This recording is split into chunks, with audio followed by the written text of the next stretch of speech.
happening now. Everybody on your desk. Okay, we get started? Yeah. Okay. When you go on back up, just tell Jack we come this way and tell Val we're ready for the first one. In that case, the meeting of the Aransas County Accreditation Review Board is called to order. It is June the 28th, 2021 at 8:25 in the morning. Do we have a quorum? Yes, sir, Mr. Chairman, we do. We have a quorum. We're open for protest.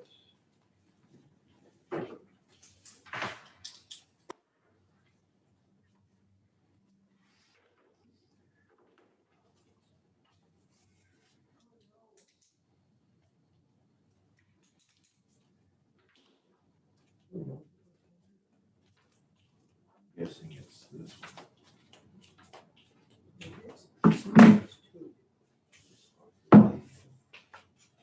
Yes, Mr. Pete. No, Mr. Lamb. It's 3. Do what now? I thought they do. And It probably is, yeah. Since she's the only one. Is there something?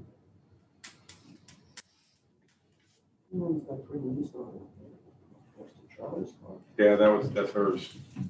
Yeah, I saw her get out.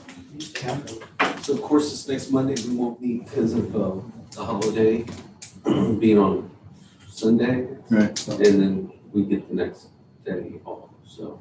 Huh. And then the following, what is it, the 9th? 9th and 16th is what we. So no Monday or Tuesday? No.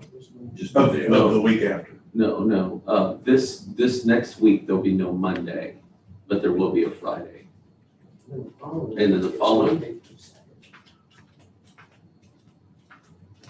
That is good. It's gonna be a whale of a week. You might want to stagger your time. Well, we are sort of, One Saturday.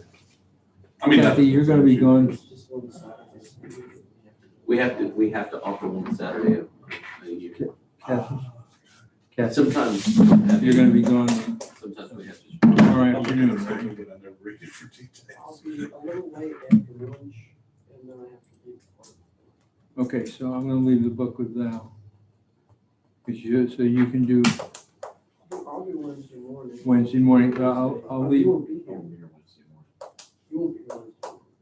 So just I'm keep- going to leave the, I'll I'll be leave the book Wednesday with morning, Val. and you'll be Wednesday afternoon. Okay. And I'll leave the book with Val. No, on the 29th, Wednesday.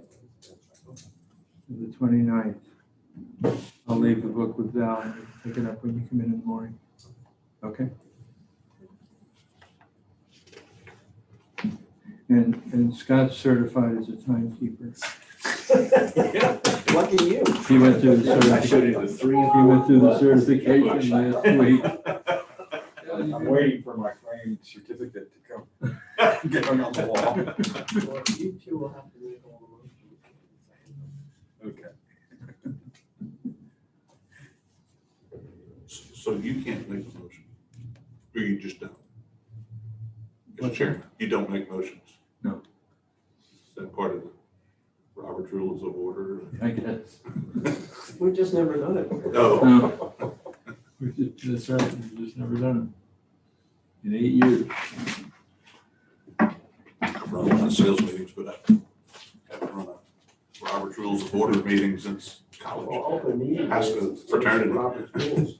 Doing I said open meeting rules are way worse than Robert's rules. Yeah, from this book, yeah. I can kind of read through that book 3 times.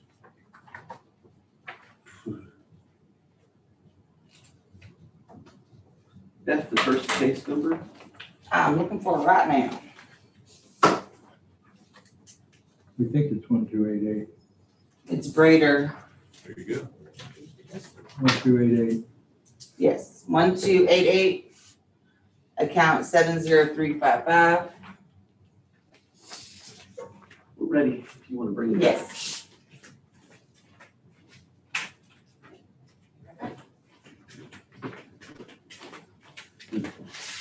Today's the 28th.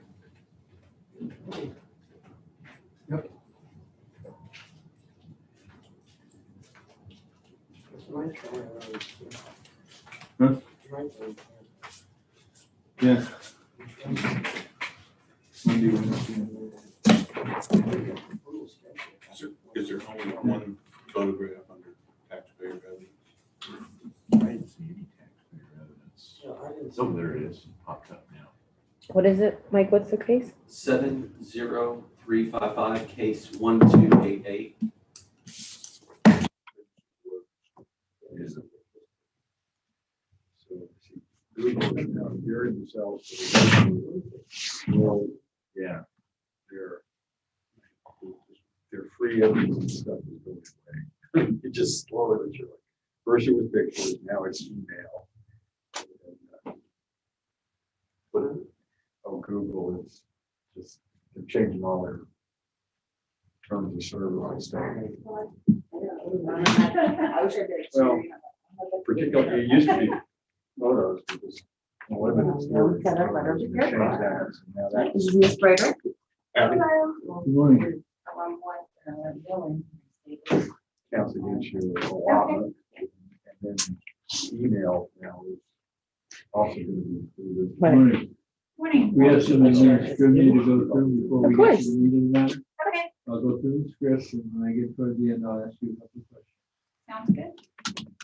We are opening hearing on case ID 2021-1288, account 70355. This hearing is being recorded. What kind of protest do we have? Q1, correct, trade mark. Q1. Yep. Okay. We are the appraisal review board that will be hearing your protest today. The board is around this table. Mike represents the appraisal district. We do not work for the appraisal district. We are appointed to perform an independent review of your protest. At the end of the hearing, you may complete a survey regarding your experience. The survey may be completed using the survey form and emailed to ptad.communications@cpa.texas.gov or online at surveymonkey.com/r/survey-ARB. Survey is voluntary, but we do appreciate it if you take it. You also have the right to appeal our decision. Appeal information will be provided to you with our determination. At the end of this hearing, a document will be created with our determination and also a set of instructions as to what you can do if you don't agree with us. And that will all be sent to you by snail mail. In accordance with tax code section 4145, all written materials that have not been provided must be provided at this time. This is important. Have you turned in all of your evidence? Well, so I told her that I made notes on what y'all had sent me. Yes. So I don't know if that's considered evidence or not, but I don't know if you even understand my notes. Yeah, if you're just speaking from If you're- notes, Yeah, that's if you're okay. just speaking. No, it's okay. But just one photo. Just one photo. ARB members who are considering the protest have not communicated with anyone about the protest and are signing an affidavit to that effect. I, Charles Powers, do solemnly swear that I have not communicated with another person in violation of tax code section 41.66. I, Robert Dayton, do solemnly swear that I have not communicated with another person in violation of tax code section 41.66F. Captain Hoffman, you solemnly swear that I have not communicated with a person in violation of tax code section 41. I, Bill Dutt, do solemnly swear that I have not communicated with another person in violation of tax code section 41.66. Scott Wagner, do solemnly swear that I have not communicated with a person in violation of tax code section 41.66. All testimony from all witnesses must be given under oath. Thank you. I, Shauna Brader, do solemnly swear or affirm that the testimony I shall present to the appraisal review board is true and correct. My name is Michael Thorough. I do solemnly swear affirm the testimony you shall present to the appraisal review board to grant any appraisal decision. Correct. Shannon, do you have a stranger's license in the state of Texas? I do not. Okay.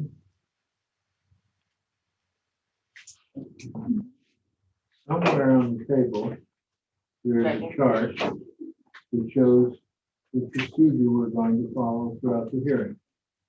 And you get to choose who goes first, Mike or you. I choose Mike. Okay. Okay, subject property is 70355. In our evidence package, you can see that last year we had 65% complete, and this year we have 100% complete. It's a 2SS house that's gone through some change. It looks like there was, like I said, there was a percent completeness that's 100%, and you can see that there's some porches, carports, and little storages associated with this property at 703 Fern. We currently have the valuation of 63,970. On the next page, you can see photometry imagery outlined in blue. It's on the corner there. On the next page, the only thing under protest is market value. You will see other sales of other things that are in and about the property owner's area. So the subject's on burn. You'll see that you have comp number 1 is also on burn.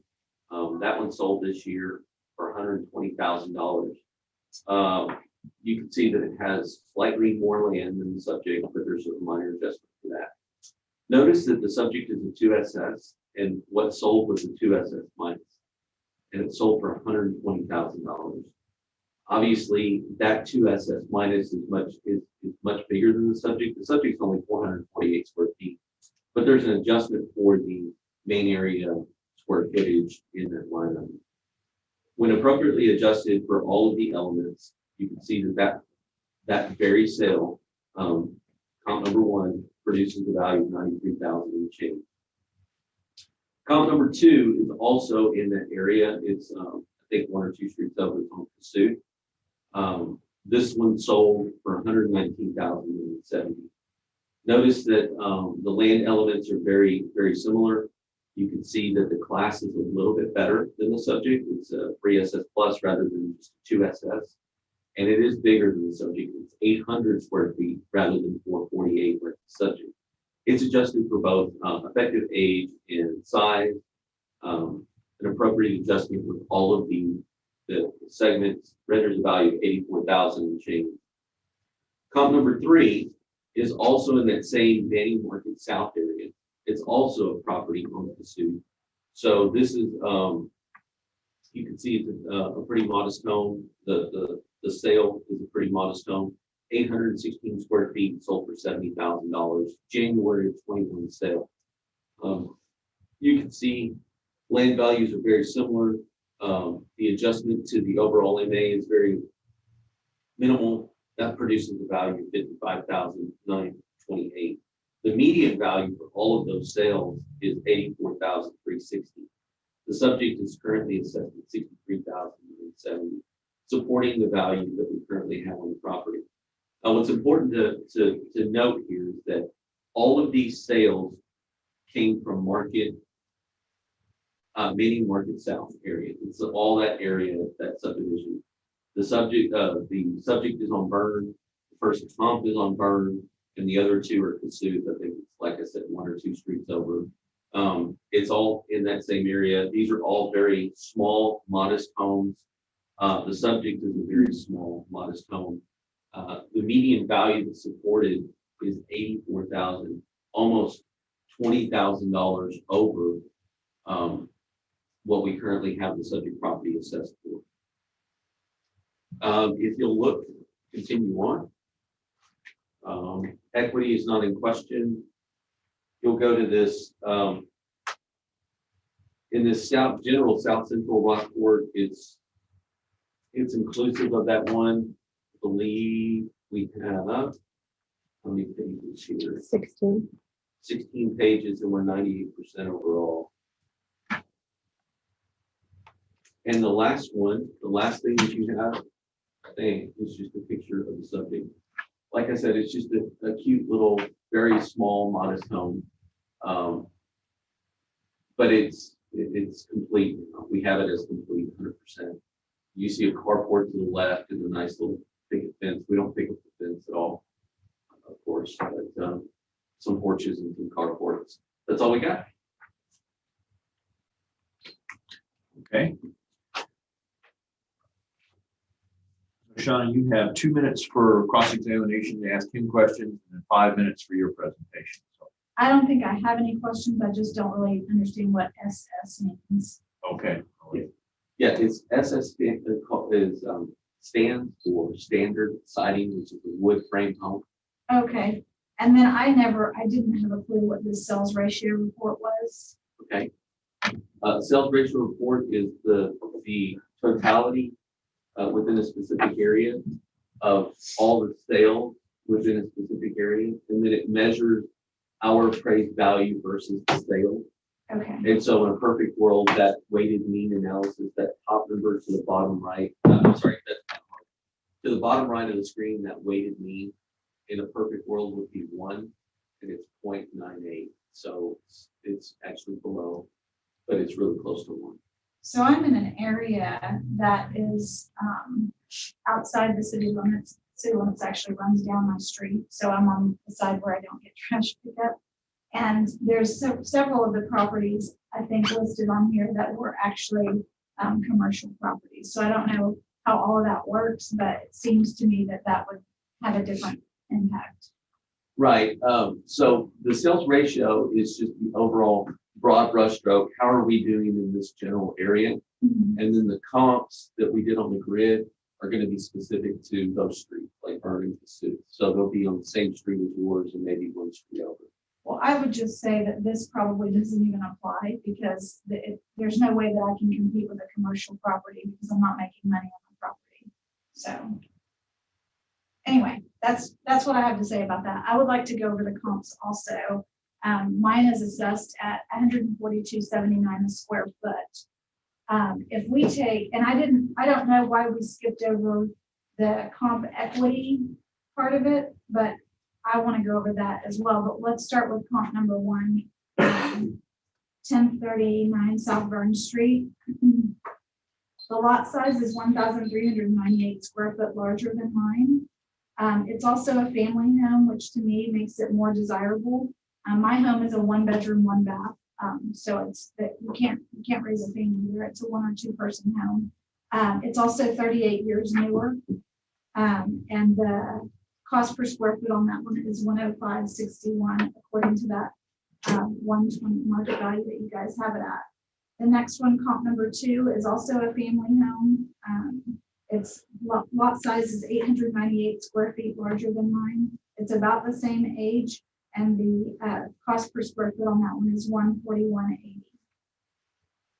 Comp number 3, the lot size is 1,398 square feet larger than mine. It's a family home as well. It's 9 years newer, and the cost per square foot on that one is $90.74. So if we go into the comp equity 2021 grid, I really wasn't sure what the difference between that was and what I was already looking at. This is my first time. So there, one of the on the comp 1 there, the lot size is 30,012 square feet, which is 23,910 square feet more than mine. So I wasn't quite understanding why this one was brought in, but it's almost 5 times larger than mine. It's 49 years newer than mine. So I kind of scratched that one as not even applicable because it doesn't compare to mine in any way. The comp number 2 there is the lot is 4,398 square feet larger, but the cost per square foot is $78.29. It's also a family home, and it's 24 years newer. So my home is cute because I made it cute all by myself. I did all the work myself on it. But if we just take the raw numbers from the comps, comp 1, comp 2, comp 3, and then off the equity 2021 grid and take comp 2 and comp 3 off of those and average those, close to fair would be $97.85 per square foot, but all of those lots are larger than mine, and every single one of those homes except for one is newer than mine. So that's where I'm at with it.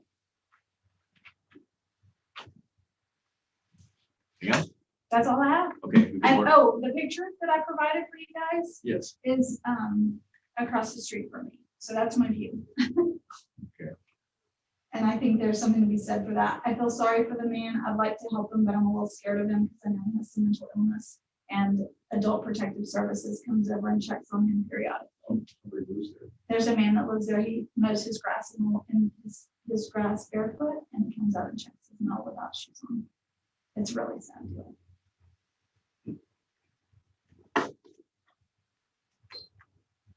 Okay, Mike, you've got 2 minutes for cross-examination and 2 minutes for rebuttal.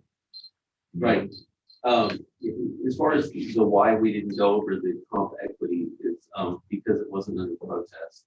It wasn't checked as one of the things in the protest. So we just focus on market value itself. It's not, we prepare the grids either way, and then it's kind of an afterthought on our standpoint, unless there's something specific that we have to address, but we just kind of generally prepare grids. In looking at the grid, you know, if you were to just look at the comp equity grid, the congruency, you have 59,000 or 63,000, there's a $4,000 difference there. It's not that big of a difference. So we support the value of the 63,000 that we have on the subject. We can't control which properties sell, obviously, so we try to pick the closest one when we go back to the sales grid. And as far as the much bigger lots than yours, they're appropriately adjusted. I mean, on each of there's an adjustment for each of those sales. There's an adjustment in the land right there. We try to pick other 2s and 3s for the sales, and those were the closest ones we found. So you can see that the first one is on the same street. It's on the same side of the street, and it's just 3 blocks to the north. These other 2 are on Cassuth. One is actually within the same, like it's 1 block over on comp number 3. It's 1 block over in the same block, 723 South Cassuth on comp 3. And so it's just like 1 street over. So it sold for 70,000. Yeah, it's bigger than the subject. It's 816, but it's also older. And you can see that, you know, the statement was made, it's cute because I made it cute. Well, that has an effect on market value. I mean, people see that you made it cute. Look at this sale and look at that home. That's a very modest home. So when you get to the median value of all of those things, the value is well supported by a large degree. And as far as looking at things across the street, you know, we pulled all these sales from that same area. This area is dotted with things like what you just saw, the picture that was provided by the property. That's all I got. Okay. So Shauna, you got 2 minutes for rebuttal, and then we'll go to closing. So I was trying to keep up with everything that you were talking about, and I think the last thing you were talking about was the comp 3 on Cassuth. Is that right? I think that, I said, the last thing I said was that as far as your picture that you provided, that this area is littered with things like that. But prior to that, I was talking about comp 3 yesterday. Okay, so that one's $90.74 a square foot. Again, it's a family home, more desirable than mine, and 9 years newer. And mine's assessed at $142.79. So. Yeah, in trying to answer the question, really you compare the effective age of the home, and yours is you've made it better than that one just by what you've done. You made it cute. Of course, yeah. Yeah, and so it's an effective age. It's not the actual like base age. It's, you know, how much you put into it to make it have more longevity, as it were. The bones are still there. I mean, Yes, the bones are still Agreed. 1966. you know. Yeah, agreed.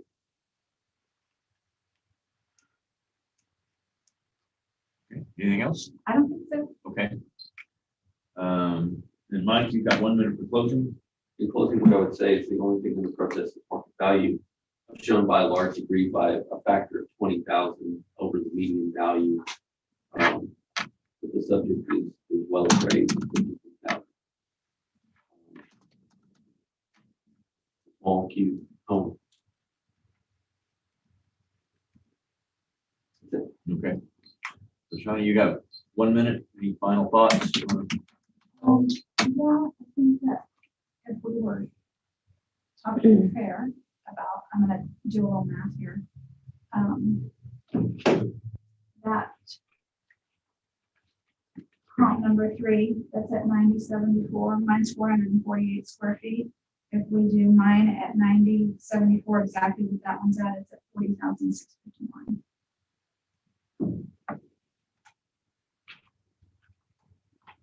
And that lot's bigger.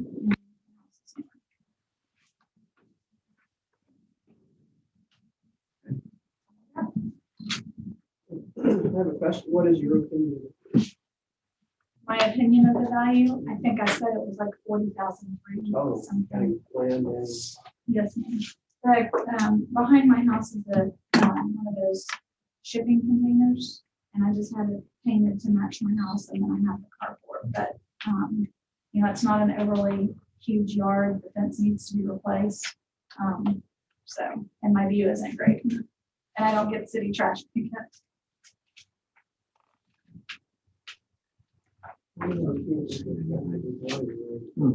The median value is 21,000 of the appraisal. Yes. That's a, yeah. I'm not gonna disregard the comp 1 and comp 2, say, but they're older. Comp 3 is closer. And when you compare apples to apples, it's a $55,000. So how much put the difference to the 59, 55? And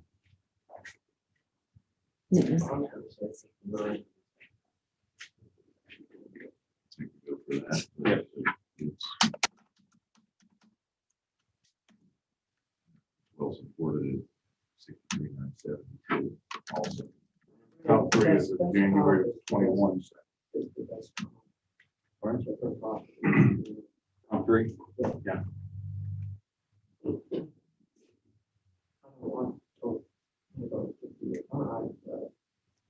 60,000. 59 months. Well, per house is 70,000. Or 60,000. 60,000. How'd you go for that? This is so much bigger than mine. that's adjusted for.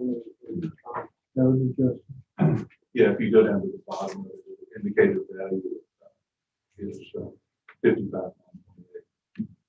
After they subtract out for the difference in size and the difference in class. Those houses are scaled, scaled between 1 and 7. Remember 1 degree. Yours is rated at 2, and it's jump, right? So it's adjusted down 40 degrees. So the indicated value would be 55,928 then? 55 is how Mike compares that house to yours. Apples to apples. I understand. I can go 60. Mike, you want to Okay. look at that? Yeah, so, as far as the grid is concerned, we just make some comparisons based off of what we have. And that's how it's done in any appraisal, that there's a comparative analysis. Each appraiser, you know, in the industry, and what I mean, the industry, people that you're going to buy, or if you're doing a refi or something, they're gonna do a grid like this. This house is nearly twice the size of mine, and it's also a Yeah, family. yeah, for sure. They're gonna make some adjustments for the size differences. There's always what's called an obvious size. Mhm. So again, they're gonna do that. I'm doing that as well. Who's they? using- What I just said is other fee appraisers or lending institutions, they'll provide a grid like this. Mhm. As far as the appraisal district, we're going to provide this grid and we're gonna make the best adjustments we can. Right. Yeah. I'm just looking at size Okay. alone. and Ready? this house is Right. twice the size of mine. Well, yeah, Yeah. Mr. Doug asked me to try to. I did. This is Okay, so I'm gonna make a motion then on case 2021-1288, account number 70355. When considering incorrect appraised market value, that we mark down the 2021 appraised value from 63,970 down to 60,000. Second. Favor? Aye. Done. Reduce to 60,000. And how do I protest that? Appeal that? That'll be, the instructions for that will be in the document that gets sent to you. Okay, It'll arrive in about 2 weeks. maybe. you guys are volunteers, right? Yeah. Thanks for your service. Again. I Happy don't Monday. agree with it, but I still appreciate y'all volunteering. I'm a volunteer too. Thank you.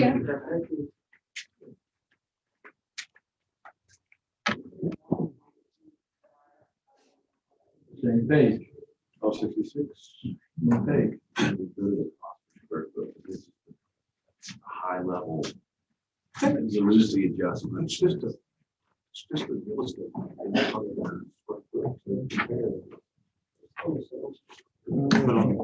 This thing. The next one's gonna be on the phone, Oh. case number 1266. Nope, and that's gonna be it for the 8:30.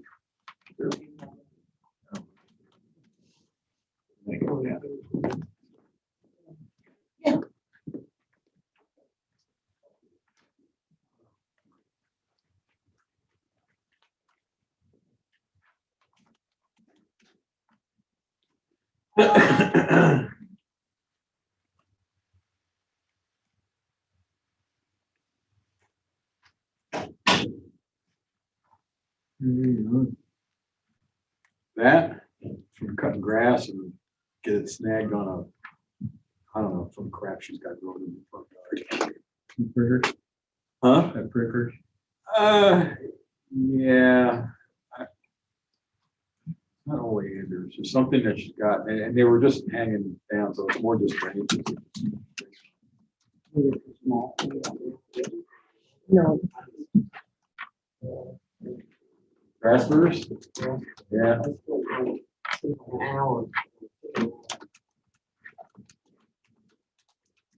I have, Claire, side field there, those things, and I wear flip flops all the time. And do I wear flip flops? Yeah. But they get, stuck in here. I actually have to get needle nose pliers to pull them out of thorns. The little grass burrs. Oh, yeah. Yeah. Yeah. Not onions and. It's funny, the dogs, I was have dogs up there, but the dogs next door, I guess after a period of time, they just build up so much calluses on their hands. It doesn't faze them at all. I don't even know if they stick in their paws at all. Yeah. Right after the hurricane, I was having But some it's not tires anything put on to my do wife's with car. And we're wearing Craig's Yeah. tires. And it was during that time when he was basically operating out of his parking lot or office parking lot. His waiting room furniture, everything outdoors. So I'm sitting there, this dog, counts, he starts Knives. nibbling at my. Mhm. She was like, that weekend, friendly dog. They would be like. And the owner goes, oh, he goes. You think they would, Big yeah. grass birds, I'll shoot. Ew. He goes, it's just what that dog. He just picks them off. And sure enough, good dog. Yeah. He worked the whole crowd there on the parking lot. Yeah. Big grass Are we birds ready? up there. That is a good dog. Right. Like, man, I need that dog. Well, you would think, why would you leave a burger cooked all the way? Yeah.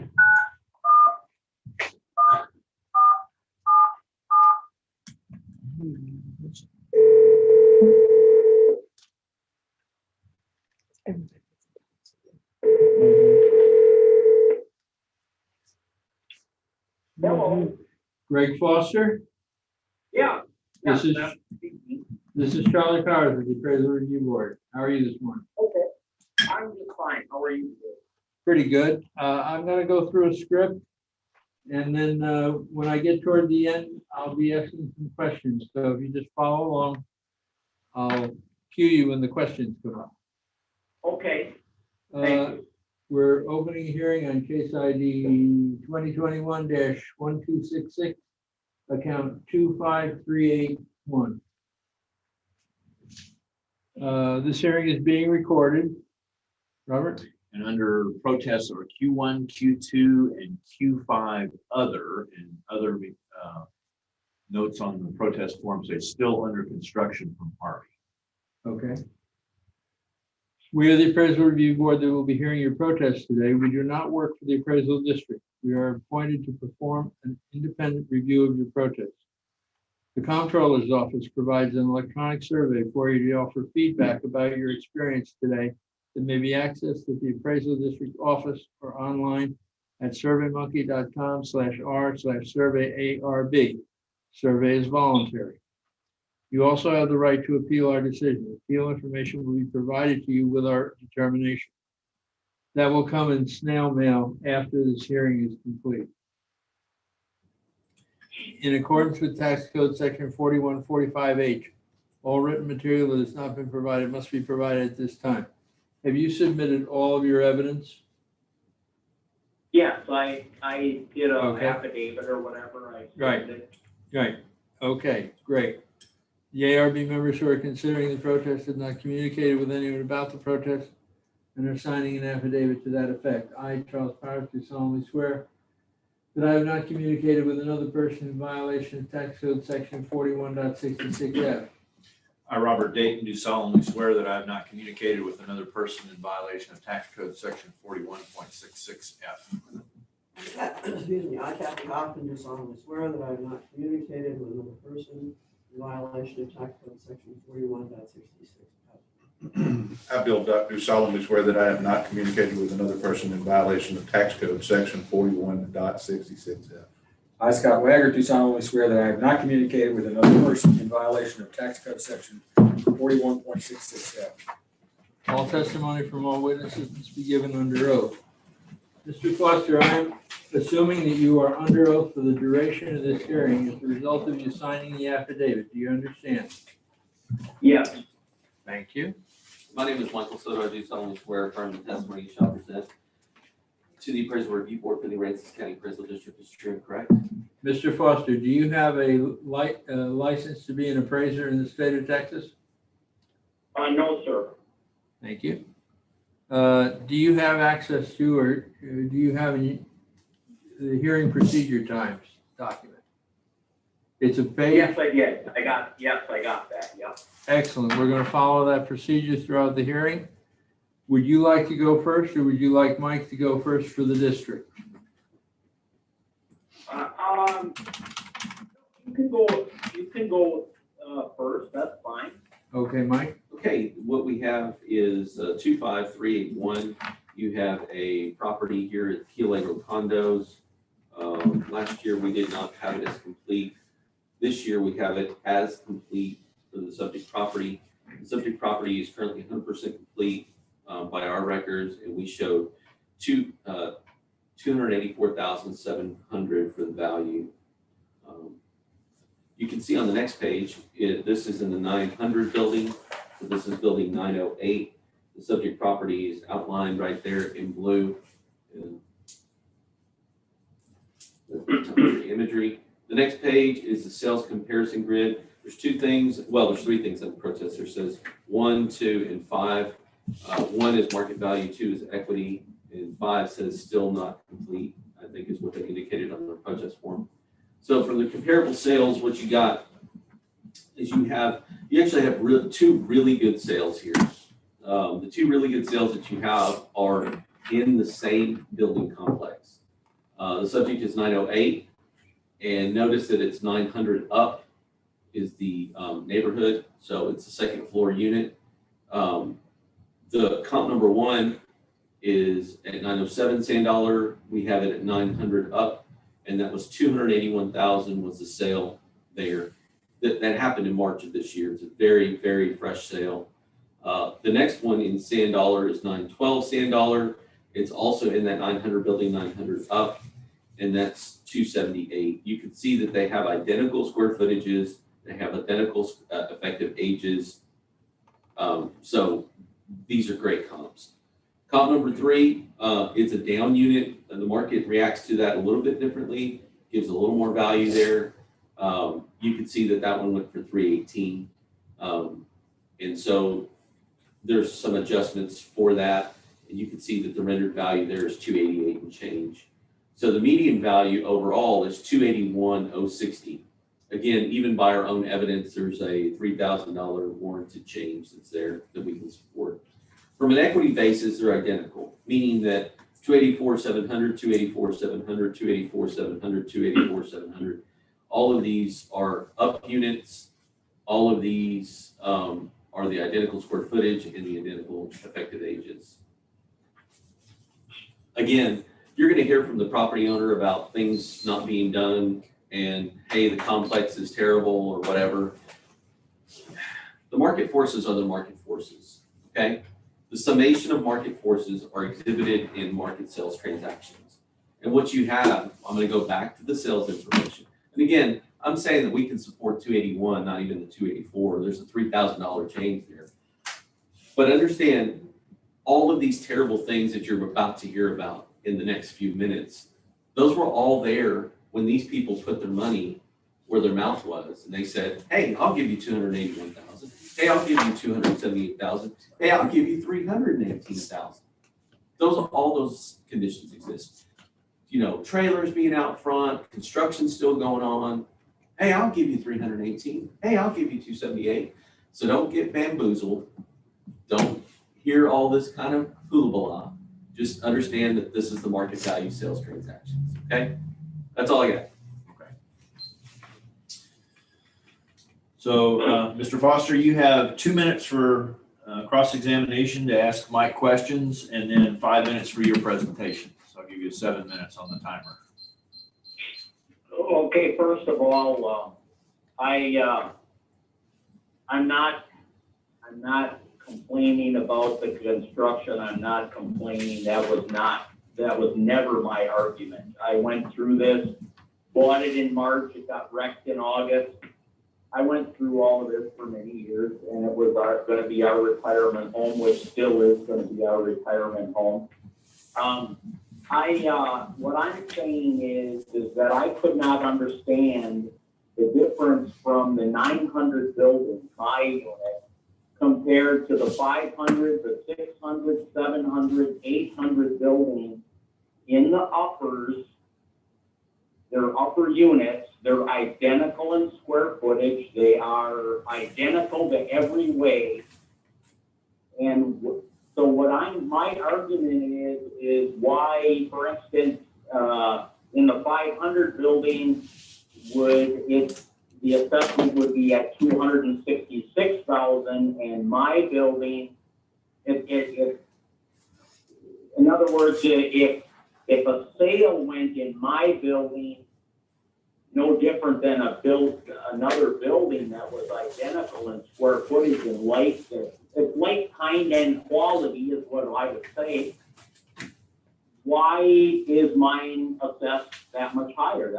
I don't understand. Sure. What the other building that you had in question?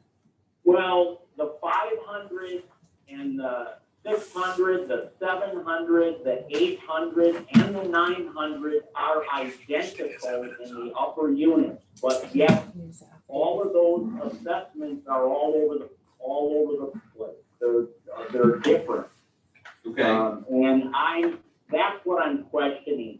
So because a unit sold in my building for a higher amount, it might have, and they sold for furnished, which I don't understand why the furnished would have anything to do with it. But my argument is that across the way in the 600 building, in an upper unit that's identical to mine, if it's assessed at say 266, which I had given example, why is mine at 284? I don't know why mine is worth more than theirs when it's identical. Sure. That's my argument. Do you have the number of the 500 one? Is that in your evidence? I had There's a 600. I had sent all of these in here. You've been saying 500, and I just want to go to the one that you. Well, okay, the six, I have a six, like for instance, 608. Sure, let's take a look at 608. 30. Yeah, let's take a look at 608. I'm gonna try to answer your question, sir. Okay. What's 608? What number, is that this one right here? No, Sorry. I was gonna go to the property. what's the property ID? Mhm. 25307. That's not it, that's 809. Oh, okay. Sorry. Is that this one? No, I'm looking, hold on. 711, 707, 610, What number do you, what number? 608 right here. Okay, 608 is 25345.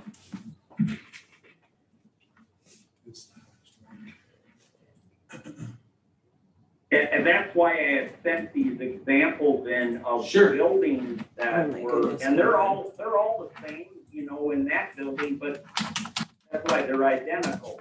So, Sure. We're gonna try to take a look. okay. Property card? Yeah, go ahead and do 3.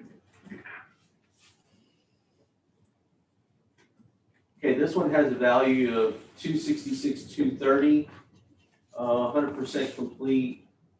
It's just the 73 second.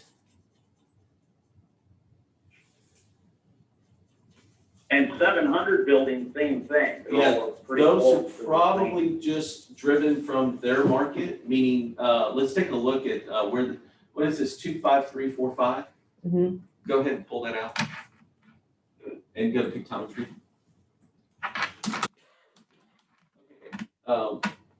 He's here. Sorry. Yeah, so it's just an upper, okay. It's not a view thing. No, it's just whatever's going on over here. These are all appraised the same. These are all appraised the same. These are appraised the same. You know, these buildings are appraised the same. I mean, we do them based on the market. So we must have had sales in the 600 building that was telling us something. I can tell you that put it in the north, put it in the proper orientation. That's always the. Oh my gosh, why isn't it going? Right, go to the right one, please. Okay, this is the orientation that it typically is. I can tell you one thing, is that the sun comes from here and it goes to here. These typically get the shaded afternoon sun, and if this board has heard that, 100 times, that this makes a difference, that these people are getting sun in their face and these people get shady.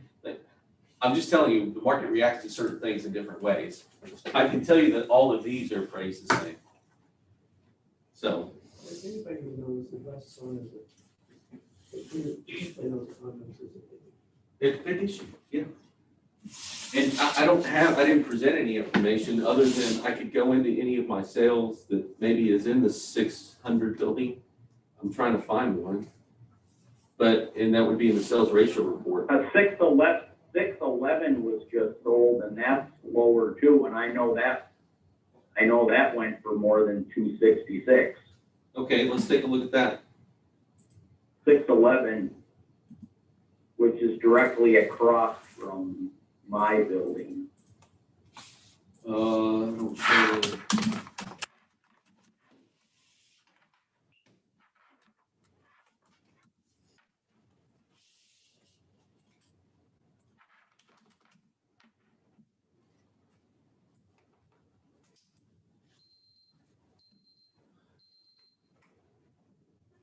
$611 Sandown Yeah. or Lauderdale? Probably There it is. Lauderdale, yeah. Sorry. Yeah, Lauderdale. 611 Lauderdale. No. Yeah. That's for the 5, 6, and 7 building on it. Yeah, all we have, okay, so the subject property owner told you that it's sold for more than 266. All we have is consideration, which is a deed of like what they borrowed, and they borrowed 256. So I don't know what that is. They say they know what that is, but I've got 256. Okay, where are we at on time? So you have 2 minutes for cross-examination and 2 minutes for district rebuttal, Mike. Okay, this is a great place to start for rebuttal. So I'm left with this information, and furthermore, I didn't have this one. Notice the date of sale here is 5/5. This is after the notice period went out. I didn't have this. I don't even know what the sale is. I'll inspect that sale and see what that is. But I can tell you that in the 900 building, all of those upper units are the same. They're just the same. From an equity basis, it's solid. From a market value standpoint, you should adjust the sale about $3,000 or adjust the value $3,000. Oh, one thing too, there is no fireplaces. Those were taken out, and I noticed that was on there. Right, I think we did that as a whole. Like, that's gonna have to be like a mass adjustment. Yeah, you're right about that. There's no fireplaces anywhere. And we did that for a safety reason, took those. I agree. That's good. Anything else, Mike? I don't have anything else. Okay. So Mr. Foster, you have 2 minutes for protester rebuttal. You need them. Then we'll go to closing. Yeah, I just can't figure out why it would be building the building when I thought that things would be assessed same as, that's the way that, and then I'm still finishing up there. I'm not completely finished, and, I've been having to do a lot myself, but like I said, when that first started here, I'm not one of those that's really been hollering about construction. The whole town's been going under that. I fell in love with Rockport, and everybody's going under this same stuff. So I felt a little bad there when I was because the trailer was parked in front of my place, and because it's been a mess, but that's not why I was doing this protest. I was doing it simply because I thought the value was too high compared to like height units, even in other buildings. That's why. Okay. Very quickly, can you describe to us the state of construction January 1st? What did your condo look like inside, and what was left to be done? Well, mainly about, I would say that I'm in what's called punch out. So in other words, the unit is basically 90% finished. Now there's trim that's not done. There's certain things that weren't done correctly that have to be corrected. There was plumbing issues, there was whatever, but I've been gradually, naturally doing some of this myself, even trying to, but I would say that we're honestly 90% there, where it's a livable unit. And so I'm,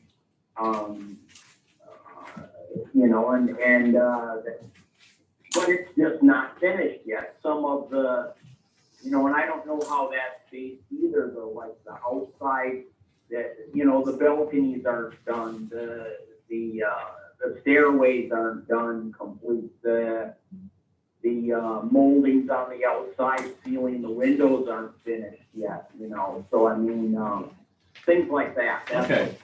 what it is. All right, that's helpful. Thank you. Mike, you have 1 minute to close. Yeah, in closing, you've heard, some testimony. I wish that would have been brought up earlier in the case so that we could have gone down that road a little bit. But you've heard testimony that he thinks he's like 90% done.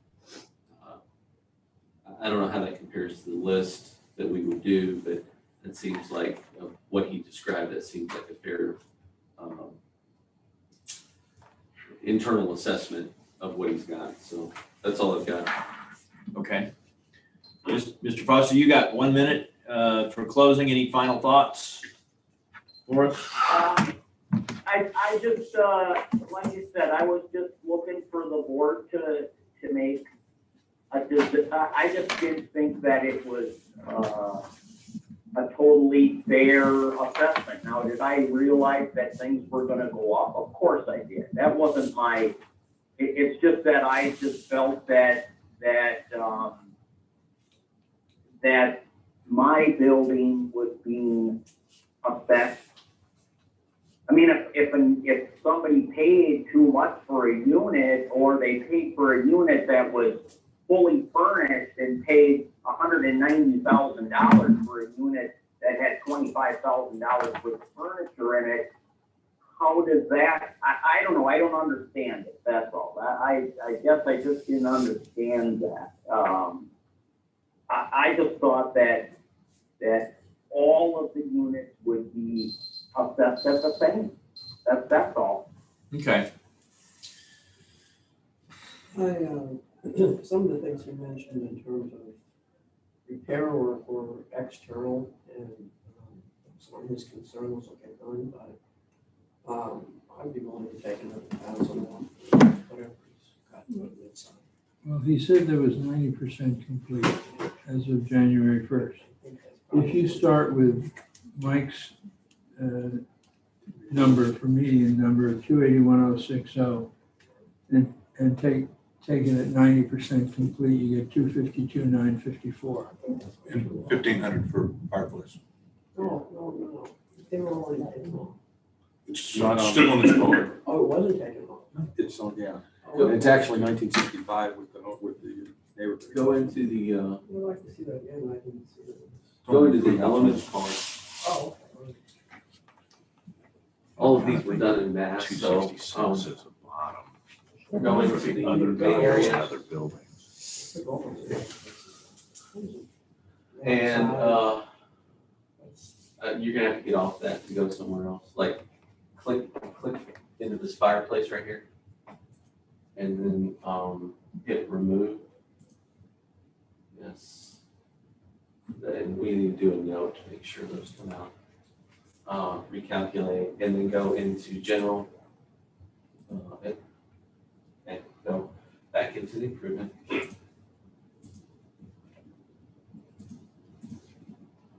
Go into complete, 90%.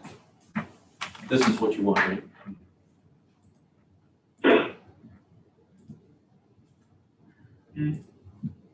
Go to summary. That's your number. And then you should I take, can't read it. that's 261, but 261,040. then there was 3,000 that you should take off for the adjustment, so.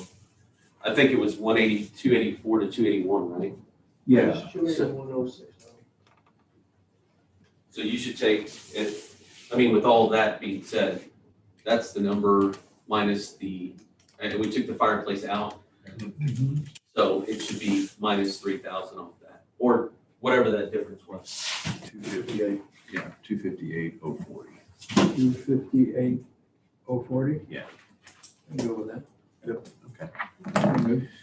All right, so I'm gonna make a motion then on case ID 2021-1266, account number 25381.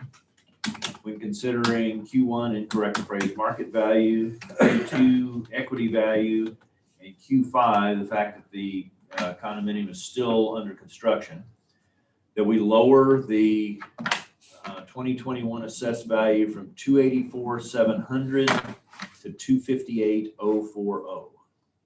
Second. All in favor? Aye. That's it, Mr. Foster. Well, thank you very much. I appreciate it. Thanks for listening to me and my point. So, anyway, I guess that's it then. Yes, sir, we're done. Thank you. Anything else you need from me, sir? No, sir.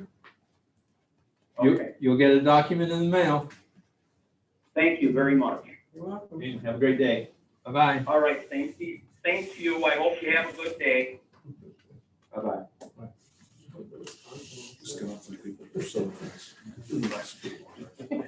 All right, we do have a early call-in for the 10 o'clock. It's on the phone if y'all want. If we take a short. Yeah, that's fine. It's 1913 is the case number. 1913. It was a good year. Somebody else make the- Good year for No, short. that was it.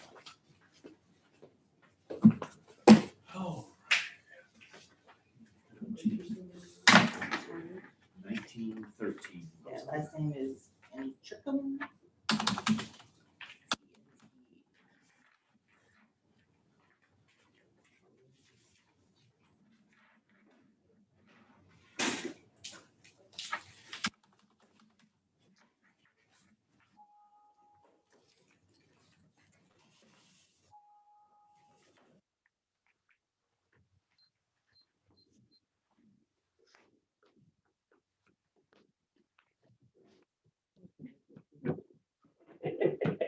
Oh, hey, I get that. That happens to me too. Like, dang.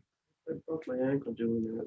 Oh, Yeah, getting up when I no. was asleep. So Oh, now no. I'm really careful. Oh, When it's no asleep, kidding. I Yeah. don't go anywhere until I wake it up. Exactly. You don't That's not realize. Oh my God. I'm good, I'm good. No, you're good.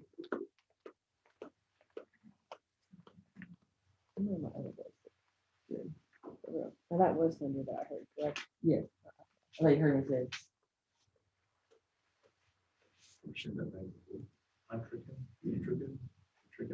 That was my name. It's an unusual name.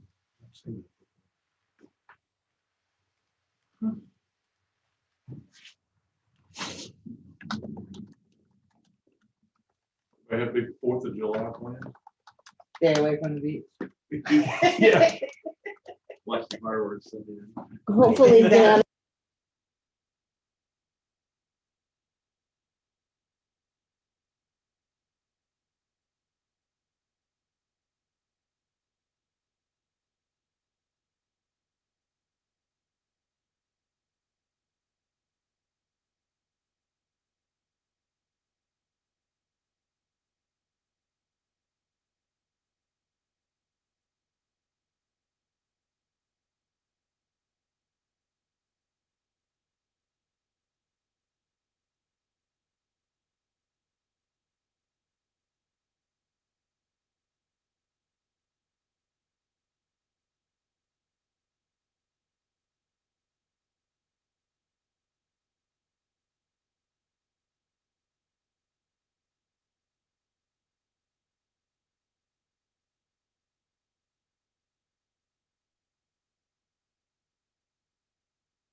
right, we ready? Everybody found it? Yeah.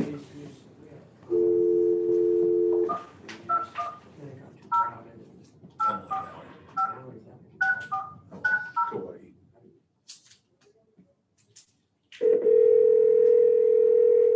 I just texted him, so. Okay, thank you. Hello, Good morning.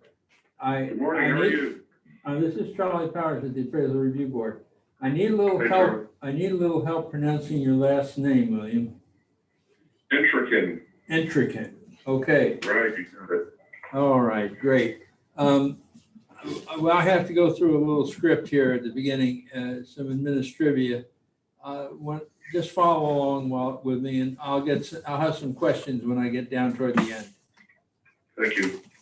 We're opening a hearing on case ID 2021-1913, account 25191. This hearing is being recorded. Robert, what do we have? We have Q1 and Q2 being protested. Okay. We are the Appraisal Review Board that will be hearing your protest today. We do not work for the appraisal district. We are appointed to perform an independent review of your protest. Mike, it's Q1, Q2. Yes, sir.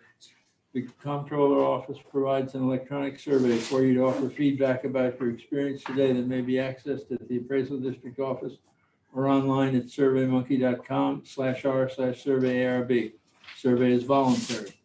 You also have the right to appeal our decision. Appeal information will be provided to you with our determination.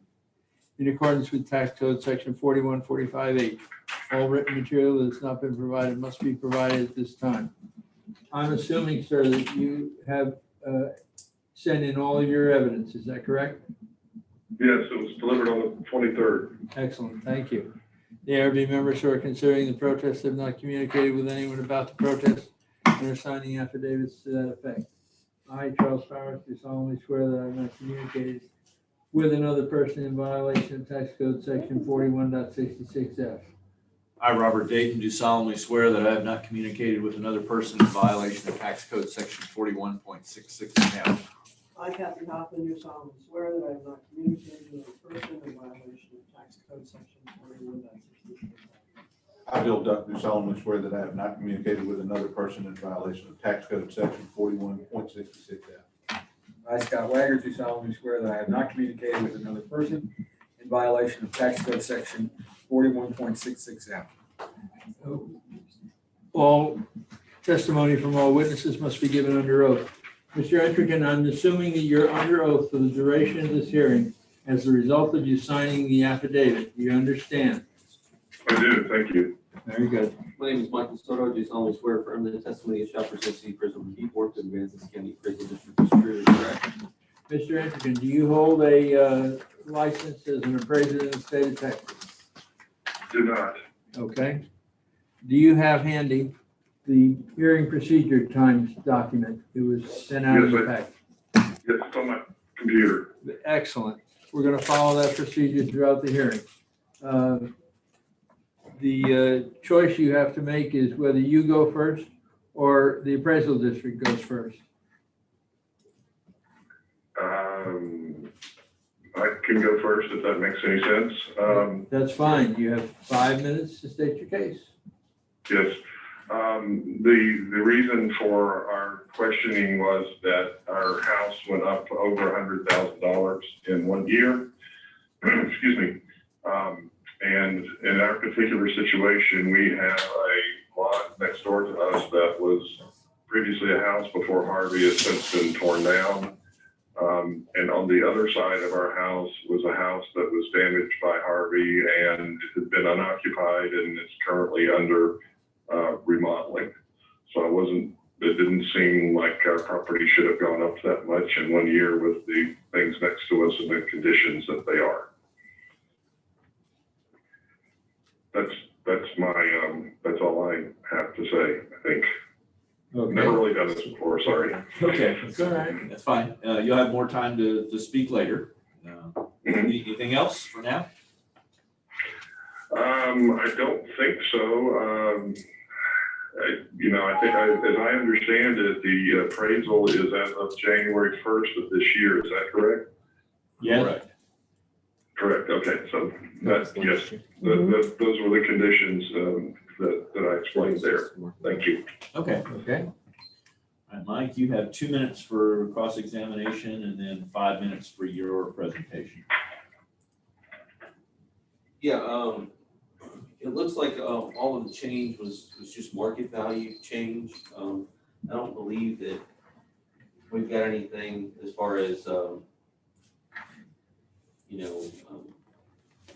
questions for the property owner. So let me just go into my presentation here.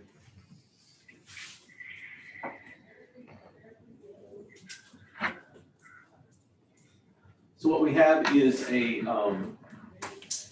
subject property is on 7 Spoonbill. You can see that we have a 5 SS. We have from classes from 1 to 7, 1 being a poor home, 7 being an excellent home, 4 would be an average home, 5 is an above average home. So we have 5 an above average home. We currently have a valuation of 742, 140. The majority of that is in the land element. This is not necessarily what it is, but where it's at. It's in Key Allegro. Key Allegro has experienced a lot of change just due to market value influences, and we'll get to that in just a moment. All right, so Q1 and Q2 are under protest. You can see that the subject right here is on Spoonbill. It's on the edge. It's in one of these. This is actually really good. This is curlew. This is a great canal system right here. People love this area, and they respond to it very well. In accordance with that, there's also the, you can see the orientation of this. The western sun is in play, and so this gets a lot of shade from the western. In the western sun, the sun's going to be coming this direction, and you get a lot of shade coming this direction. Moving here. So this is the comp sales. These are not. These are just other properties that have sold in that neighborhood. The first one that we have is 35 Flamingo. We're trying to pick other 5 SSs, and so there will be some land adjustment changes that's here because we're trying to pick other classes that are similar to the subject. And so you can see this is 511, but the biggest thing right here is the land. This is in Flamingo's unit 1 or unit 2. This is unit 4 or 5 here for the subject. You can see that the square footages are very close. You can see that the effective age is very close. And there's, adjustments throughout for porches, garages, other open decks and swimming pools and docks and everything else. This one produces a value, the comp number 1 of 757. Now, the biggest thing that you see here is just this market value change for land. And it's just that people are paying more in those later units, 4 and 5, they're paying for more land. You can also see that it's much bigger as far as a land element. It's bigger than the subject. It's bigger than the comp, I'm sorry. Next comp is on Aloha, moving a little further this way. Again, the adjustment for the land is not quite as much. You can also see that that's even bigger and it's not quite as much, but you can see just from this comparison in the land from comp number 2, that this land is less valuable than this. Otherwise it would be more, because it has more square feet. But again, we're trying to pull another 5. And the square footage for this property is also like 150, 152 as far as the size differences. It is much newer from an effective age standpoint, and there's adjustments for both of those. So those render a value of 735. Moving on to comp number 3. We have comp number 3 and comp number 4. We have comp number 3 is 3 Bahama. That one sold for 650. Again, another 5. It's 2,400 square feet, so it's smaller than the subject. It's newer than the subject. There's appropriate adjustments in either case.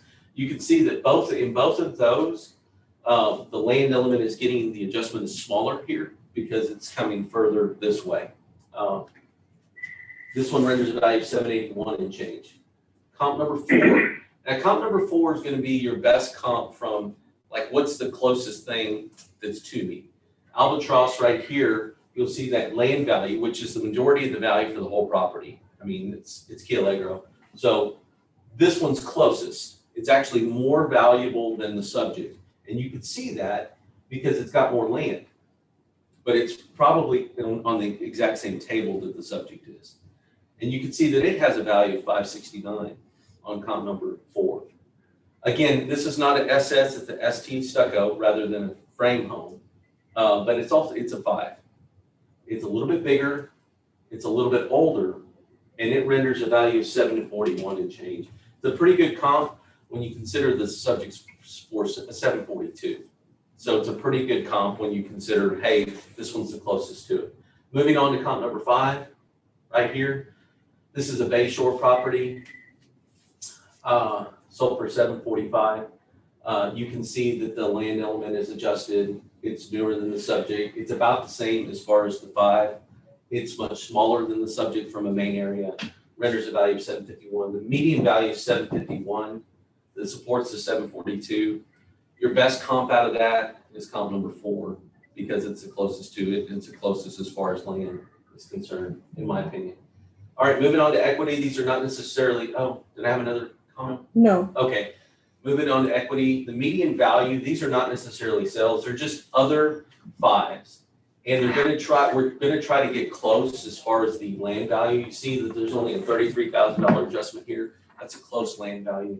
This is a 5, this is a 5. They're really close as far as square footage. They're really close as far as effective age. Just renders a value of 764. This gives you an idea. This median value is 766 when you do this iteration for comp number 2 and 3 as well. Continue on. And the median value is 766, which supports the 742 that we have on the subject property. Again, it's not anything that the subject property owner did. It's just the market's going crazy over there right now. So that's it. That's all we got. All right, William, you have then 2 minutes for cross-examination and 2 minutes for rebuttal. So I'll give you 4 minutes on the timer and you can ask Mike any questions you may have. Not sure what questions I would ask exactly. I did see the comps. I did have the package here, so I've been looking at that as you moved along there. Yeah, I agree that the property values in the neighborhood have gone up. I don't know when the escalation has occurred. I did not think that it was as of last year and into the early part of this year. It seems more pronounced now in the latter, the middle part of this year than it was back when this was done. But I'm not clear. I don't have but this piece of property there. I'm not aware exactly when these big escalations have occurred. I don't really have any other questions or rebuttal. It looks like you've done your homework in terms of finding comps in terms of size and so forth. Some of these are in, as you know, are in different sections of Keel Lake Road. It's cut up into 5 sections, as you know, so I'm not exactly sure how that equates, but I understand what you've done. Okay. That's it. I don't have anything else. Okay. Mike, if you need, you got 2 minutes for rebuttal. Yeah, both the market value and the equity value are supported in the grids. I agree with the property owner that the market, the further you go down from unit 1 to unit 5, the values just generally increase as a generality. And the market reacts to those big, wide, beautiful canals at the end of unit 4 and 5. I mean, they just do. And that's where the value is in the way. Okay. That's it. All right. So, Mr. Intrican, you have 1 minute for closing. Any final thoughts you want to tell us? My final thoughts are really just based around the magnitude of the increase. It appears to be 16-17% in 1 year, which is anomalous in regard to previous years. So it seems a bit dramatic to go up double-digit increase in 1 year. That was the basis of my concern. Okay. Mike, you got 1 minute to close? Yeah, I would love to have something in place that would retard the increase. But unfortunately, the law doesn't allow for that for me. What I'm left with is 31 pages worth of sales. And I have a weighted mean analysis of 99% in overall accumulated. I mean, I don't have a choice. I've got to try to put the best market value from the analysis of the sales within a marketplace on the subject. That's all I've got. Okay, so it's all. I'm not seeing- Equity and the sales figures are certainly prove the value on this house is undervalued. And yes, sir, we have experienced huge increases in sales prices of houses like Key Allegro. Not just in Key Allegro, but pretty much throughout Rockport, the Country Club, Harbor Oaks. So that's what's being reflected in the big increase on your property. Can we take a quick peek at the property card for the guy next door, just to look at the land? Sure. It's 25190, it's the ID.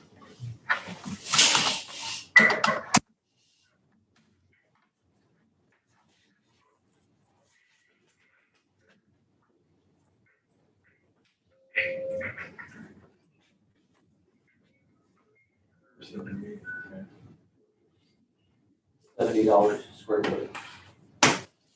I don't know that I focused on that. Yeah, that's what he's got on his card too. I'm fine, thanks. Okay. Yeah. Bill? No, it's just a collection of people coming in and paying crazy money for Key Allegro. Okay. So I'm gonna make a motion then on case ID 2021-1913, account 25191. When considering incorrect appraised market value Q1 or Q2 appraisal ratio exceeds the median level of appraisal or the equity value, that the 2021 appraised value remain the same at $742,140. All in favor? Aye. Okay, Mr. Hendricken, that's it. You'll receive a document in the mail. Okay, I appreciate your time. Thank you. Yes, sir, thank you. All right, we're gonna keep on going. All right. Case number 618, so in person. This is the 10 o'clock. Yes. And we do have another person too, already signed in.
They're all over my car.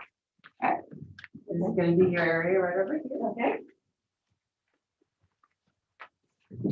Gretel? Yes, ma'am. in the book. At one point, they're gonna let you know when you're gonna. Okay. Am I okay here? You want me to move over? Oh, no, you're fine, wherever you're comfortable. Morning. Hi. We have a little administrative to go through before we get to the meeting matter. Okay. I'll go through the script. When I get down toward the end, I'll ask a few questions. We're opening the hearing on case ID 2021-618, account 18584. This hearing is being recorded. Margaret? Q1 under protest. Q1. We are the appraisal review board that will be hearing your protest today. The review board is around this table. Mike represents the appraisal district. Hello. We do not work for the appraisal district. We are appointed to perform an independent review of your protest. At the end of the hearing, you may complete a survey regarding your experience. The survey may be completed using the survey form and emailed to pcad.communications@cpa.texas.gov or online at surveymonkey.com/r/survey ARB. Survey is voluntary. You also have the right to appeal our decision. Appeal information will be provided to you with our determination. At the end of the hearing, a document will be created that documents the result of the hearing. It also, there's a attachment that will tell you what you can do if you don't agree with us. So, sir, am I supposed to be on this thing right now? No. Okay. You don't need to use it. Okay. Okay. In accordance with tax code section 4145A, all written material that has not been provided must be provided at this time. Do we have all of your evidence? Okay. I did not want to make that lady's. Well, you have to- This is just for our personal records of what the Okay. work we have done. So, Here's the thing. You cannot introduce anything later on as evidence Okay. that you haven't submitted right now. Okay? I understand. Okay. The ARB members who are considering the protest have not communicated with anyone about the protest and signing an affidavit to that effect. I, Charles Powers, do solemnly swear that I have not communicated with another person in violation of tax code section 1466F. I, Robert Dayton, do solemnly swear that I have not communicated with another person in violation of tax code section 41.66. I, Kathy Hoffman, do solemnly swear that I have not communicated with a person in violation of tax code section 41.66. I, Bill Duff, do solemnly swear that I have not communicated with another person in violation of tax code section 41.66. I, Scott Wagner, do solemnly swear that I have not communicated with another person in violation of tax code section 41.66F. All testimony from all witnesses must be given under oath. I, Bill Labarge, do solemnly swear or affirm that the testimony I should present to the appraisal review board is true. Amen. I, Aaron Burke, do solemnly swear or affirm the testimony shall present to the appraisal review board of the Aransas County Appraisal Agency. Okay. Then do you hold a appraiser's license in the state of Texas? I'm sorry, say it Do again? you hold an appraiser's No, license? no, Oh, okay. The governor may be asked that. no. Okay. I just, that's the question. Would, on the table is a hearing procedure stuff. That's what we'll be following throughout the hearing. Okay. Would you like to go first, or would you like Mike to go first?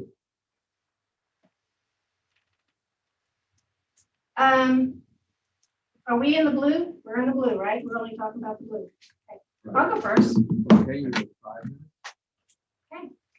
So, happy birthday, Deb. First, I would like to say thank you for taking your time to discuss this matter. My husband and I lost our storage unit at Harvey. There's pictures that I did enclose, the couple that we took that were demolished. We received $25,000 from SBA that we're still paying for. We also received from friends a little over $3,700 to help us get started while we were waiting on the SBA loan.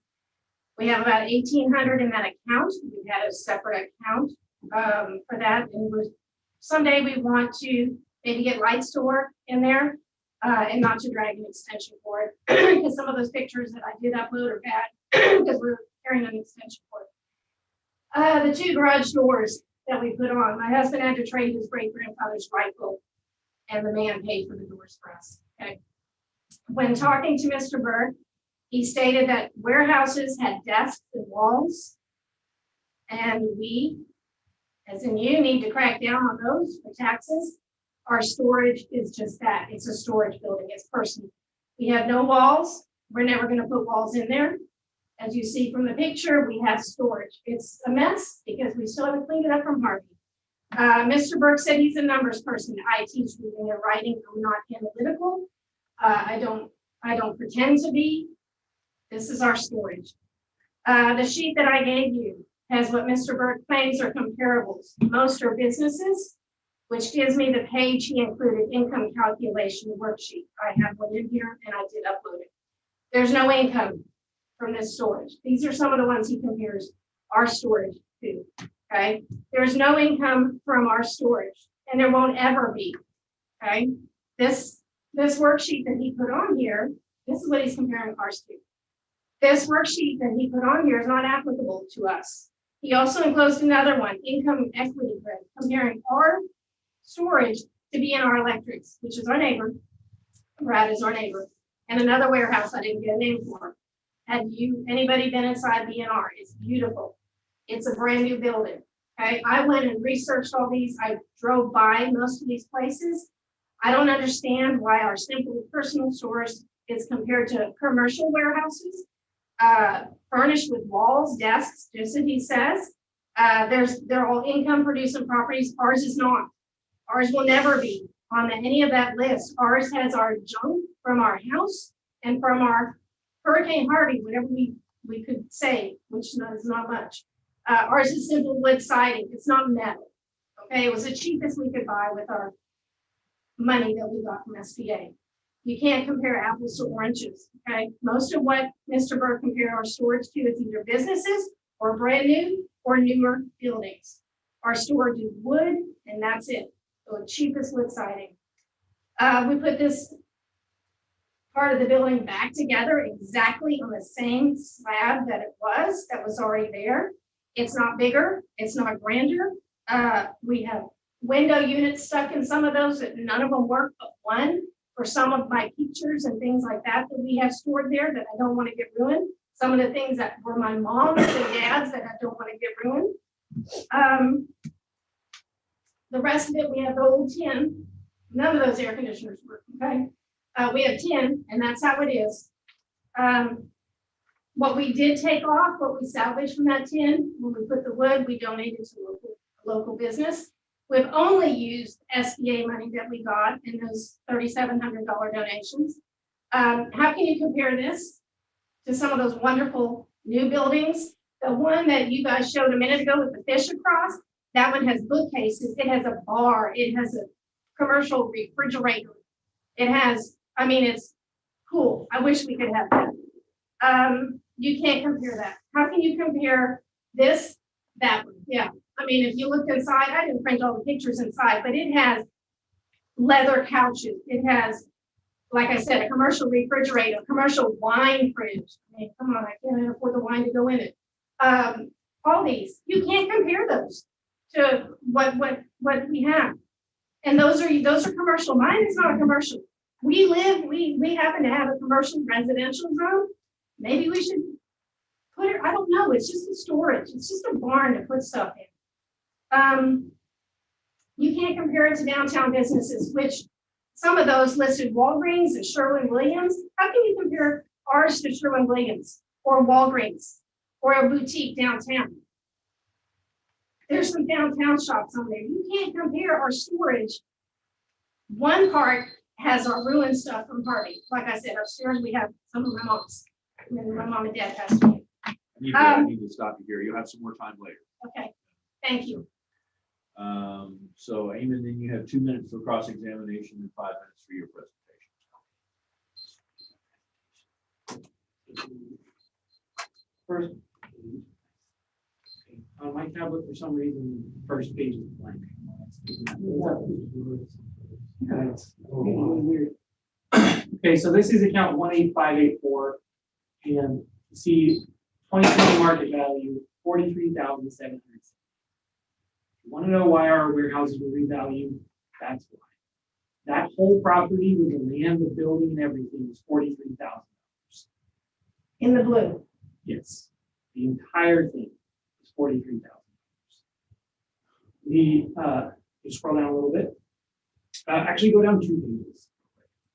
So from the outside, it's all buttoned up and closed up.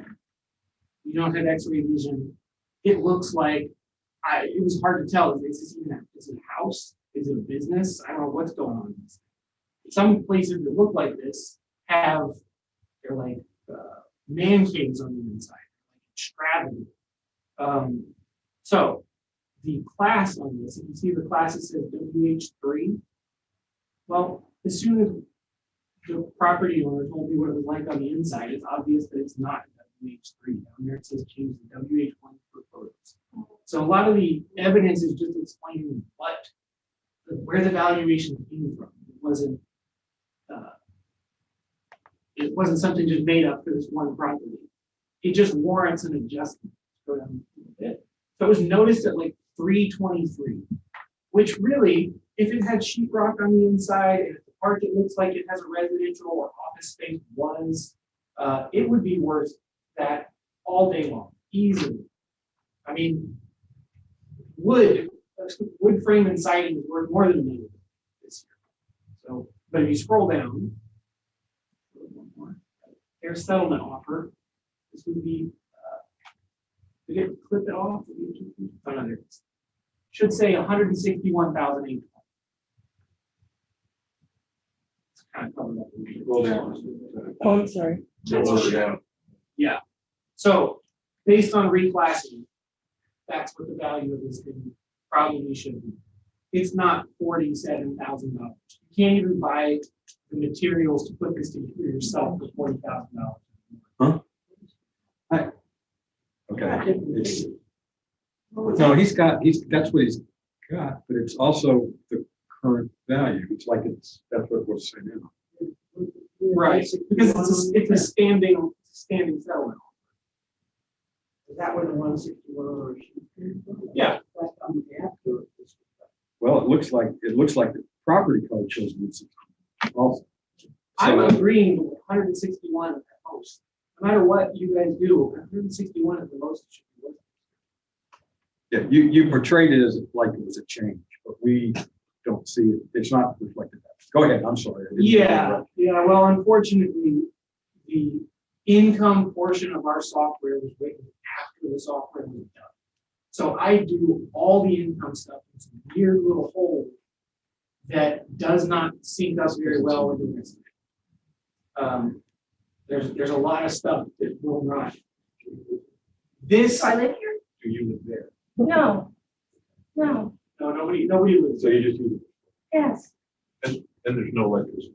there is electricity because I do have one air conditioning unit running to save my parents and pictures and stuff that I take from my house, photo albums and stuff like that. I have one window unit, not AC, window unit. That is, that's running to keep the humidity out. Okay.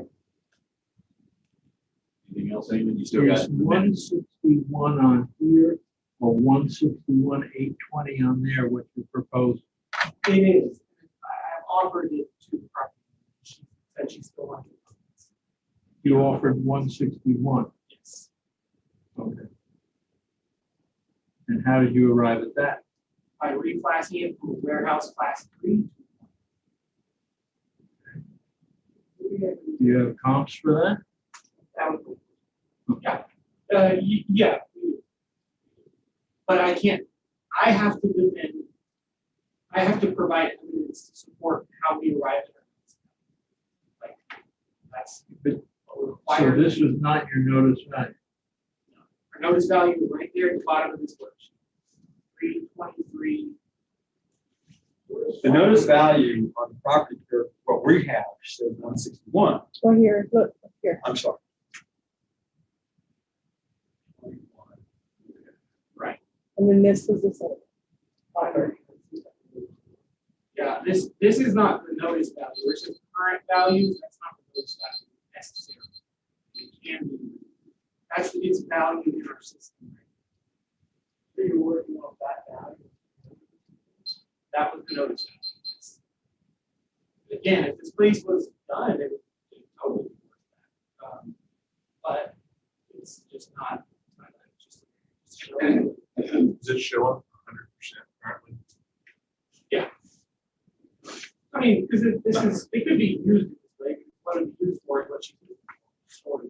Okay, so, Gretel, you have 2 minutes for cross-examination, and 2 minutes for rebuttal. Okay, well, first of all, Mr. came and he told me that I don't know the value of property, right? And that I could not build it today for the amount of, but we did. We spent $25,000 from SBA.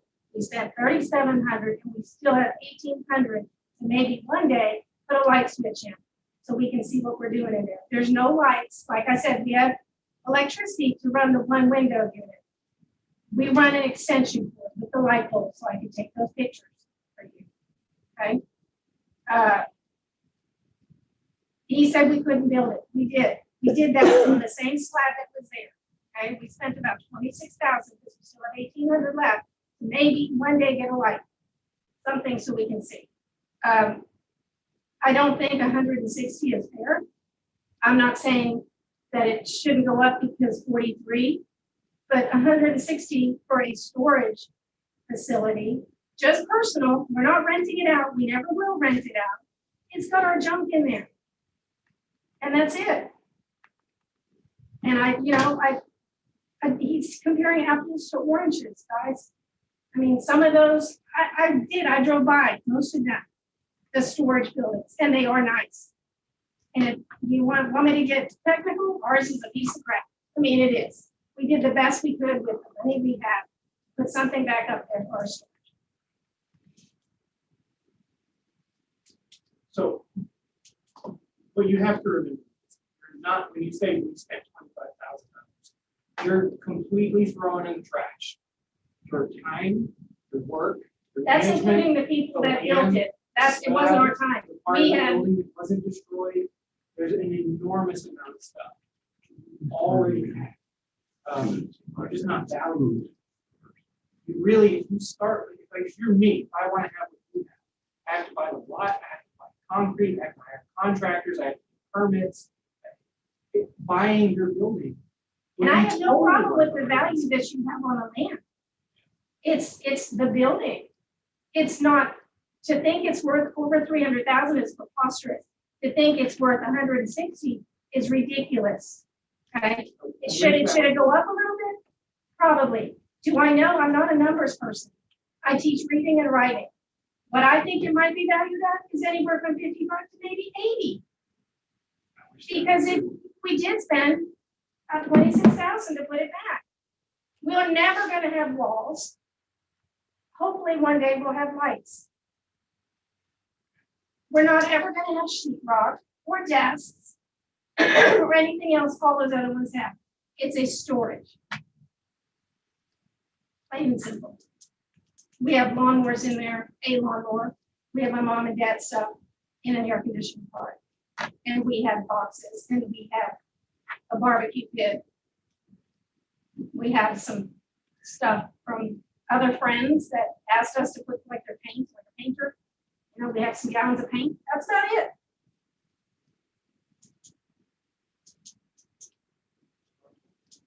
Not yet. So, Amy, you got 2 minutes if you need it. Okay, go to closing. And, 1 minute if you need it for any final thoughts. Okay, I just appreciate your time and your help. I've lived here almost 50 years. So has my husband. I went to school here, raised some kids here. I think I know my property value. I'm not saying I'm perfect on it because I'm not. But Ms. Raymond's new. I mean, he's just comparing. He's taking all these. You can't compare apples to oranges. That's all I can. That's what I tell my students. You can't do that. You can't compare something nice to ours.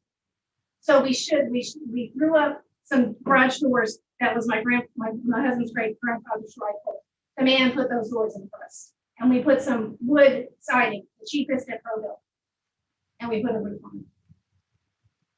And it's still parts of it, so that's it. That's regardless, you know. He can't compare it to what he has, I'm sorry, but he compared it to, he can't. And he does say, yeah, I got promotion, yeah, I did. But we've owned this since 1990, whatever, 91. You got 1 minute, England, for closing? Okay, what's our time? And you don't have any comps at the WH1. I didn't submit any for WH one. And let me ask a question. You don't charge your friends any? Nothing. Okay, And there's also, I saw on Facebook, the Keep Aransas Clean, their trailer, they need to park somewhere. You know, we are gonna let them park there, right there, pull it in right there. Might as well be in our electric, we let them park there for free. I mean, this is not, we're not earning money, it never will be. Okay. You know, we help our fellow neighbors if they need to park over there. The reason The other you thing- do stuff is because it costs them when you do it anywhere else. I don't care, I'm not the type of person, I don't do that. Excuse me. Hey, Mr. Hello, Moore. hello. This is our 5 minutes. I'm sorry, sir. The protester thinks their property may be worth $80,000. I have, if you take last year from W, you get 87,540. And that's my number. okay. That was kind of in that range too. I'm like 30% complete, so, I mean, with no electric, with no real electricity, yes, she runs a line. Yes, probably no running.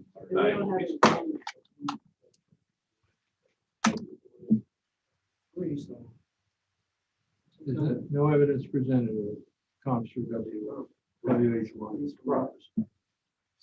Yeah. Okay, So- with 75. Yeah, yeah. Okay. All right, so I'm gonna make a motion then on case ID 2021-618. Account number 18584, considering Q1 incorrect appraised market value. That we lower the 2021 assessed value from 161,000 down to 75,000. All in favor? Aye. This is 75. But yeah, that's not bad if you got some radiation for breast cancer. Thank you. There goes the motion. Am I? You're done. You'll get something in the mail shortly, reflecting all this. I'm not gonna get it. It's Yes. right. Oh, is it? It's right. Yes, It's don't gonna bring the rain umbrella. all week. Because you found it. Thank you. No Thank you very problem. much. Thank you, guys. Okay. Thank you. Yeah. Is that it for I now? wish I was. I live in that. I couldn't buy it. Oh, there we go. All right, I just want to okay this. The mom and the daughter are both here. I didn't know if you wanted them to do agent form or if you were okay with that. I'm all okay with that. No? They need to do an agent. Okay. Who is it? Anders.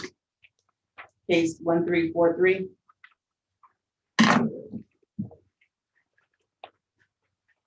How many more do we have? There's one more, I believe. We're waiting on. For 10? Yeah. Oh, yeah, that's good. Yep, we're doing good. We're doing well. Take another piece. Sure. Sure. Camp. The reason I asked is I was doing design. Uh-huh. 1343? That was the right couple. It is, and you're on Pintown? Yes, yes. Did she say 1343? It sounded, I don't have that. Oh, I do. Never mind. I see it. I got it. Sorry.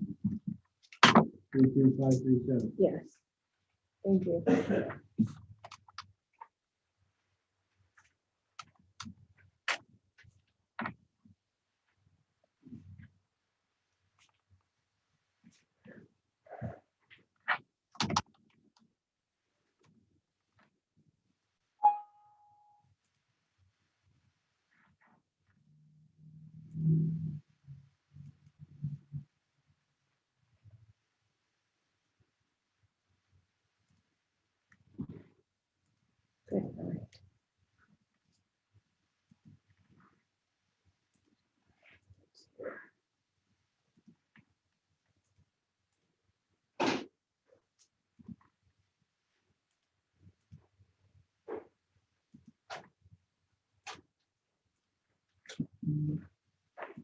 anyway, not talking about the last case, but on the picture for the last case, Uh-huh. there was a piece of property up above it that had like 6 or 8 mobile homes, it looked like, and they were kind of connected. That was kind of I an think odd. those were like storage buildings or something. Oh, is that what those were? Okay. I don't know exactly where the property was, but Very dead end of the road. Pearl Street, and going, Yeah. going Stuff that like way, that. Those are- Pearl Street, it's a very dead end. Yeah, that's a church property. Oh, the church property. Okay, so those are probably like classrooms or I don't know if Sunday it's a school rooms or classroom something. or a retreat. Okay. so like, what I call pro build is over here somewhere. Oh, To okay. the This is like left Sacred and- Heart. left and- Wait, say that again. This is Sacred Heart, right? Oh, that is Sacred Heart. Yeah. Okay. Close. Well, it's here. Yeah. they But- own- Okay. I don't know if that's like a retreat. It's classroom. Yeah, that was the, Dead ends. that was the, Yeah, I think it does. Okay, now I know. what it is. Right Yeah, in the Pearl. corner right there. yeah, the white building was their gym or whatever. Yeah. And then next to it was the Kinnaman building. I don't think the Kinnaman building's even there. Or maybe it is. I I thought don't that know. was all closed, but they knew what they did. I want to say the And those school are moved schools- over those are here. classrooms. That's where Sacred Heart Yeah, this School is is. classroom. Yeah, Oh, the okay. school It moved is here. Sacred Heart. Those are temporary. Kid lived there. Okay. All right, just curious. Yeah, I saw that, but I was confused as to where. You like it was. a window Because it said camera. Sacred neighborhood B&R. Yeah. Right. I was like at Pearl, Oh, yeah. somewhere over here. Yes. Normally you're just watching outside the car. I thought it was. It's pretty much stopped. Okay. It's little misty kind of rain now, but Your window was no, I was pulling his leg and it worked. Most of them will- Yeah. And yeah, for a long time. I cut all the grass I needed to cut. Yeah, the only place I couldn't cut was the backyard because of Mr. T. Is that the turtle? Yes. I don't know where it is. Well, she had him in a box. She picked him up, this was on Saturday. She put him in a box in the morning. And I was gonna cut the backyard when it rained was coming, so. We ended up turning and losing him. Oh, he's fine. Almost I got a ready. picture of it. Okay. It doesn't go away from you, He's been, I put him out on the street, he's going up in the backyard, sometimes in the dogs are, the dogs just bark They're at at him. eight form right Cats just look at him. We didn't get a whole lot. 0.15 know. acres. Come out of Harbor, right? Yeah. So it's just right here. He said, no. The bar ditches out here are flowing good. Yeah, and that's like when I came in this morning. It had just Just poured enough under a half an inch at our house. Yeah, you go up Rattlesnake Point Road and it was road. Yeah. Poor great hunting dog. Doesn't really matter. Shotgun blast. In fact, she loves them. Yeah. But Thunder, she cowers and shakes and follows me around like she's clingy and reaches out to pet her, just like, don't touch me. I'm scared. Oh, yeah. And she can, if it's doing something to be doing, she'll hear it and he'll I don't know that she hears it, but she feels it or something, because all of a sudden it's like, okay, what's going on with the dog freaking out again? So, and I have the stuff that I give her that calms her down. And then we also, yeah, Cindy's such a huge anti-marijuana person. She's a huge proponent of this CBD stuff. So we have CBD dog chews and cannabis-based derivatives or whatever it is. It's all right. Evidently it does. She called me just- I have this lotion stuff that I use on like achy joints and stuff. Oh my God, it's like instantaneous. You put this stuff on, because you quit hurting. They did? Yeah. Lab. 60, 70, 60, 60. English, the British, like. She's not up there, she's giant 100-pound dog. She's a dainty little 65-pound dog. If you're in the boat. Put her in the boat. Our captain also for the school district. Any of your voters there? Good morning.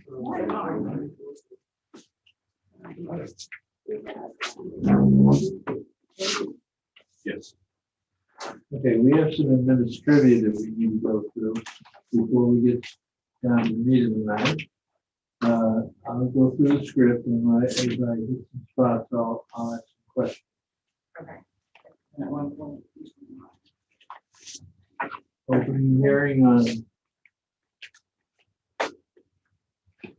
case ID 2021-1343, account 32537. This hearing is being recorded.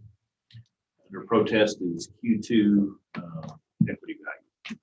Q2 only. Q2 only. Got that, Amy? We are the appraisal review board that will be hearing in protest today. The board is around this table. Eamon represents the appraisal district. We do not work for the appraisal district. We are appointed to perform an independent review of your protest. At the end of the hearing, you may complete a survey regarding your experience. The survey may be completed using the survey form and emailed to pcad.communications@cpa.texas.gov or online at surveymonkey.com/r/survey-ARB. Survey is voluntary. You also have the right to appeal our decision. Appeal information will be provided to you with our determination. At the end of the hearing, there'll be a document created with our determination value we put on it. And also will be instructions on what you can do if you don't agree with us. That'll go out in snail mail. So it'll be a couple of weeks. In accordance with tax code section 4145H, all written material that has not been provided must be provided at this time. Do we have all of your evidence? Yes, I've uploaded everything that I have. Okay, very good. ARB members who are considering the protest have not communicated with anyone about the protest and are signing an affidavit to that effect. I, Charles Powers, do solemnly swear I have not communicated with another person in violation of tax code section 41.66F. I, Robert Dayton, do solemnly swear that I have not communicated with another person in violation of tax code section 41.66F. I, Kathy Hoffman, do solemnly swear that I have not communicated with a person in violation of tax code section 41.66. I, Bill Duck, do solemnly swear that I have not communicated with another person in violation of tax code section 41.66. I, Scott Wagner, do solemnly swear that I have not communicated with another person in violation of tax code section 41.66F. All testimony from all witnesses must be given under oath. I, Shirley Andrews, do solemnly swear or affirm that the testimony I shall present to the appraisal review board is true and correct. I, Stephanie Garcia, do solemnly swear or affirm that the testimony I shall present to the appraisal review board is true and correct. I am a person solemnly swear for the testimony of the appraisal review board for the Aransas County Appraisal District is true. Do you hold a appraiser's license in the state of Texas? Yeah. You know what? Can you do that? Sure. What happens if they ever say yes? Yeah, right. We've had trouble. Okay. Right, yes, right, yes. There's a sheet of paper in front of you that has the procedure that we're going to follow throughout the hearing. Okay. And you get to choose whether Eamon goes first or you go first. Okay. Eamon? Now is 32537. Last year it was noticed at certified at $70,360. This year it was noticed at $327,390. It is 4,256 square feet of area. It's a warehouse and then there's a little building next to it. I think it used to be for car repair, and now it's a small resale shop. It hasn't completely opened yet. Got it. Okay, so the income worksheet shows this was classified in a warehouse 2, which is just most of the warehouses are class 2. There's nothing especially good or bad about it. There was no contact information that I could find in our system for the property owner. So I don't know what it's like on the inside, or if there's a tenant, or like you said, if it's not open yet, I don't know. The settlement offer indicated on the next page shows what it would be if it was classed down, which is totally possible, depending on what it's like on the inside. Fundamentally, the question being asked is like, if somebody was to buy this and then lease it out to someone to use it, because it is definitely commercial property, what would the rent they would be asking for? And a warehouse class 1 would be $2,000 for over 4,000 square feet of space. That wouldn't be usually it's a lot more than that. The sales ratio report is for our income producing properties or income value properties. Our sales ratio of those for the last 2 years is 1.0. That's it. It was just a warehouse 2, regular old warehouse. You know, I don't know what it's like on the inside. I'm eager to find out what's going on. Okay, so I submitted, So hang on a second. oh, So you have 2 minutes to ask him questions, and then you got 5 minutes for your presentation. So I'll give you 7 minutes on the timer here. okay. All right, I mean, I don't necessarily have any questions from the district. Our thing is, well, no, I guess I do. How did it basically more than 4.5 times the value in a year. Well, it's because the value last year was so incredibly low. So incredible. $70,000. You remember the building next to you sold for over $1 million. Well, true. I know it's a nice building and all the rest of that, but you can't explain away $1,050,000. So what was it valued the year before? Their building? Our building. Your building last year was $70,000. Okay, but the year before that. About $70,000. I think it's just been depreciating into the ground. Okay, but how can you 4.5 times in 1 year? Okay, your value on January 1st is an independent opinion of value. There's nothing to graduate changes year over year for anything except a residence homestead. The fact that it was unrealistically wrong last year doesn't stop us from putting a better value on it this year. The work had just never been done. Okay. So we are. I think the short answer to your question, I don't want to speak for him, it went to a different type of valuation. It went to this income. But people typically don't come in here and protest when their property is on our roll for 1/6 of what it's worth. Well, of course. Well, And I would have expected some increase, but not this kind of increase. we're not allowed to be slightly less. We're supposed to just have it be right. But for years you were very wrong. Very, very. So now it's our problem.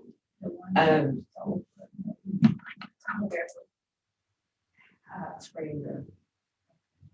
And to be fair, I don't think they didn't buy $1 million worth of real property.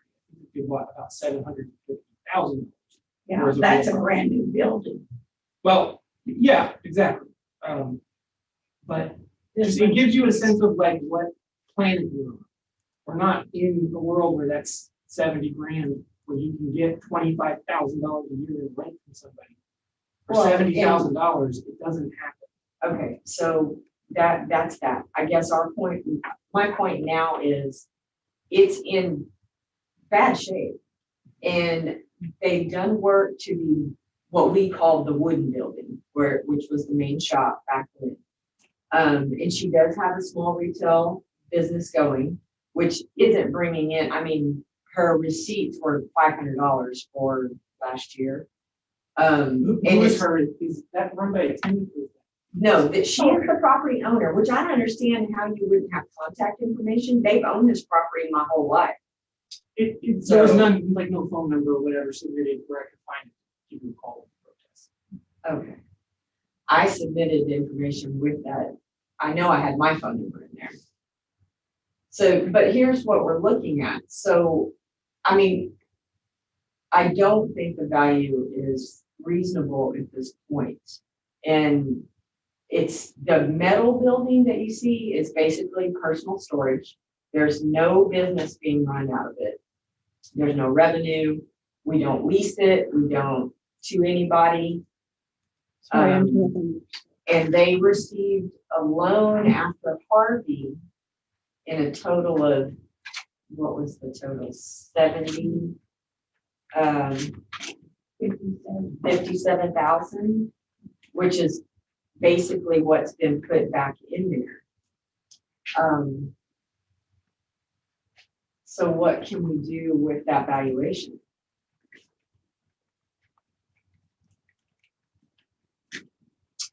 I think, I understand you're not using it, but that's a great job.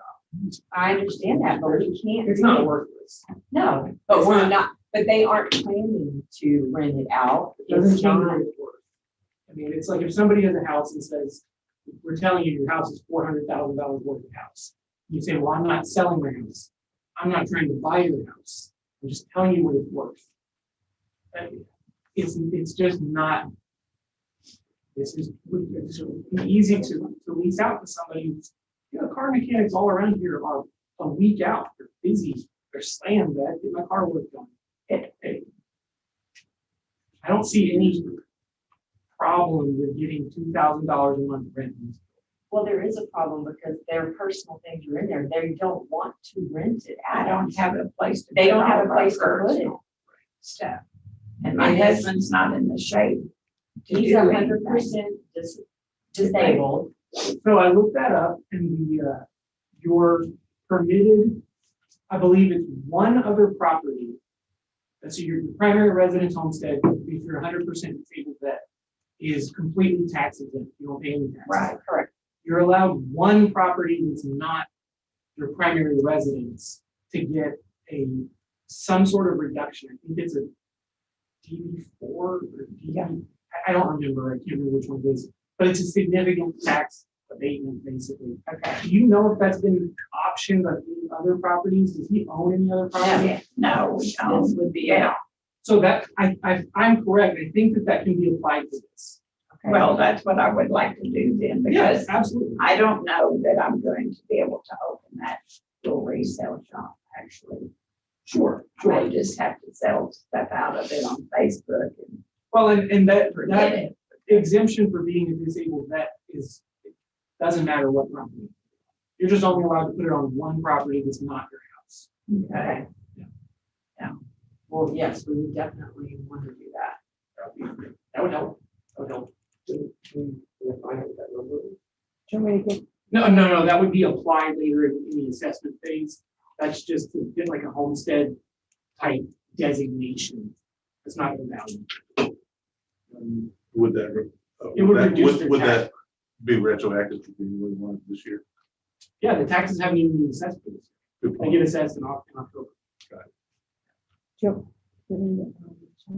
Yeah, we can find out what it would be. They know this stuff. It saves you money, that's the point.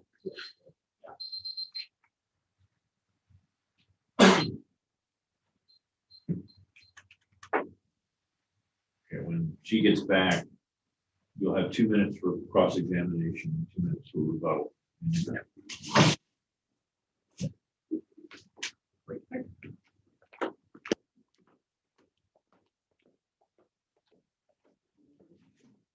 And what was your offer?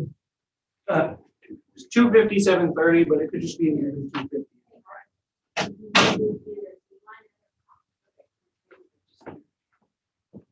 That's not what you have here. 245.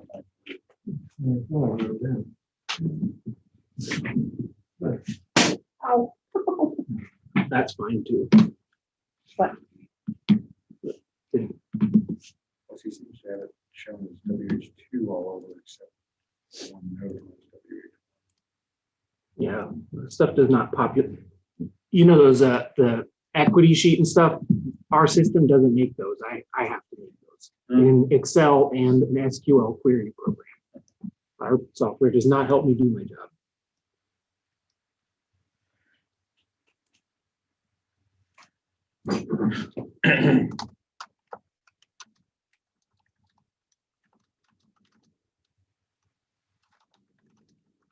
Val. Yeah. If somebody is 100% DV, Mhm.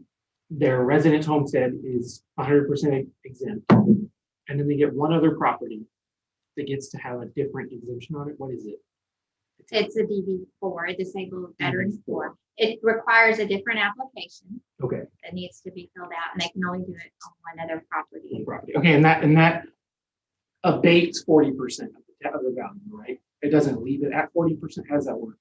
So the DB4 allows a $12,000 exemption off of the, Okay. and it can only be one place in Texas. It's not like per county. Yeah, they said this is the only property that we need Okay. available. All right. Thank you, Val. Okay, so, Amy, you have 2 minutes for cross-examination, 2 minutes for rebuttal. No. Yeah, there's one thing that I wanted to say, as far as renting to mechanics, it's almost impossible to find any good mechanics to do that. Plus, you always have to worry about what are they doing to your ground. And right now, our ground is clean from when we had it, but there's been a lot of places that is not clean after people move out of them because they've done well on the ground and they don't dispose of it properly. And that's one reason why we've never rented it since Robert Ramos was in there when the storm. And he was running it. It was Anders Auto Repair, but it was not incorporated under our name. He wanted to keep the same name. Right. But whenever after the storm, there was a lot of things we found that he was doing that should have not been done. So we will not rent to another garage person to do that because they don't know how to keep things cleaned up, and they leave cars sitting everywhere on the property, so that's just not. Having tenants is hard, yeah. Yeah, we don't want to do that. So did I understand the DB4 is an additional 12,000 exempt? I think that's what she said. I think it's $12,000 off the value when it's calculated. And you had the value, you said 250, but the gentleman here said it was at 245, 540. Which one are we talking about? Where did you see that? On your settlement offer. Settlement offer. Oh, okay, yeah. All right, fine. What was the settlement? 245, 540. And how do we apply for the DB4? They're bringing you enough. Oh, yeah, to go through. So that was your 2 minutes of rebuttal. So Okay. we're ready for closing. You have a minute, even if you need it. Okay. Any final thoughts on? Yes, sir. Okay.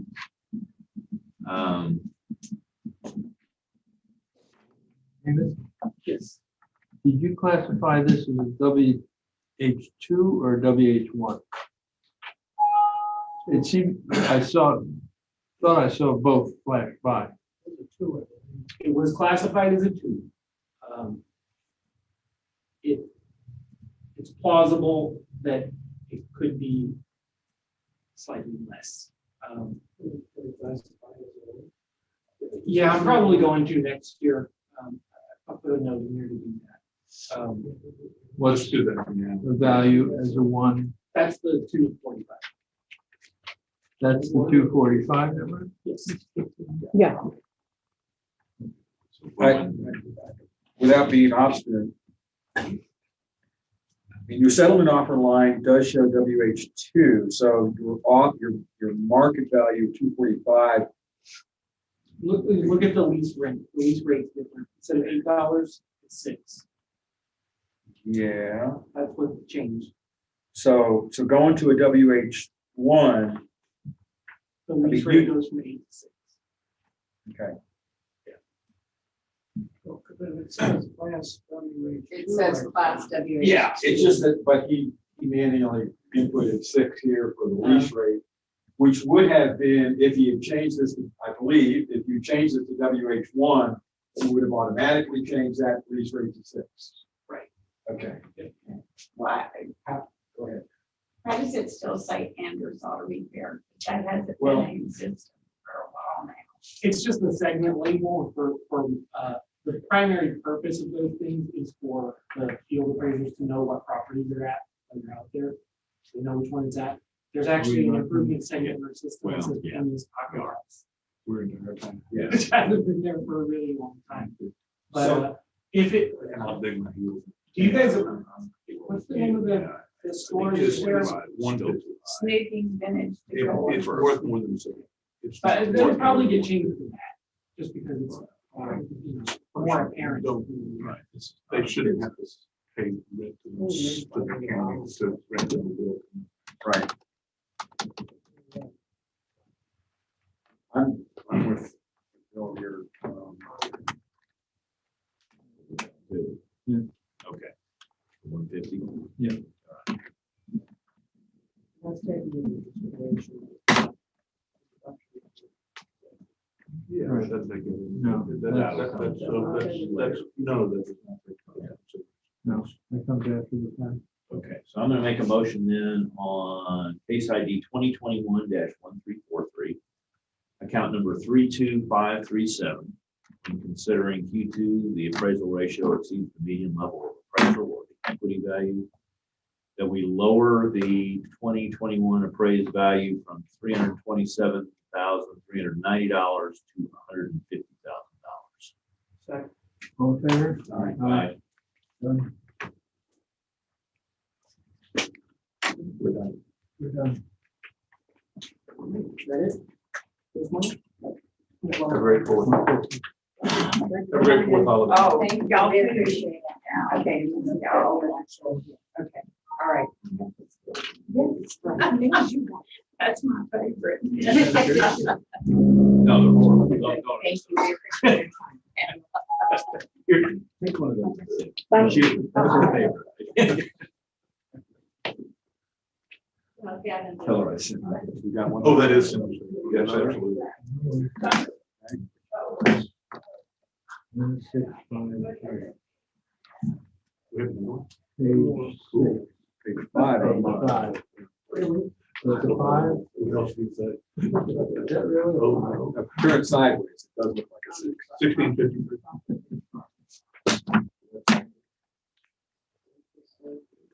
There you go. This one day.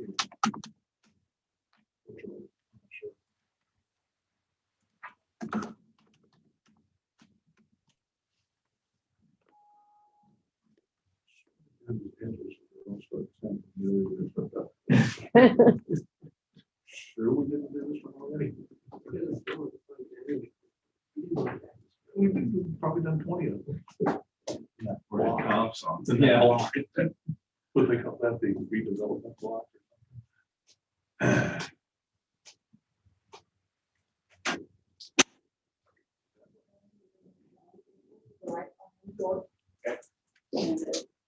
You want to write that.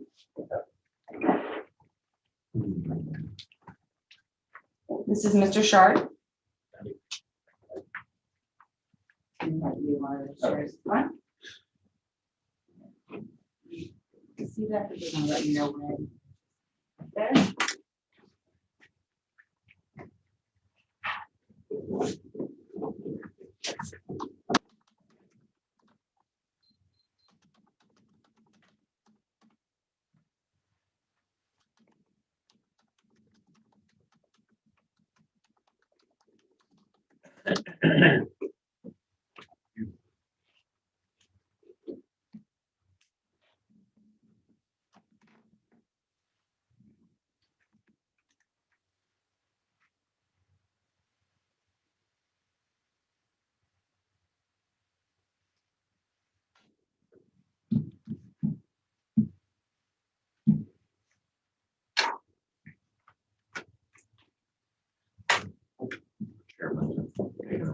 right? It's not So, awesome.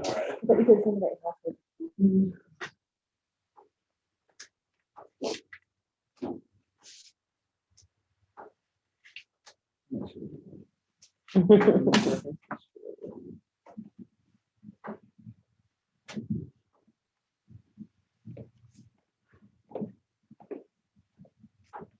Good morning. Morning.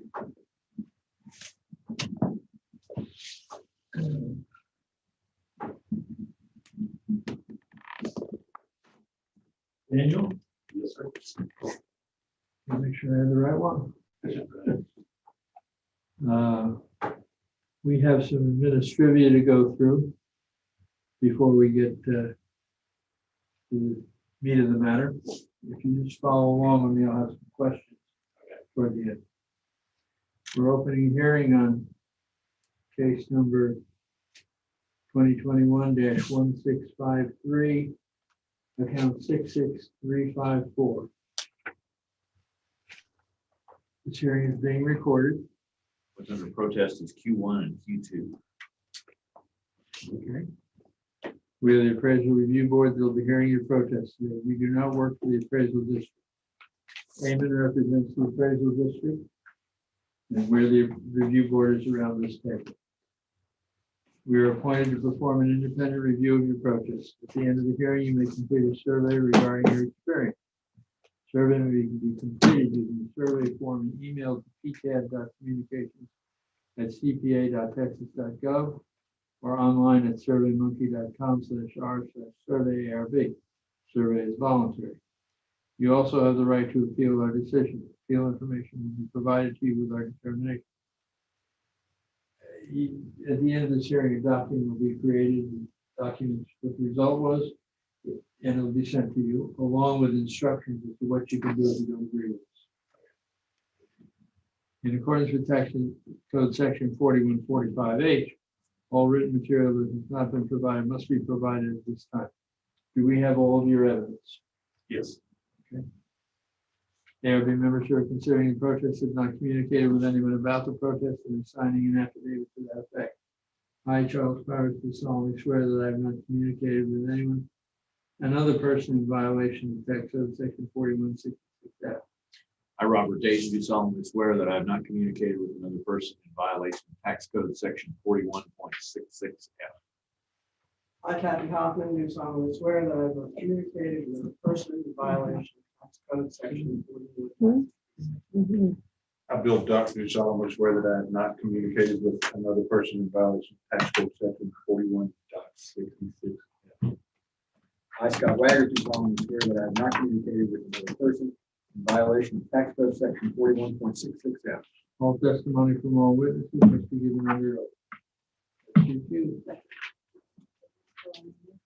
I, Daniel Carr, do solemnly swear or affirm that the testimony I shall present to the appraisal review board is true and correct. Hey, member, do solemnly swear or affirm the testimony of the appraisal review board, the appraisal district is true and correct. You hold a appraisal, Texas appraiser license? No. There's a chart right there to your left that shows how the hearing will proceed with the hearing. Okay. And you get to choose whether you go first or Eamon goes first. Okay. Which would you prefer? I have one question first. So do I need to go first? Do I have to ask my question? Yes, you have 5 minutes. Okay.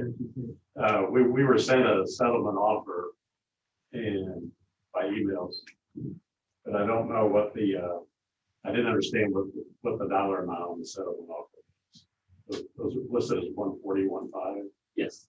But I didn't know if that was where, for which amount on the form. In other words, I don't know if that was the market value. Yeah, we changed the market value. Change the market value from 151, 150 to 140.15. That's correct. Okay, because that was when I asked the question, I was told that 140.15 was actually going to be assessed value. The assessed value and the market value are the same. So I guess my question is, because we have a homestead exemption, we have an appraised value Right. on here proposed at 142,497. Right, so it would, your homestead gets applied to that, and it takes another $25,000 whenever your taxes get.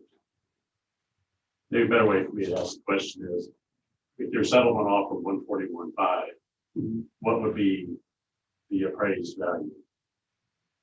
The homestead value. He's got a homestead. Right now, 8,000. That's what he was talking about. you're proposing one. Oh, you've got a homestead over 65. No, So he doesn't. Oh, you're saying you're gonna cap loss. yes, yes. So that's why he's got two different values. That's what he's talking What's his cap loss holding it down to? it was 151, 150, it's 142, 497 with $8,600 in Cap homestead loss? cap loss, yeah. So that would, it would end up for this year affecting your bill to the tune of $1,500. 2%. Okay, I'm gonna try to ask a different way. It's because you have a lot of stuff going on. Cap loss is like holding your value down artificially. You have exemptions going on. You have a notice value and settlement value. There's a lot of moving parts. So I'm not looking for an exact number, but on the column here, it says 2021 proposed appraised value. And it showed 142,497 for all 5 taxing jurisdictions, I guess. But their settlement offer was less than that, 141,446. Exactly. So does that mean that the proposed appraised value would become 141,500 instead of 142? yes. Okay. Yeah. Okay. That was the percent. That cleared that up. So anyway, all I did I put it in the letter that I sent you was I went to your website.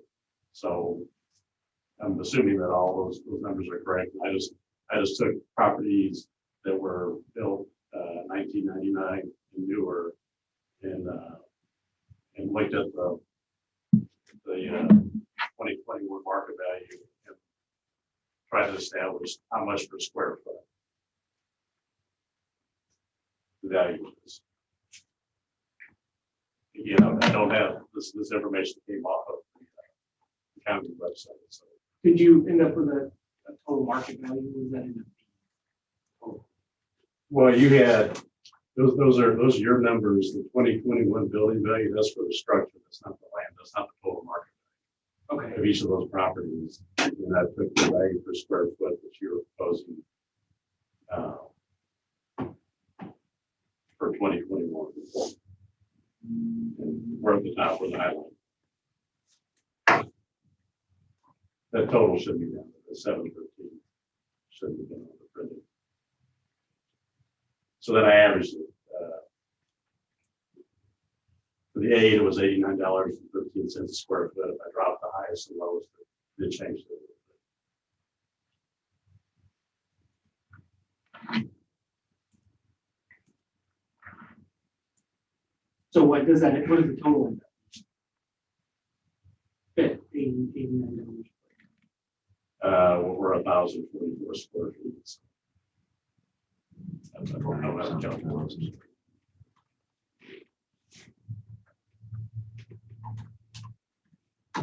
We don't do anything like that. So it's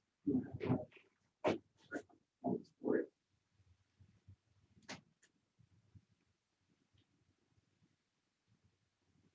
Did you do any corrections for lot size or age or any things like that? The only thing I did, this is strictly for the buildings. These numbers are only for the buildings, the improvements, buildings. And the main living room, not garages or anything like that. Okay. And the only thing I did was, our house was built in 1999, so I only took ones were built in 1999. Okay. Okay, that was his 5 minutes. You'll have more to speak later. Eamon, now you got 2 minutes for cross-examination and 5 minutes for your presentation. Okay, so this is account 66354. It's a single family residential property. Said the last sale price was $105,000 in 2012. Last year's value was $144,390. And this year, it had a market value of $151,050. So there was neighborhood adjustments that went in part of a regular national appraisal based on the sales activity. There was a homestead cap loss holding this value down a little bit to the 142. You can scroll down, you can see Picto, the house on Avon Street. Can't see what the cross street. Seven. Okay. All right, our sale grid shows properties in this neighborhood, and this is what's contributing to the increase in market values, neighborhood sales. The first one is, I mean, just look at the first two, really. They're both new-ish, or, you know, they're 4 years old. They're 1,100 square foot homes, and there's one sold for 210 and the other sold for 200. Big example of what's going on. And then 3 and 4, we've got an older 3FB home, 1,184 square feet, and it's sold for 128.07 in pink. And then 70144 is a 4-class home, it's 1,200 square feet, sold for 181. When appropriately adjusted, all these properties, their median value is 163,440, which is to say the subject would be expected to sell for about 150 or 165 in the current marketplace. But the next grid showed the equity grid, and part of what keeps our values artificially low is equity in the mass appraisal. So the equity grid shows other properties that are not necessarily sales, but they're more identical to the subject, both in like where they're situated and what kind of houses they are. When adjusted to be like the subject, our value would be 141,446. That's on an equity basis. That is where the 141,500 is an equity number. And then what follows is the sales ratio report for this area, and we are at 0.98. Even after the mass adjustments, we're still a little bit light. Property value is going up. 29 sales total. That it? That's it. Okay. Now you have 2 minutes for cross-examination and 2 minutes for rebuttal if you need all 4 minutes. So the other thing that I was looking at was the, I don't think you had the property directly across the street from us was sold for the past year. I put the note in there. I don't, there's not a picture of it, but those are my neighbors. I'm not trying to pick up my neighbors. It's definitely old value, I believe, if we want to sell. To pick the picture first one, that's out of our window. That's an abandoned shed next door. You can see the grass. So everybody begins to see us. So I said, "What's that building next door?" So anyway, I would suspect if we put the house up for sale, that would impact our business. So back on the lot, sold across the street. There was two lots, and it was listed for 50,000. I believe it's the 63776. Okay. Anyway, it just closed within the past year. I don't know what they paid for it. Talking to them and for the time on the market, I don't think they paid over the listing price. So they paid no more than 50 for 2 lots, which would be 25 apiece, which is where you have the value of our lot last year, pretty much pretty close. And this year you put it over 30,000, I believe. Yeah, 32,770. That for the long lot there? Yes, it's two the same. It's two the size of R1. It's 64 by 128. Well, Times 2. I mean, the one of the, okay, I see. The other side from that. And the other two sold, 56352 and 56349. They also sold in October or November. I don't have any idea what those sold. I don't know if you have that information. I don't have access to it. But they As were, far as the neighborhood goes, people really are paying in excess of 200.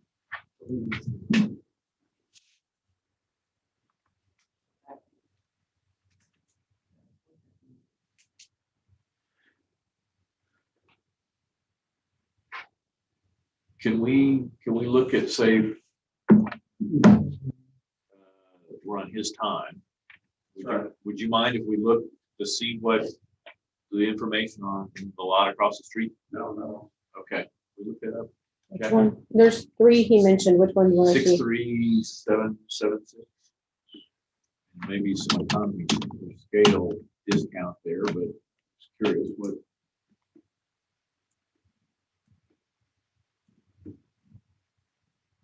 What do you want it?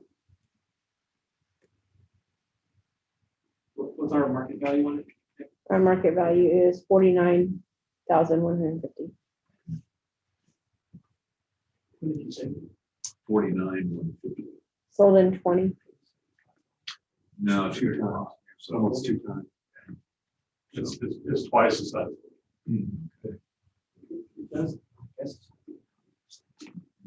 Yeah, it's not just that, it's not exactly 1-to-1. Look at the picture. It's not like 2 identically useful lots. One of them backs up against a dirt road closure. So it's essentially the back half of a lot that actually on a paved street. So you can see there's an access adjustment. Okay. You wouldn't expect it to sell for precisely double what it would if it was a minimum size lot to put a house on facing the paved road. Basically, if they sold the front half, they would get more than 50% of the value of that lot. The back half would be less than 50%. Okay. It's in the realm of reasonableness there. Okay, Amy, you got 2 minutes for rebuttal, and then we'll go to closing. No, Amazing. Okay, any final thoughts? You got 1 minute to close? Okay. No, you had it. Okay. Yeah, I'm thinking we need to mark it down. 440. 141. 446. Yeah, 440. I have a question to the neighborhoods, where the neighborhoods and all the equity comps are different than the subject. Where are they in relation? Pretty close. Yeah, at least from an equity, the equity. People like separation. Yeah, they're on Linden. Linden is actually. So there's more 2. towards the school. Yeah, Savinaw Central is some kind of a sub neighborhood inside of what's called Smith and Wood Central. They're in the same place. Okay, Savinaw Central is like completely enclosed. okay, all right, thanks. And at the 140, 440, the current value of land and the current value of the structure would both come down. And then the homestead would come down. Yeah. I'm good with that. Yeah. Okay. I'm gonna make a motion then on case ID 2021-1653, account number 66354, when considering Q1, the incorrect appraised market value, or Q2, appraisal ratio exceeds the median level of appraisal or the equity value, that we lower the 2021 appraised value from 151,150 to 141,440. All in favor? Aye. We're done. All right. Back and forth. All right, thank you.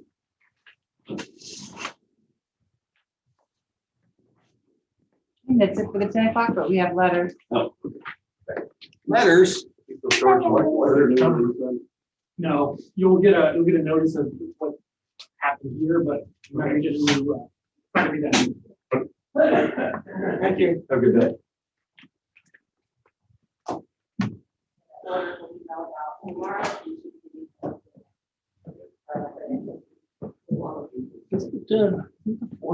It was Sunday. Monday? I don't know, that was my question. Go ask Josie. Yeah, that was kind of my question. I was hoping Monday.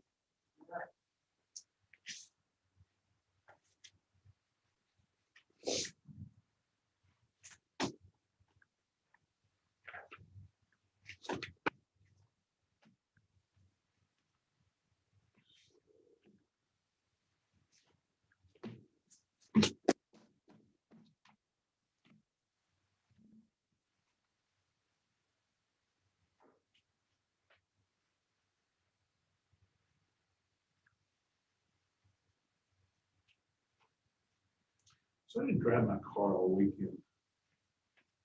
And I got in my car yesterday. Did what?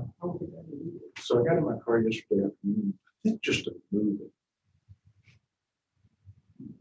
I got in and it was hot. It's the air conditioner. No, the air conditioner. And I drove around the block. And it never came on. And I just had it working. Replace a line that it apparently like corroded or something like that. Worried and I popped the hood and the compressor at all.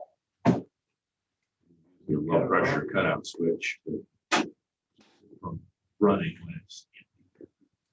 So I drove around the block.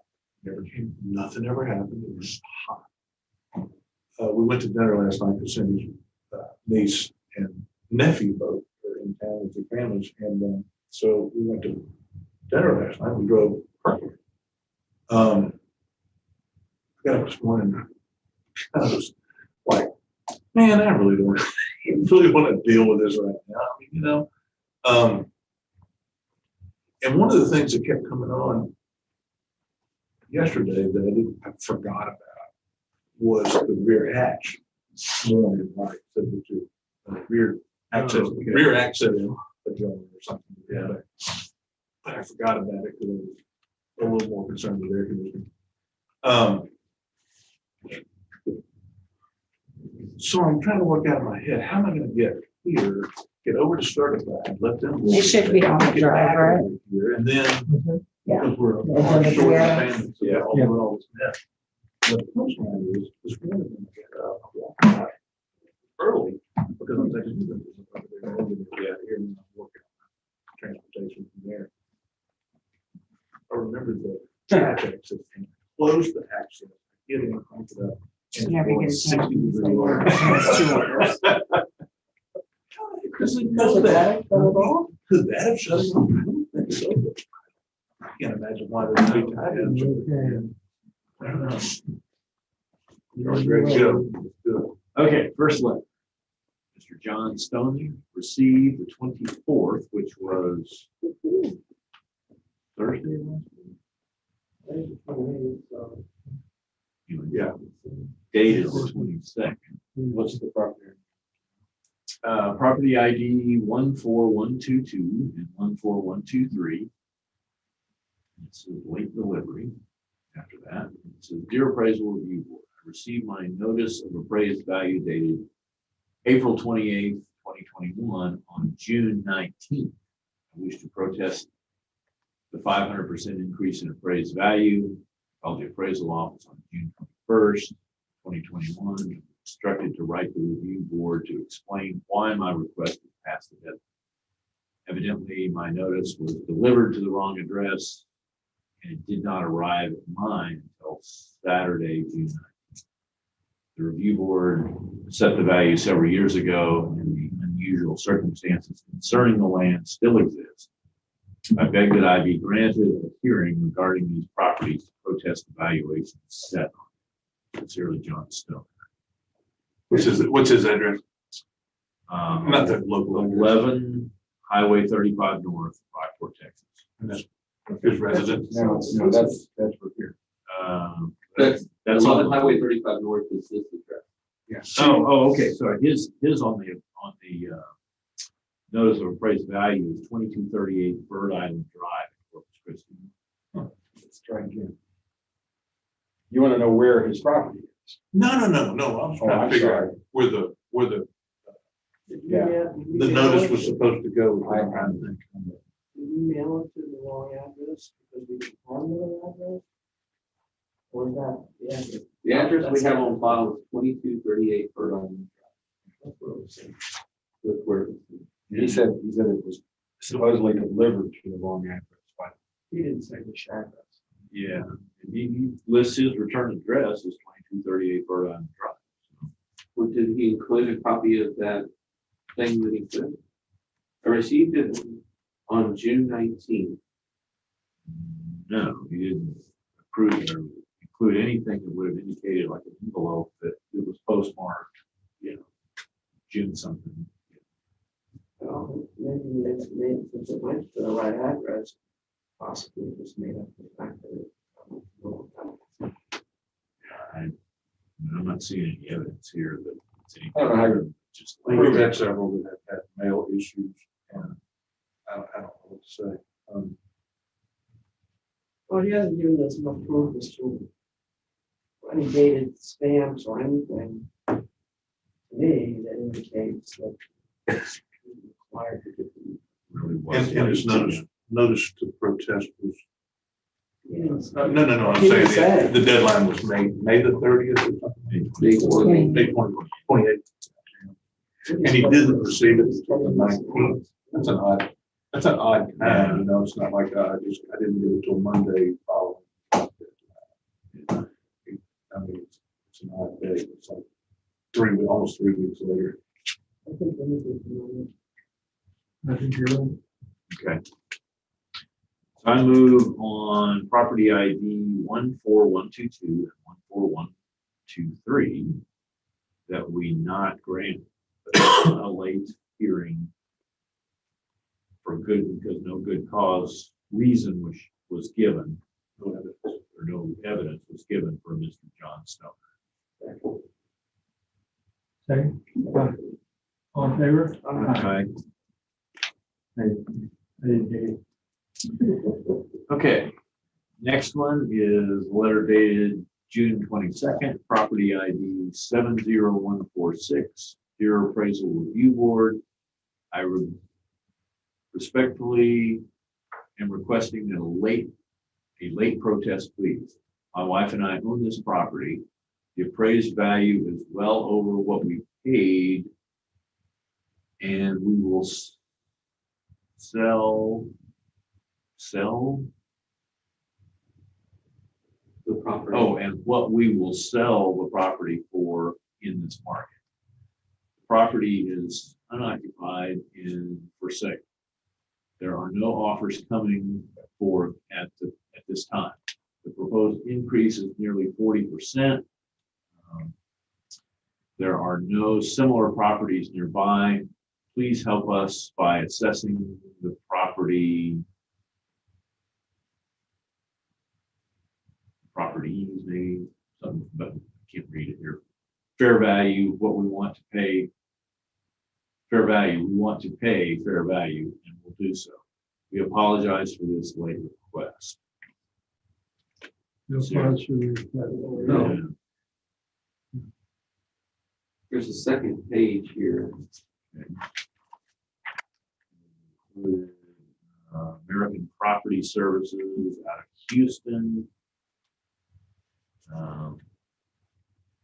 Advertisement looks like it probably came in the mail. Are you tired of constantly increasing tax bills? Are you paying more than your fair share of taxes? If so, no. According to Aransas County Appraisal District records, your 2021 taxable assessed value is $1,006,030, an increase of $302,880. Can't have no reference as to whether that's really true of this property. But no, yes. No. So, here we go. Here's the assessment. Yes, that seems to be true. So it's up about 30%. So what's the cause? But there's no cause, yeah. I would say no. Okay. So I move in on property ID 70146 that we not grant the homeowners a late hearing because they have not shown good cause or reason for their late protest. All in favor? Aye. Okay, next one. Start with the Illinois topic, but it appears that I sent my late appeal request. Let's see, let me get that first. PID 16303, Copano Code, Unit 8, Lot 41, part of 8, all 42. This says it appears that I sent my late appeal request to the wrong address and not to the review board, hoping my request makes it to the board. So he sent it to this address, 11 Highway 35 North, Rockport, Texas 78382. Missed the May 28th deadline for filing an appeal regarding my property in Rockport. Therefore, I am belatedly requesting approval from the board to do so at this time. I received my tax notices for property I own here in Lavaca County with an appeal date of June 16th, 2021. I received your notice May 28th, 2021, and put your notice in the pile. I went to Rockport and went to file to your office and went to your office June 11th to leave my appeal, believing I was okay with the late date, only to be informed that I was late. Due to these circumstances, I am asking you to allow me my appeal, and thank you for your consideration. Respectfully, Joseph Theriot. It's very clear on the documentation you sent. There's nothing ambiguous about it. Everything here was denied, what? Yeah. Well, But on the So people that come in that are late are never told, they're always told to write a letter. okay. But yes, the tax We notice is tell very them that clear. they're late, but we also tell them that they have the ability to write you. That's all we say. It's very clear. So I move then on property ID 16303 that we not allow the property owner, Mr. Theriot, a late hearing because he has failed to show good cause. All in favor? Aye. Okay, Aransas County Appraisal Review Board from Gary and Laura McBee, dated PID 65627 at 1128 Water Street. Dear Justin, oh, wait a minute, this is your letter to them saying, Remember how I was just telling you, we asked them, this is the letter we send. yeah, We tell them you're late and this is the letter. okay. So that they wrote, if you want to read the letter. Yeah, go ahead. Yeah, okay, so your protest, this is back to you. Your protest was received in the Aransas County Appraisal District Office or postmark after the deadline to file a protest. You may write a letter to the Aransas County Appraisal Review Board before the appraisal records are approved on July 20th if you wish to request permission to file a late protest. Please include the reason you missed the protest deadline. The Appraisal Review Board will read your letter and make determination as to whether they will allow a late filing protest based on good cause. You will be notified by mail of their decision. Sincerely, Charlie Powers. And they wrote at the bottom of the letter, yes, we are requesting permission to file a late protest. Our notice did not arrive in a timely fashion initially from Aransas County. We can only assume it was a postal service issue. Thanks, Gary McPhee. And then they have their protest form filled out, which conveniently was not dated, but it was received here June 4th. Is there any indication of the late sheet? Yeah. The, There's no evidence. of it. the envelope that's at the very back. That's the envelope that's in here. That's the envelope on June 22nd. That's not their envelope. That's, Yeah. that is their envelope. It's not the one Yeah. that came to them. That's where they mailed. right. Never mind. No evidence. Okay, so no. Okay, What was June 4th was a day? Well, June 7th was a Monday. It was a Friday. And the deadline was It's the 28th. The prior, it was the prior. okay. So I move on property ID 65627 at 1128 Water Street, that we not grant the property owner a late protest because they have failed to show good cause. Second. Favor? Aye. Okay. So this next one, property ID 24931.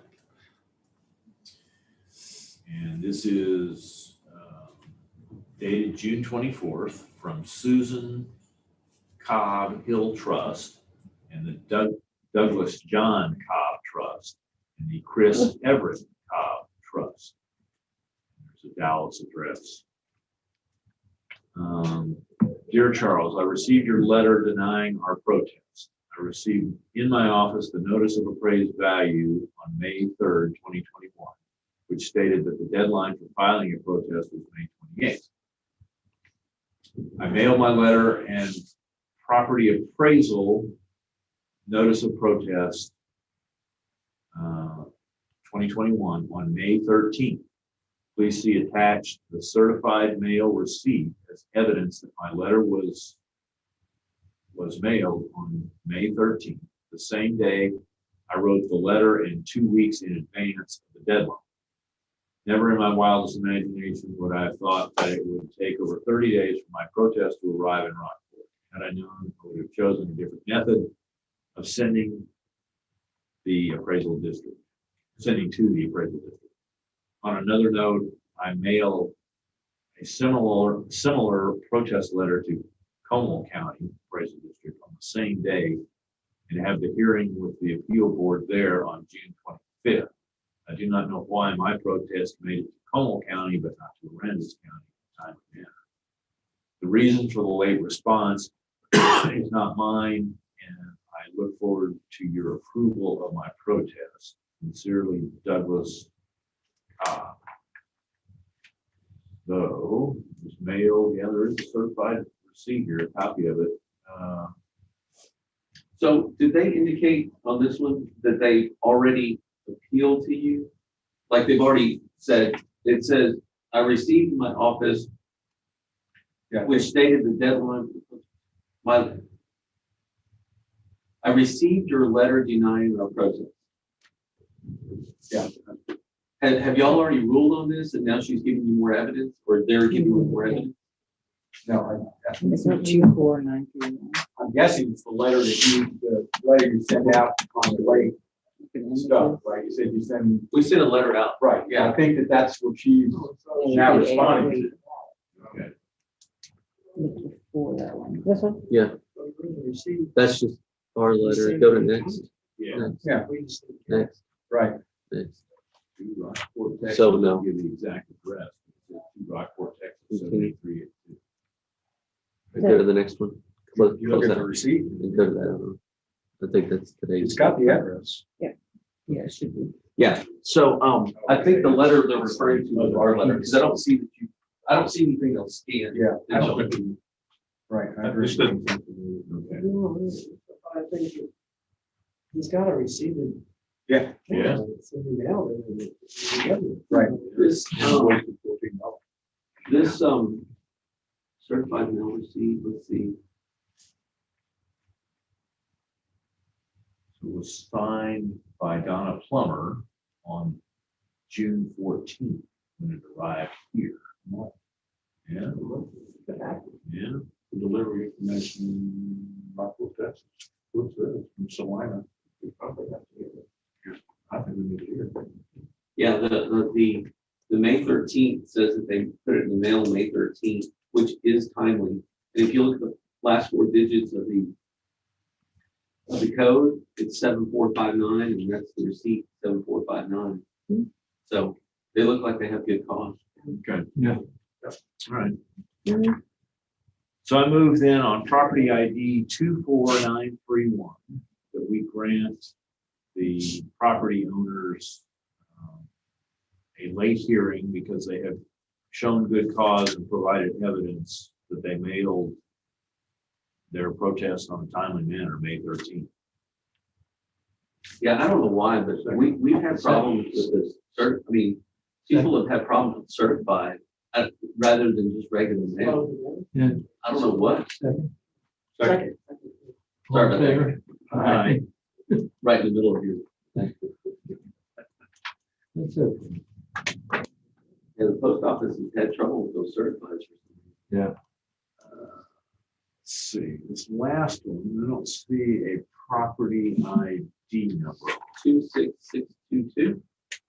No, that's what we just did. No, No. we did 24931, right? Yeah, we have. You're correct. Sorry, am I missing it here? The It's one from Dave Moore? 26622. 22. No, 26622. Can you confirm that, Jackie? The address is 1871 Dave Moore. 26622.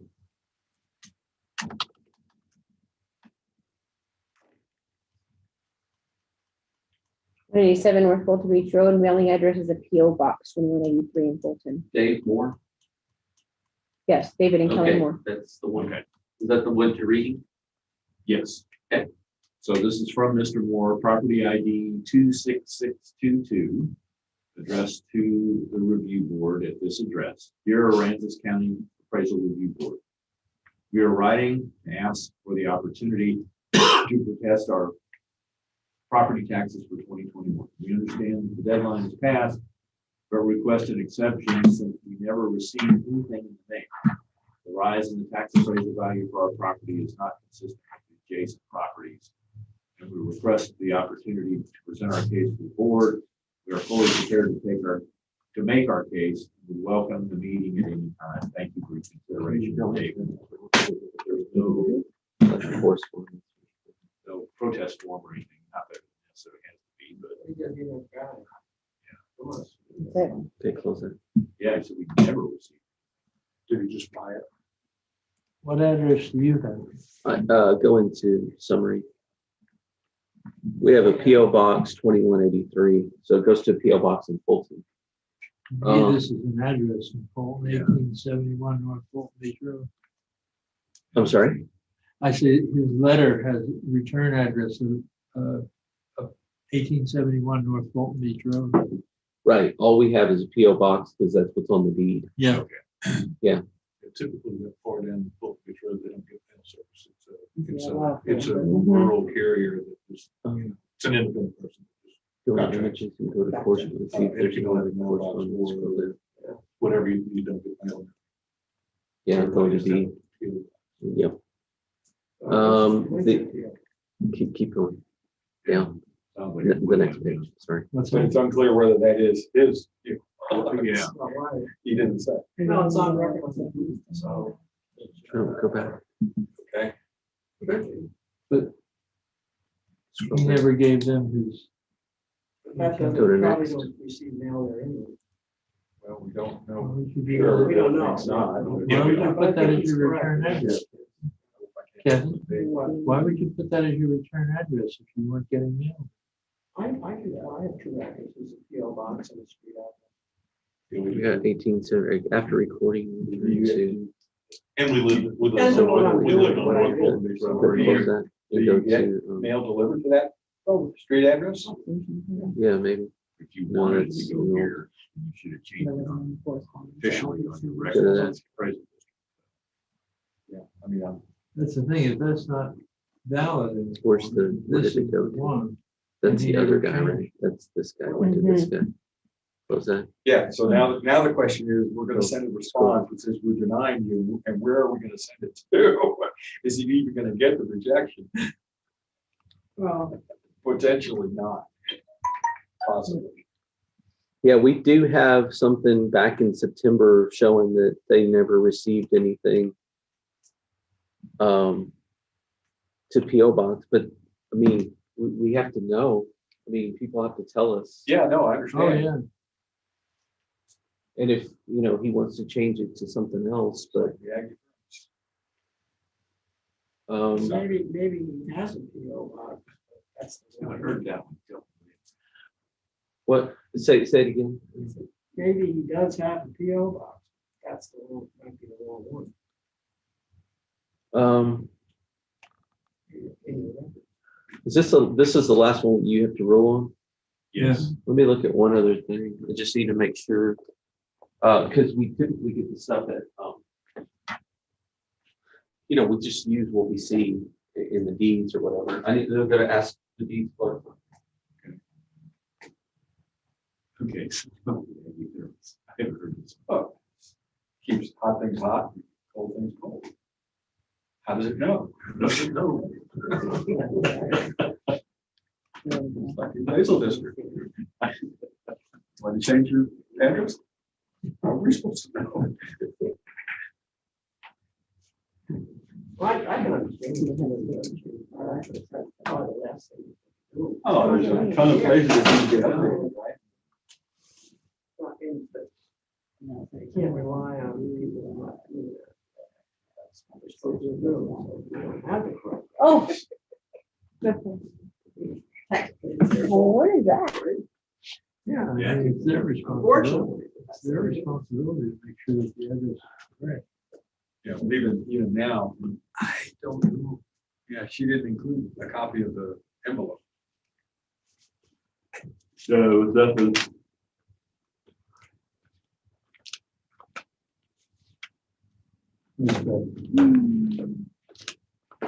Ignoring me. I'm right here. Oh, they're doing important. I was speaking on that. Here. I was meditating.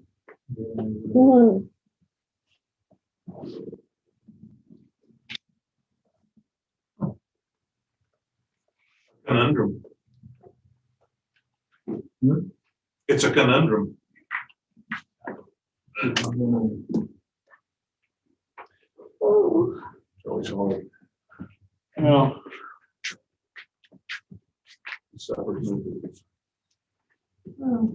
I mean, personal responsibility is something we see very little of these days.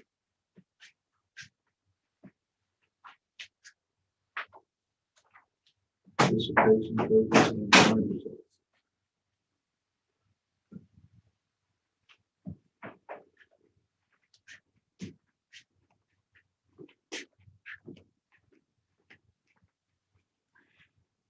It's very hard. If you're gonna try to do this, you gotta send it to documentation today. Yeah. My dog ate homework. Here's the chew that piece of paper. Really? Okay, so, like I said, we get this stuff from the deed information. And I'm gonna show you, go ahead and pull this over, not that one. Yeah, let's do the deed first, the images for the deed. All right, so in this deed information, you'll see that, go to the second page. You'll see that it's 1871 Fulton Beach Road, right? So we get this, and this is what we put in the system, because we get the information from the deed. Then go to the next thing and show the letter. Yeah, that one right there. So then we get this thing to the return. Well, you can't really see this right here, but this would have been where the 1871 Fulton Beach Road, but they said return to sender, and they give us this PO box. So this is what we use moving forward. So this is the information we have right now, because the post office said that other one, that first address that I showed you, didn't work. So, I mean, unless the property owner tells us something different, we don't know where to send it. What the one we used to send it is stuff, is it? Right here, this one right over here. Yeah, the PO Box 2183. And then go ahead. Keep going. I was gonna say, in the notes, go into, I think it's deeds, go into deeds and sales. Go into properties, go into sell information. No, this is not the right place. No, get out of this. Go into, the identification maybe? No, owner agent. And go into details. And go into, comments and codes. Change mailing address from 1871 Fulton Beach Road, Rockport, Texas, 78382 to PO Box 2183, Fulton per PO. And that was what I just showed you. So when we get a return and they tell us where to send it, then we send it to that other place. Yeah. It is. Just another question, because you had 1871 North Fulton Beach Road, Rockport. Right. That's again, that's one of those, it shouldn't be, it's one of those weird areas that it's like you indicated, it's a weird area. Everybody has a Rockport address, but they don't deliver it there because it wasn't really Rockport. It's the county. Yeah, It's exactly. past Fulton. It's the Right. county. Yeah, the Right. address, Yeah, it's like where we are. The address is really Rockport, but they don't deliver there. That's why most people have PO boxes. Right, And they have exactly. no roads. So again, this is the best information that we have because we get a return from the post office that says, don't send it there, send it here. Yeah, well, we changed the mailing address to be based on that document we received from the post office.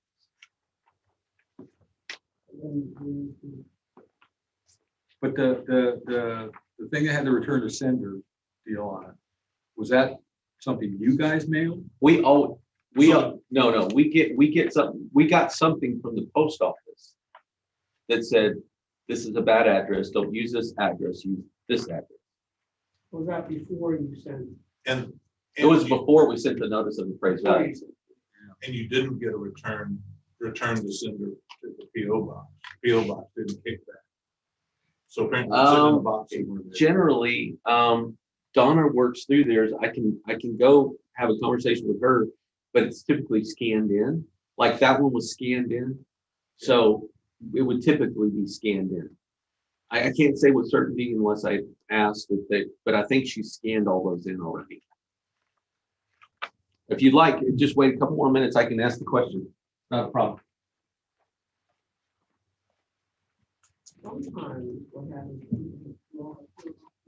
No. We had one on the right, but I don't think we had one. Yeah, we have one in both. I get Yeah. both.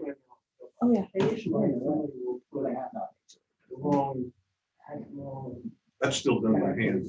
stuff, yeah, it's all on my hand. Done by hand. So I take it back to the office there and say, this is not mine. What about the other two? Sometimes people don't do that. Yeah. They get it and pitch it. Who knows? No. I'm sure I probably got it. Yeah.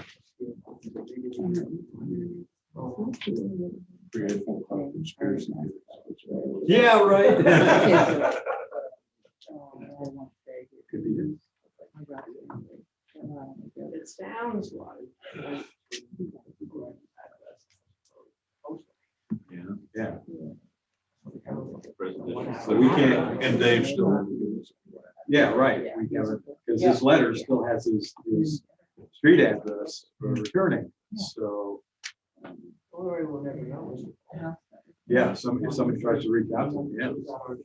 I'm not arguing. about it. Yeah. This one's clean. Like on this side. But again, it's like the Aggie Thurman, how are they gonna know? How is he now gonna know that we, something's worked up with your address? I don't know. Oh, okay. Post office. You know that church is, or what's that first street? Right, right. And they should know. Right, there's apartments on the right.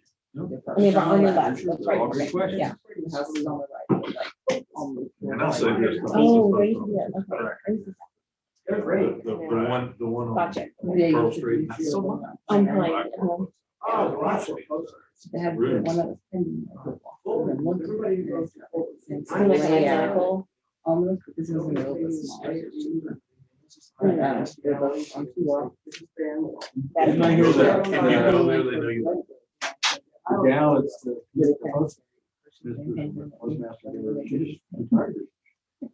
Well, yeah, but you see the plan. I think I saw Yeah, I something. see the plan. You could probably turn it into. She'd been there for. Really nice guy, but the ones that, Yeah. Oh, no. and they don't care less if you want 15 miles out the door. They want one person. And if it's lunch. Yeah, They've been doing it so long, it's not no long. right. Yeah. Yeah. Okay, in answer to the question, Mr. Duck, have we received anything in relation to a kickback from our notice of appraised value? And the answer is no. Because the majority of those scan-ins, or the majority of those, like return to sender kind of notices, have already been scanned into those accounts. I just looked at the list that she had left, which was approximately 50 parcels or 50 properties, and that was not in one of the stacks. You hate to deny them a thing if there's some chance that there's a fund. I think the only way to solve it is to go on. That's not anybody's that's job. not everybody's job. Yeah, we don't, I mean, You know, I think actually Donna actually tries to reach out to these individuals, but if you don't have a good mailing address here and the post office sends you something there, unless you get a kickback, and so I'm affirming that I just went and I didn't get a kickback with the PO box, then I don't get a kickback. There's no reason to be alarmed on our side at that point. Unfortunately. Yeah, no. It's such an unusual situation, we probably have to deny it. It's really kind of a common basis. You know, it's unfortunate. Because It is, yeah. But it is what it is, so, you know. Okay, so I'm gonna make a motion then on property ID 26622 belonging to the Moore family at 1871 North Fulton Beach Road, that we deny a late protest because good cause has not been shown. Additionally, if possible, I would suggest that the appraisal district reach out to Mr. Moore and confirm this address, whatever the correct address is. All in favor? Aye. Hey, Your recess. a lot of letters. Yeah. 1:30. Right.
ready to,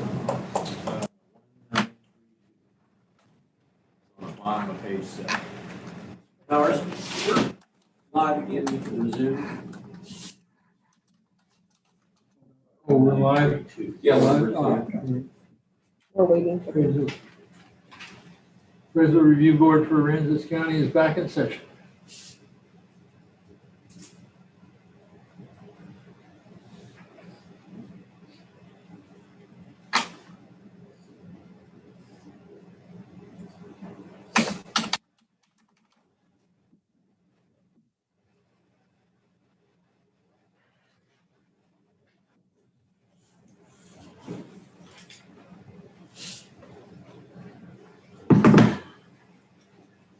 So if you're right in here, you're gonna turn to the right behind the door, and you'll have your own little table right there. how are you doing, folks? Hello. Yeah, just come on around. Yeah.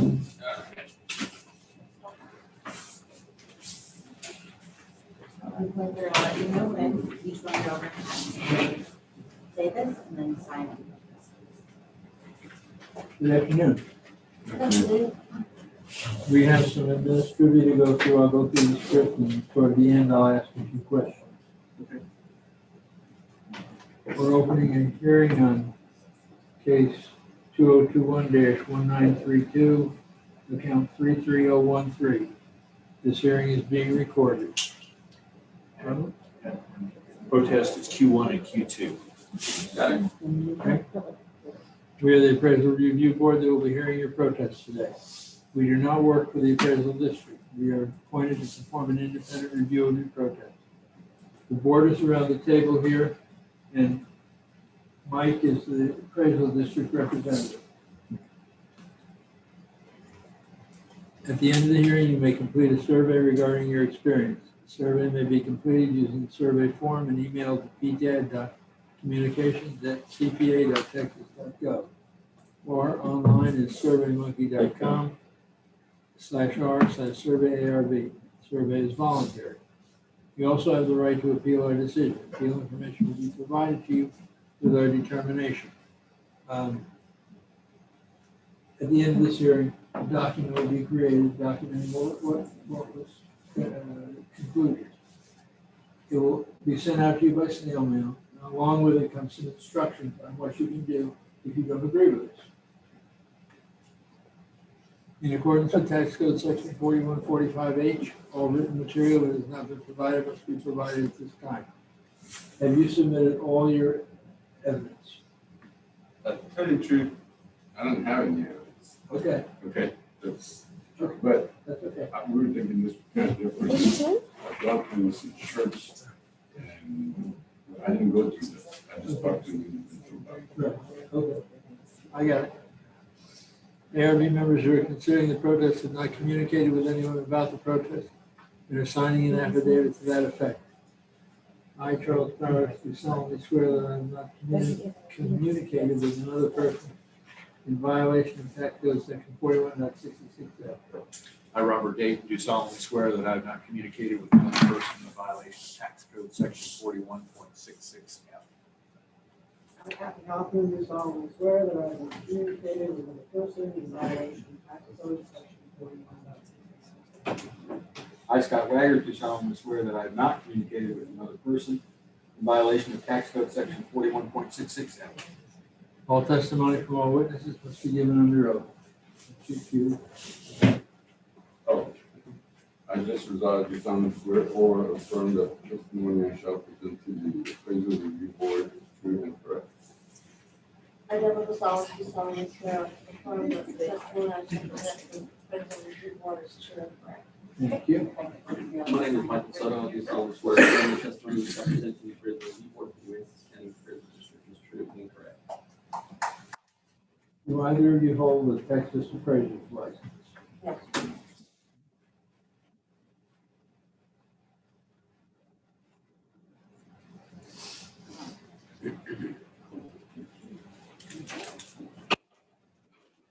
That sheet of paper that you're looking at has the procedure we'll follow throughout the hearing. And you get to choose whether you talk first or Mike talks first. Joe, go first. Okay, Mike? Sure. The subject property is in 713 Cassuth. This is in Manning Market South area. It's an area that experienced a lot of change just due to market value.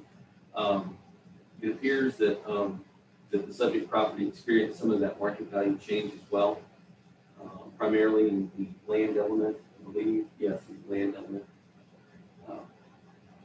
You can see on the card, we currently have a valuation of $66,780. We have a 1962 3SS minus house. It's not as valuable as the land it sits on. The subject property sits on 2 lots, approximately 8,192 square feet. Moving on to the next thing, the 2 things that are protest are market value, and this is the pictometric imagery of the subject. It's on Cassuth, just a little house on Cassuth.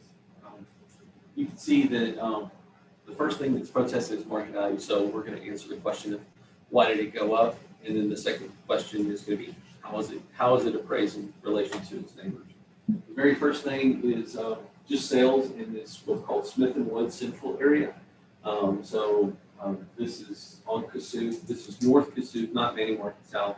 It's North Cassuth, so it's Smith and Wood Central area. So what are some other sales in Smith and Wood Central? The very first one is on Dowdy. It's 226 North Dowdy. That one sold for $83,600. You can see the land is identical in the square footage, although this land over here on Cassuth is just a little more valuable than the one on Dowdy. But the square footages are identical. Just a minor value change there, $4,100. You can see that this is a 3SS minus the subject, and this is a 3SS regular. SS stands for standard siding, which is a wood frame home. 1962 and 1960. This is still 1962. This has been renovated to 1980. Effective age change. But pretty good comp when you consider this is 768 square feet. This is 912 square feet. You see, dadgum, you know, something that's 912 sold for 83,000. Yeah, it did. PCs, carport, storages. It looks at these other elements, makes the appropriate adjustments in the computer here, kicks out a value of 72,167 compared with the subject. Again, you can see the pictures of this and this, like that. The next one is off of Linden. Again, it's in the Smith and Wood Central area. Again, that one sold for 120,000. You look at the land element, they're very similar. There's a minor value adjustment there. You could say, well, this is a 3SS as opposed to a 3FB. FB stands for fiberboard or hardy plank. Again, better than the subject in that regard, bigger than the subject, and more effective age in the subject. But each of those elements you can see right here, there's a negative adjustment here, and there's a negative adjustment there for the effective age. That one kicks out a value when compared with the subject at 87,805. Comp number 3, this is another sale happened on Rose Street. This is, again, a little further away, maybe not even quite as nice as the Cassuth area when you're talking comparatively. This one sold for $86,000. This is a pretty good comp from the standpoint that it's actually less class than the subject, and it's about the same size as the subject. The effective age is better than the subject, and there's a value change for the land there. When you compare all the other elements the subject property has in comparison to the number 3 comparable, that renders the value of 103 and change. If you look at those 3 sales from the appropriate adjustments, you're getting a value of 87,805. So from a market value standpoint, the subject property's value is supported. Moving to equity, this is the how. How is this appraised in regard to its neighbors? What are the similarities? What are the differences? Again, you can see that we try to get the same kind of classifications, 3SS minus, 3SS minus, 3SS minus. Why do we do that? Just to show you comparability of how we assess other properties. You can see 40,000, 46,000, 40,000, 36,000. The appropriate adjustments are there for the land as well. This is on Cassuth, this is on Moline, this is on Terry. Notice the neighborhood, Smith and Wood Central, they're all in the same area. And they're all small. 768, 890, 919 square feet. 62, 63, 60 effective ages. These are very good comparables. Rendered at median value of 68,513 supports the value that we have on the equity value of 66 and change.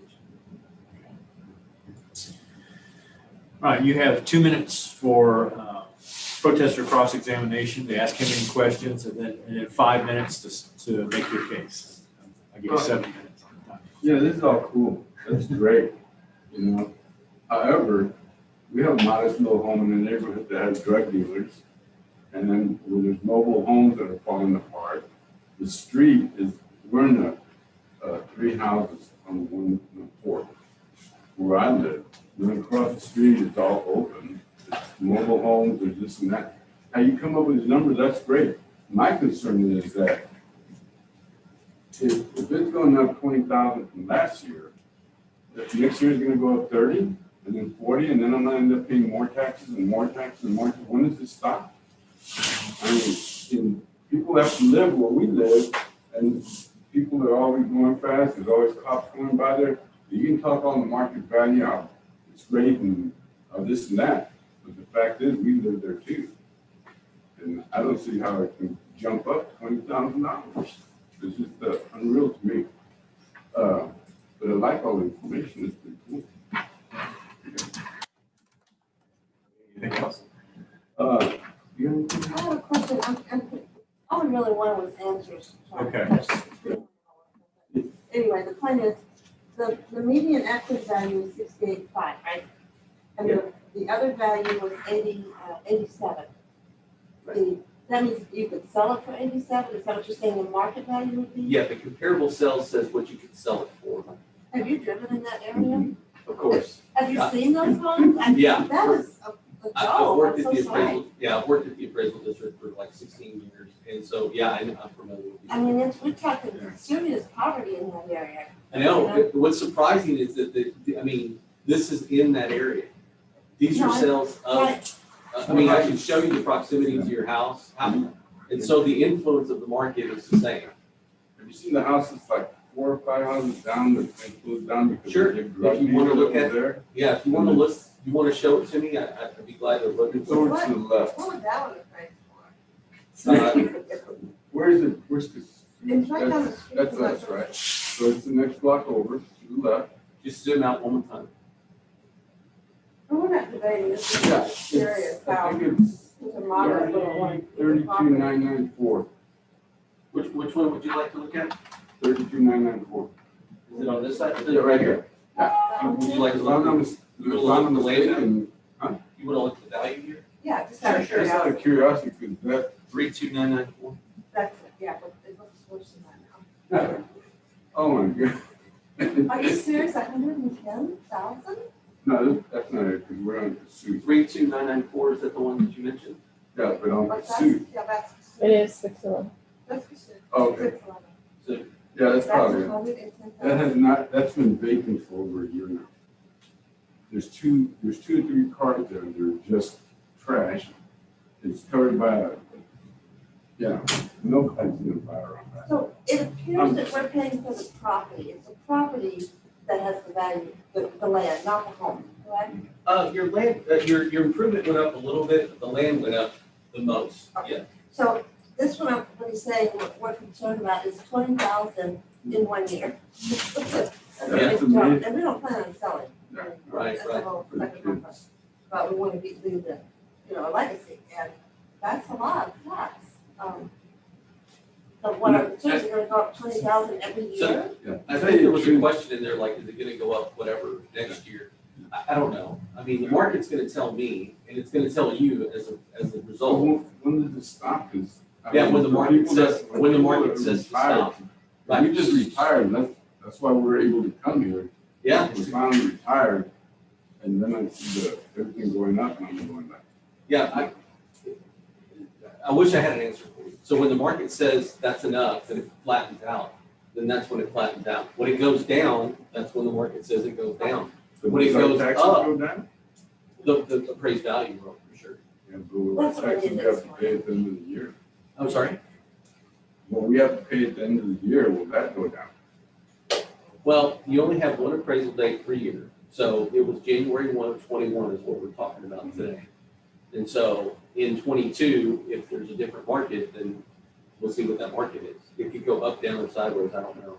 So the amount that we pay at the end of the year, because we own the house. So It's that based would on be- today's hearing, yeah. We don't deal with taxes here. We only deal with the assessed value of the home. Oh, Okay. The market Well, value. We just had questions, we didn't, Did you No, no. not, were you not contacted by one of our appraisers? No. no. Oh, okay. So where we live, we could go and talk to them in person, then come out and explain it, but we didn't have anything guidance. They're just like, wow. That's where we did. This, to me, I'm sorry, you know, we go time, but Yeah, we if want we, a one-on-one really until. yeah, if we have a phone number, we try to call. We just, apparently we didn't have a phone number, but that's, we didn't have a phone number. There's not one in the account book. Yeah. Okay. We typically try to reach out Well, to that try to makes answer some of these questions, but sense. That's all I need to know, right?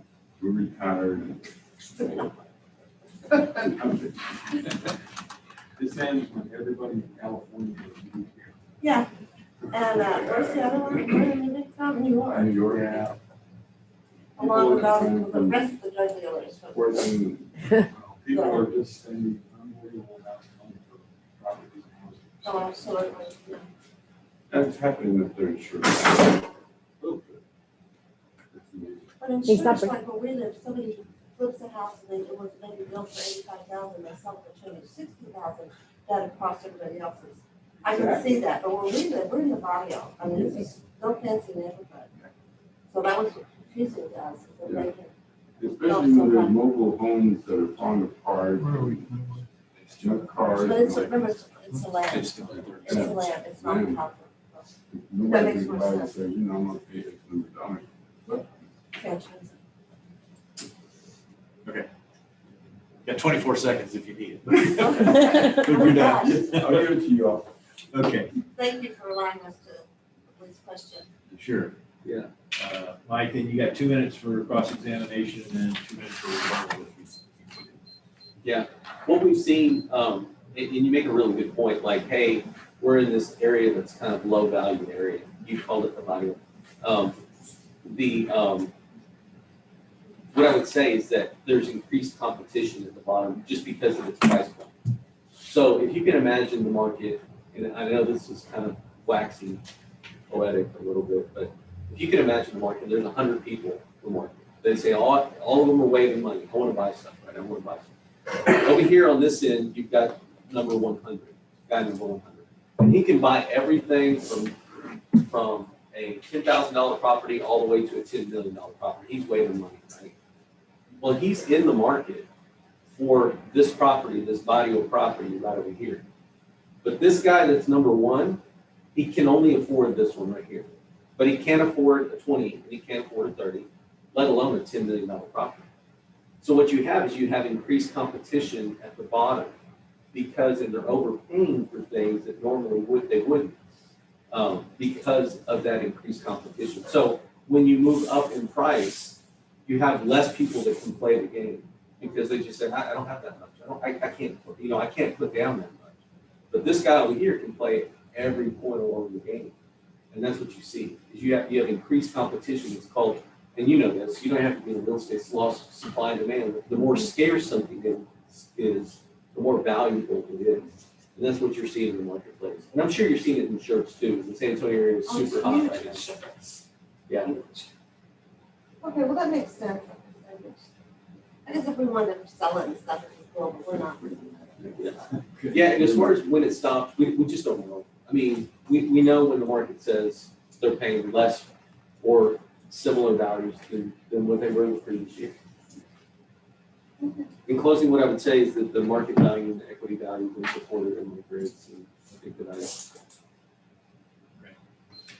So if you need it, you got 2 minutes for, then we'll go to. I'm just going by something that what he said earlier.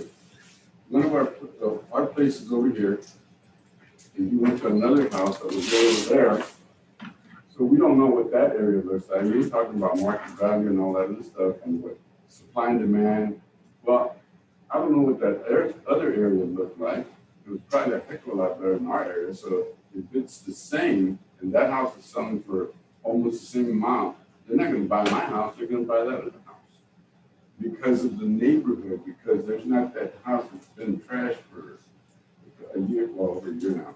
And the mobile homes, maybe that other neighborhood you were talking about, has houses and not just mobile homes. So I can see what you're saying, but you see what I'm saying. Yeah, they're gonna want to buy it over there where I'm at. It might be the market value, but it's also the surrounding of the area that's a selling point, not just,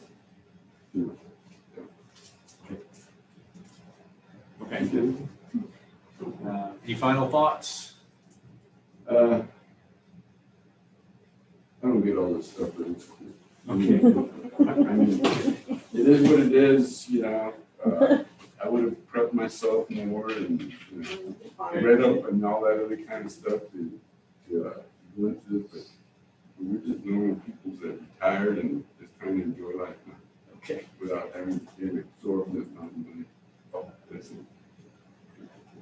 Yeah, we have time to deliberate. I guess what I would like to see is, Jackie, if you would, call up the, Where are we at in time? well, you said you're done with their, But they got 2 minutes after my closing. I didn't see how that worked. well, And then they brought up something else. See, I thought they were. okay, you have a minute. to close. Okay, thank you very much.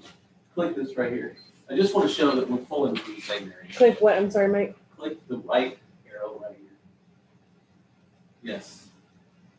So this is the subject of Cassuth. And you've got Fuqua, Racine, Vern, Cassuth, Dowdy. Remember those names. Good. Right? Now go to my grid. Cassuth, Dowdy, Linden. Linden's a cross street. Rowe, people could argue even a worse neighborhood. Now, Moline is a cross street. Cary. Fuqua, Liberty's a cross street. Again, this is all from that area. It's not like I pulled from these other areas. They're all in this pictometry area. Go ahead and pull pictometry again. They're all in the Smith and Wood Central. This is what we call Smith and Wood Central right here. So I just pulled right there. I mean, they're all, part of the same market influences. So if you need it, you got 1 minute to tell us any The final only thoughts. thing I'm gonna say is you're right, but you ought to go through our block. I don't know what the other blocks look like. They might be better off than ours.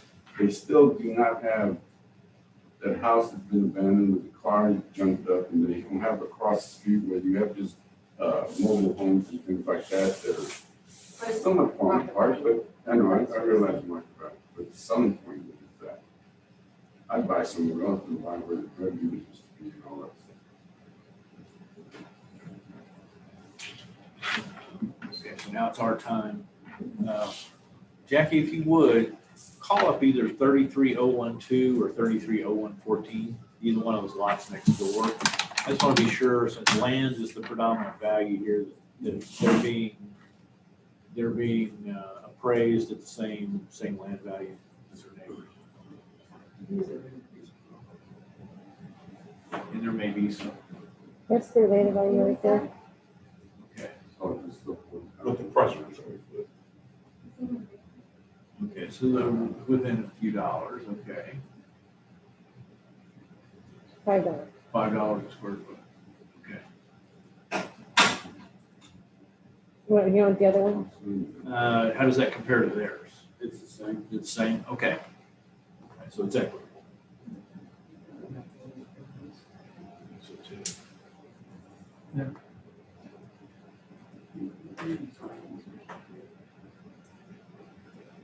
Any thoughts, Scotty? All right, so I'm gonna make a motion on case ID 2021-1932, account 33013. When considering Q1, the incorrect appraised market value, or Q2, the appraisal ratio exceeds the median level of appraisal of equity value, that we leave the 2021 assessed value of $66,700. All in favor? Aye. Okay, thank you. All right. Thank you for coming in. Thank you. Thank you. I have a quick question. Next year, is there gonna be informal hearings? Yeah, if you'd like, if you want to give us your phone number. Yeah, what's your phone number and I'll put it in your Oh, account? well, why don't you like whisper it to her, so the whole world doesn't have. Oh, yeah, because you're on microphone. If you want to Go just ahead. write it down. If you don't mind. I'll add it to your account. Okay.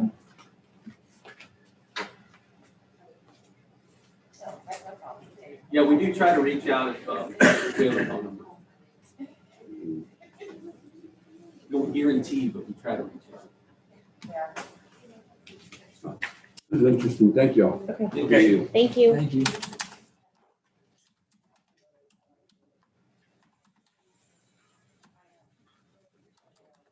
Yeah. Good question.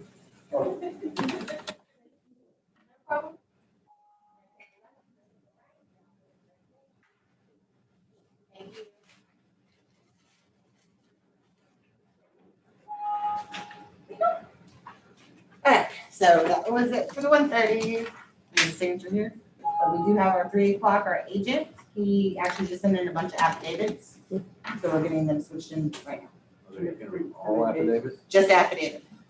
So as soon as you get them in, you'll let us know. Yes, yeah, it'll probably be like 1 second. I have to go back over there and make sure everything's scanned in right. And Val's printing them out so you can have them in paper form. Yeah, I like it to Yes. read that way. He was trying to be funny. I was trying not to laugh.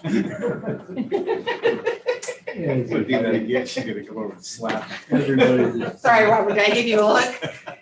Everybody just stand up. And I did 1 affidavit. Just gotta read all the accounts. Oh, okay. I think there's like 70 bullets. Yeah, I'll be right back. Quite a list.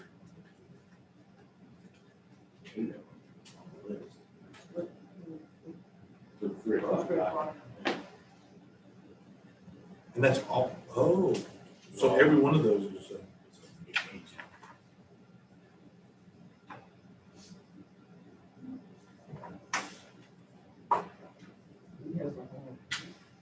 Yes. We had the whole 3 o'clock. Yeah. Yeah.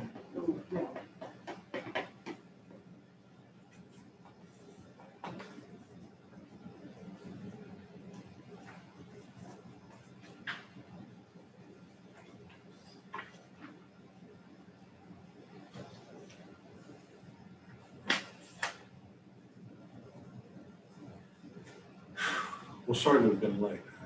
Missed time for lunch. No worries. First time I gone and sat in the restaurant. I took my colleague to Dr. Ria. No, Yeah, we got late.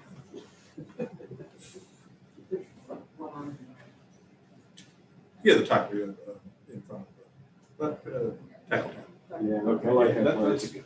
Yeah, that's our favorite. Yeah. That's just always been go-to. I don't care, I don't care, let's go. It's so easy. Have you ever been to Tanya's Tacos? Tanya's Taqueria? I know them fairly well. You know, What, the little yellow building that's, it's past Sears, as you go into toward Vernon, to go to the shelter. It's on the right. I didn't see anybody over there taking. What's going on back there? She has really good food, but there's no place to sit down inside and eat. You have to sit down and pick up. She has tacos, enchiladas, tamales. Answers my question. Always fresh. best breakfast tacos in town is hands down Rosita's. But I want to try that place. It's on Market Street. It's good. It's crowded. It's all good. the time. It's really I'm good. dying to go. Somewhere. Where is that on Market? It's called, it starts with a G. It's like, It's really, really good. It's right there. it's a yellow Yeah. frame It's house. just- well, it's like a painted all food truck. bright yellow. Okay. And It's a just- food I know truck. that. It's just, It's always busy. and it's always busy. You know how especially Lis- when like construction and everybody just lets out. It's like, Jalisco's food truck is good. You want a I've big had their taco? stuff, yeah. Their tacos are Who's, good. who's, Jalisco's food truck, oh, yes, theirs is good too. yeah, when we were living on North Fulton Beach Road, during, the Harvey debacle, and we were displaced, and we were living on that, I lived on those. Mm-hmm. Food Aransas truck. is that good. Because it's exactly the same as the restaurant. The Jalisco's food truck. What's Yeah. the story on the restaurant? It's like, They're trying to get there. They're just now, what, Jalisco's? They just now opened for lunch. They were just open for dinner. okay, And they Because have, they have didn't liquor have, now. yeah, okay. they They have didn't have the liquor cook, I think. They were They just have short-handed beer, or, now they have margarita, Yeah. and they're good. Because they, And they're they strong. rebuilt the building and then, Well, never opened it up. they were, I think it was done by just a couple people, so it was very slow. I don't know Okay. the And then they answer. ran into some issues and then I they think ran wanted to keep into the food truck employee going, issues. They breakfast couldn't get and employees stuff, to work. Yeah. And then Okay. they finally came in here, Fine. but that Jim food Cook's truck parking is. lot. They're Yeah, I've had saving grace. the old I mean, food it truck was- couple yeah. times. Oh, Stand definitely, yeah, for And they sure. want us to stay there. And they just, he just wants to keep it because, they do so much business there. Everything fully. No, just breakfast and maybe lunch. And those are super.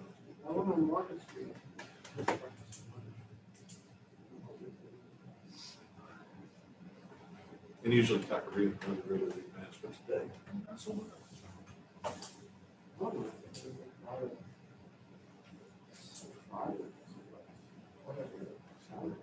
Sunday morning, don't even think of it. Oh, the back. Where is it? And the drive-through, it's terrible because you're driving, the people will pull up and start to order there. instead of Right. Calling ahead Oh. and picking it up. So then they wait for it. So they'll sit there, and wait. I usually just park and run in. I order it online and on the phone and run in, come back out, come home by the time. I've got stack here. Well, I need to- Place. Make sure If there's more than 3 or 4 cars in line, whatever, it's quicker just to go inside. Yeah, we're a little bit of a restaurant. I know you're-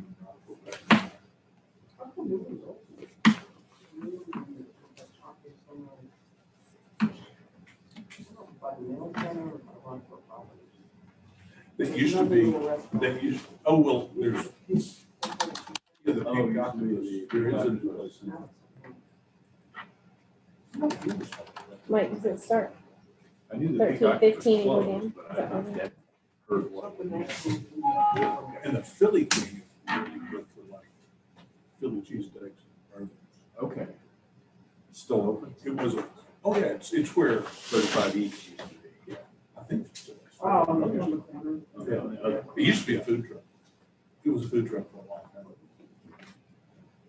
Yeah, they used to be by the airport, and then they moved into John Martell and coffee places, Courtyard. And then they finally got a location, which was a 35 each.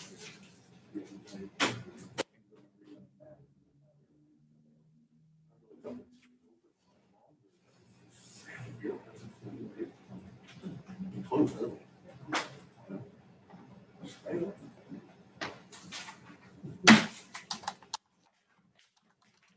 Okay. Okay. Got 'em all. Yeah, I don't know. You got them all? Yes, sir.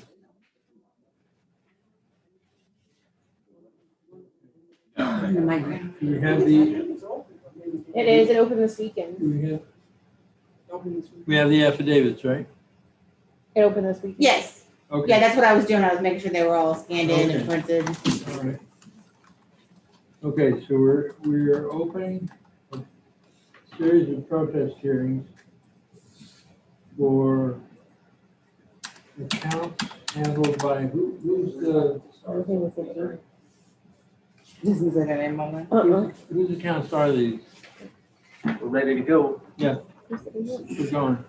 Yeah, it Who's doesn't the say who agent? they are. Look at their agent. Agent? Harding and Carbone. What's that? Harding and Carbone. Okay, we're opening a series of protests for Agent Harding and Carbo. Case numbers include 1315, 1317, 1320, 1316, 1318, 1319, 1321, 1322. Hearing is being recorded. We'll do the protest once I get to opening. All look the same. Really? Looks like Q1, Q2, Q6, exemption was denied, modified, or changed. Q7, change in use of land appraised as ag. So maybe just a blanket. Okay. All right. We are the appraisal review board that will be hearing the protest today. We do not work for the appraisal district. We are going to perform an independent review of the protest. The protester has the right to appeal our decision. Appeal information will be provided to the protester with our determination. In accordance with tax code section 41.45H, all written material is assumed to have been provided with the affidavit. ARB members who are considering the protest have not communicated with anybody about the protest and signing affidavits to that effect. I, Charles Powers, do solemnly swear that I have not communicated with another person regarding case number 1315, 1317, 1320, 1316, 1318, 1319, 1321, and 1322. In violation of section, tax code section 41.66F.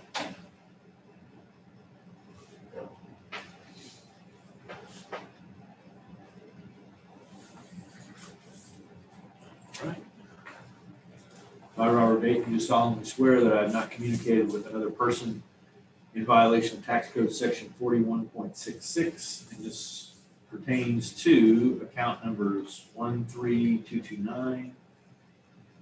Let me read the case numbers. 1316, 1318, 1319, 1321, 1322, 1315, 1317, and 1320. So basically, it's 1322.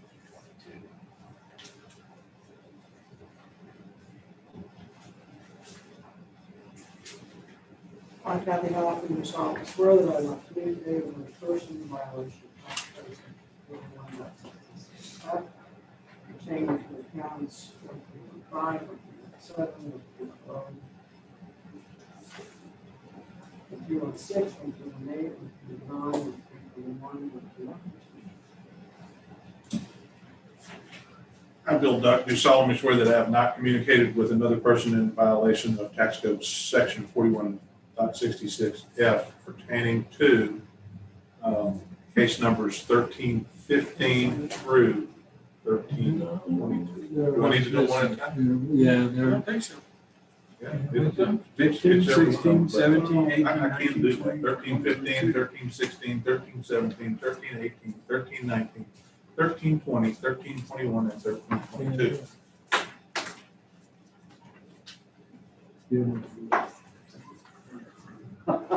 Thanks, Jeremy.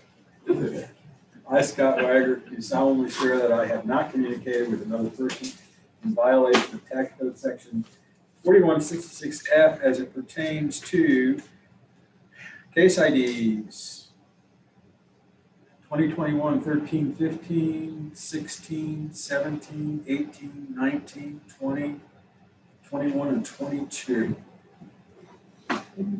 All testimony from all witnesses must be given under oath.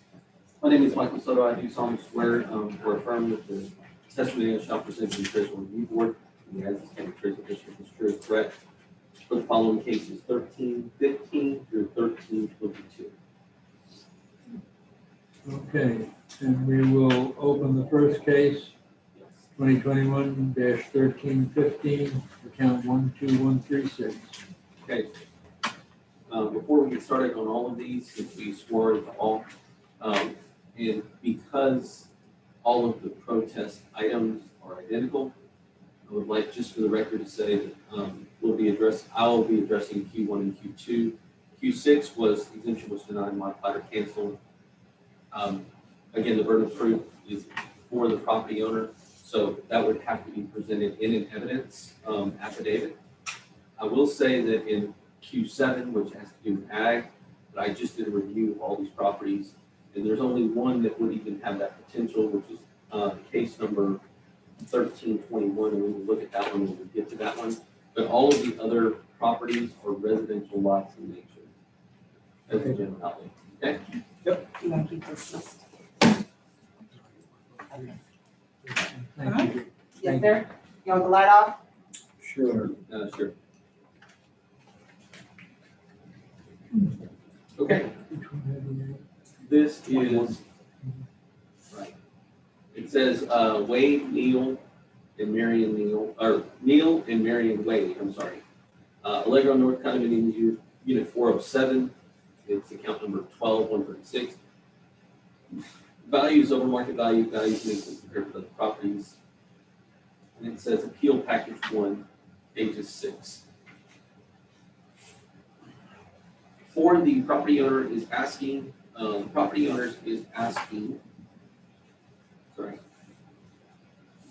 the appraisal review board to lower the 21 value to 151,000. The attached evidence you will see is for the same condominium complex. The subject is valued much higher than the surrounding units built with the same year built in the unit square footage.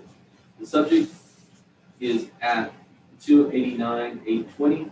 Other units on the attached sheet are at 150. It makes sense that some units may vary in price, but not $140,000 for similar conditions may be for consideration. I do not intend to appear at the hearing. This check. State of Texas, County of Aransas, Alyssa, something. All right. Behind that is the owner's and subject property owner information. Account 1236. You can see the owner name and the property address there, their mailing address, and their legal description is unit 407 and 192nd common interest elements. See the state code of A4 condos. They give the total living area of 1178, and the grade is 736. For the neighborhood is 736. The ISD is School Aransas. The year is 1977. Value assessment and summary. The CAD shows the land at 75,000, and the improvement at 214,820 for a total value of 289,820. The equal and uniform is 75,000 and 77,080 for 152,088. Uniform and equal based on 9 adjusted uniform and equal comparables. Market value based on 5 adjusted sales comparables. 204. So that they're giving you a uniform and equal approach, and then they're giving you a market value approach. And our CAD values listed there above. On the next page, you will see the uniform and equal tax comparable analysis adjusted. Subject higher is circled, or subject higher is written, and land value is higher. And they're showing you the references. So they're showing you 407 compared to 707, compared to 807, compared to 804, compared to 709, compared to 801, compared to 704, compared to 702 and 7. So they're giving you the comparisons of each one of those properties. And there is a market value, price per square foot, and then there's the total market value. And then they're giving you the median and adjusted and equal and uniform analysis, and they're kicking out a value of 152,088 for that entire analysis spreadsheet. I'm sorry. Okay. Now, moving on to the next sheet, you'll see this is the uniform and equal tax comparable adjustable detail, where those aforementioned addresses have improvement, price per square foot. And it just has all of their adjusted market values. So again, it's just showing you the, looks like the same information on the far right-hand side, just a different sheet. On the next page, you will see where the subject is, where the S is. I don't know where those two other Fit Lab, Rockport, and Mammoth Training Center, just for reference of where this condominium complex is. On the next page, you'll see another grid sheet, which is a market sales compare property analysis adjusted. And it gives you the subject, and then it shows 2003 North Fulton Beach Road, apartment 75.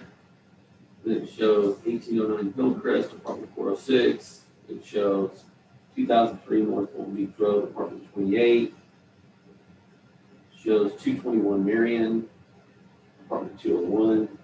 And it shows 302 St. Andrews, G106.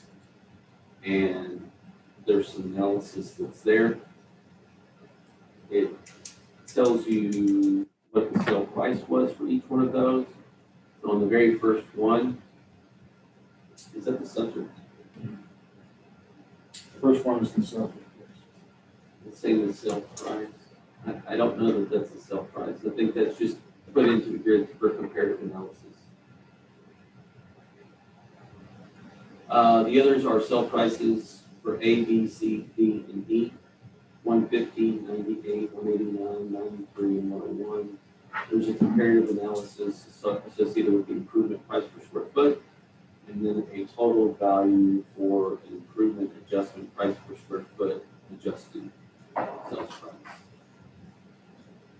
And those are respectively 179 and change, 185 and change, 204 and change, 239 and change, 246 and change. And then it gives you the subject, improvement, market value, median price, and then it gives you an overall for the improvement plus extra feature value plus land value 204, 121. And then on the next sheet, it's just a more concise adjusted market value of each one of those comps.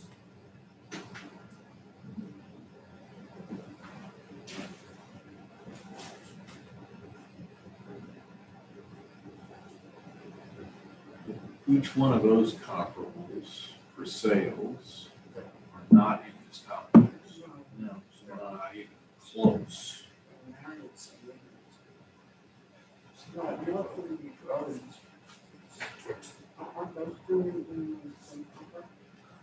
Which one? Now, the difference between 620 North Fulton. Yeah. Beach Road in 2003. It's 620 South Fulton Beach Road is the subject, and north are these comps. That's probably Racket Yacht Club. Oh, we could look at 30.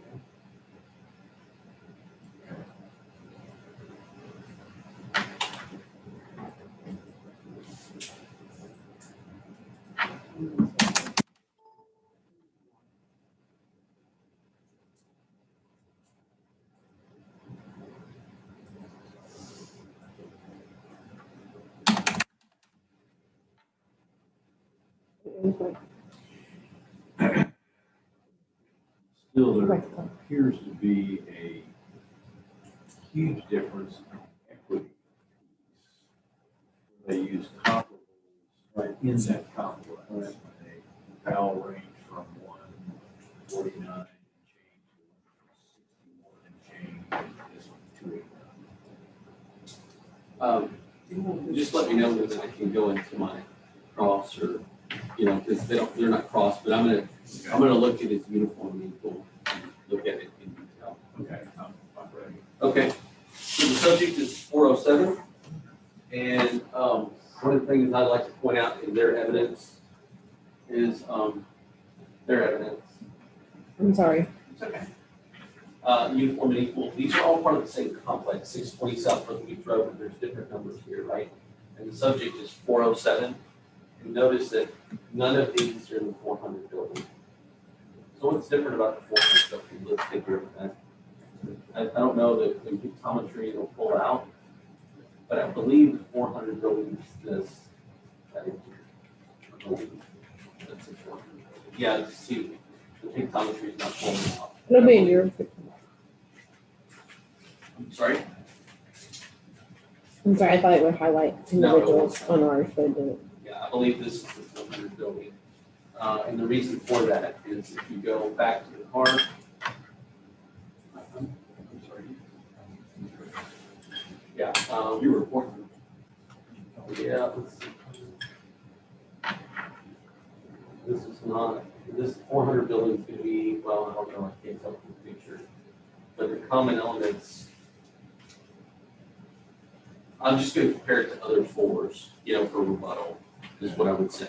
So,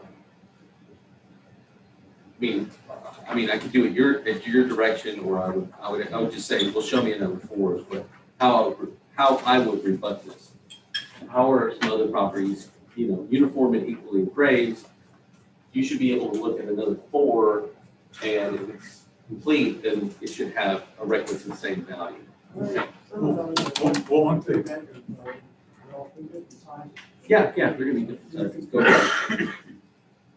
I was just gonna say that they just released a couple of them, couple of Fulton Beach Road within the last 30 days. The rest of them are completely incomplete from Harvey for the 4th consecutive year, and they are not allowed to go on the property, they're still not allowed to go on the property. I thought, yeah, and I was looking for investigation for rebuttal to this.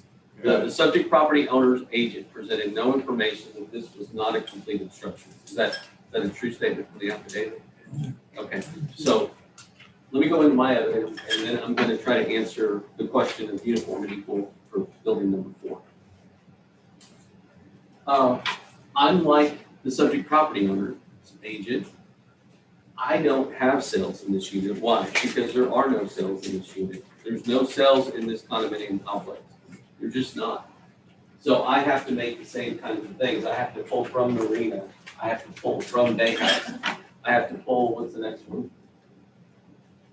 From Bay House and Bay House. Now, Bay House is going to be the closest one to the subject, you know, but these are the only sales I've got because you don't have any sales, just like Mr. Duck indicated. You just don't have any sales. And from what I can see, the median value is 309, but I don't have any sales. The median value is 309. Moving to equity.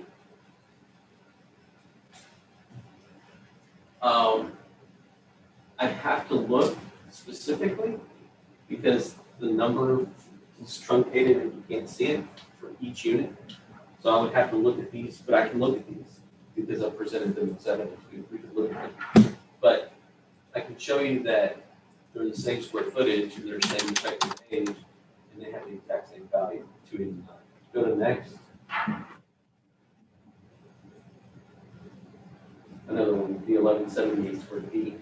So go ahead and go back and pull up 12187. Could this possibly be a case of you? This is 900 building, it's not 400 building. You Could be. Pull 12, 155.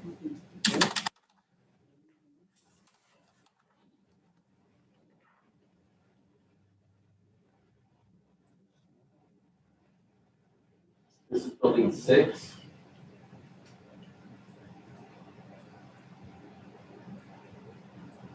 And the last one. We might get lucky here because it's close.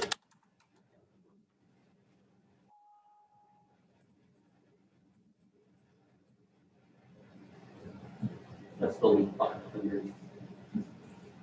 So apparently these other buildings have similar view as what the subject is, building 400, because they're the same value and there's the same square footage. And there's no other adjustments that I can see that's there. But I can and I will look at all the units in building 400 if you would like. Yes, I would like to see. Okay. Go to See if the there's something about subject that. property. Yeah. Yeah, 12. It was 12, primary. I'm sorry, I was That's just okay, gonna, that's good, do it that way. I was gonna pull up all the Go fours. ahead, go ahead. Yeah, that's 401. Go, just go into it. That's 283, that's 1102 square feet. Just go to next, just hit the next button, please. That's 402, that's 324 and change, but that's 1,300 square feet. Next. 324,000, that's 1,300 square feet and change. This is 283, this is 1,100 square feet. This is built unit 405. This is 1,100 square feet, 283. And this is 406 is, No, no, 407 is the subject, right? 407 is the subject. And it's 298. The subject's 298. Yeah. So this is just like subject, right? Let me see. Yeah, 1329, yeah. Yeah, Well, 1329 1329 is the subject, so And it's pretty close. this is 1329 in the same building, and it's 298,000, and the subject is how much? 289. 289, so it's close. 289 and 298. Go to next. This is the subject, 289. So we had the others that were 1101, I think, or 11 something, and they were something less. And the other, this one next door was a little bit more. It was 298. This is 289. Continue on. 408. This is 408. This is 298. Okay. Next. This is less. It's 1,102 feet. It's 282. And then you get into another complex. Building 5. The values there are very similar. Okay. The other thing that I'd like to point out is that there's two things. One, the obvious thing in the room is that there's no sales in Allegra North. There's just not. I can't fabricate sales, neither can the subject property owner's agent. We can only present the evidence that we have. He's presented evidence for sales in Country Club and Fulton Racket. I presented sales information from stuff downstream, you know, the closest one I could find, Bay House and Marine Club. My sales are supported. The equity, it looks like they're being equally appraised for the equal square footage. So from an equity standpoint, you know, his equity is showing different places, unit 700. I can only show you what I see on unit 400.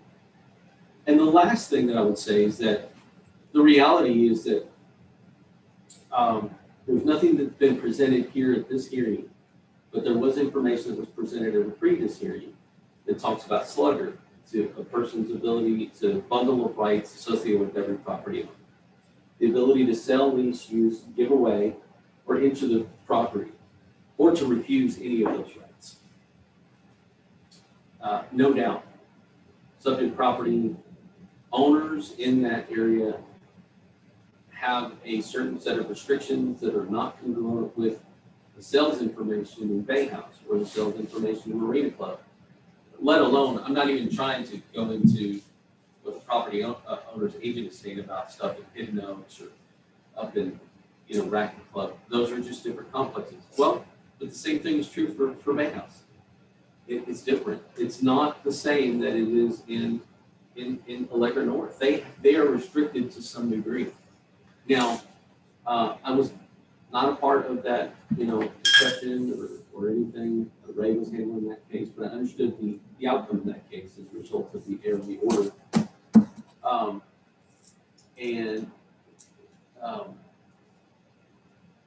Lack of not knowing or I don't know how it was presented or the person presented the case or whatever, and just said they didn't know, and you just went to last year's value. All that I do know is this is, you know, to the best of our knowledge, this is 100% complete. Is the property owner's rights inhibited in some way? Absolutely. Absolutely. They don't get the right to enter their property the same way as other people. They don't get the right to lease their property for sure. They don't get the right to they don't get the right to use. They can sell it. They have the ability to sell it with the understanding that there's a diminished bundle of rights. Meaning, a property owner can say, this is for sale. Oh, by the way, you won't be able to enter the property for any foreseeable future. And that diminishes the value to some degree. Now, last year's value for the subject was 151. Should we, in my opinion, let's see, 289, let's see, 151.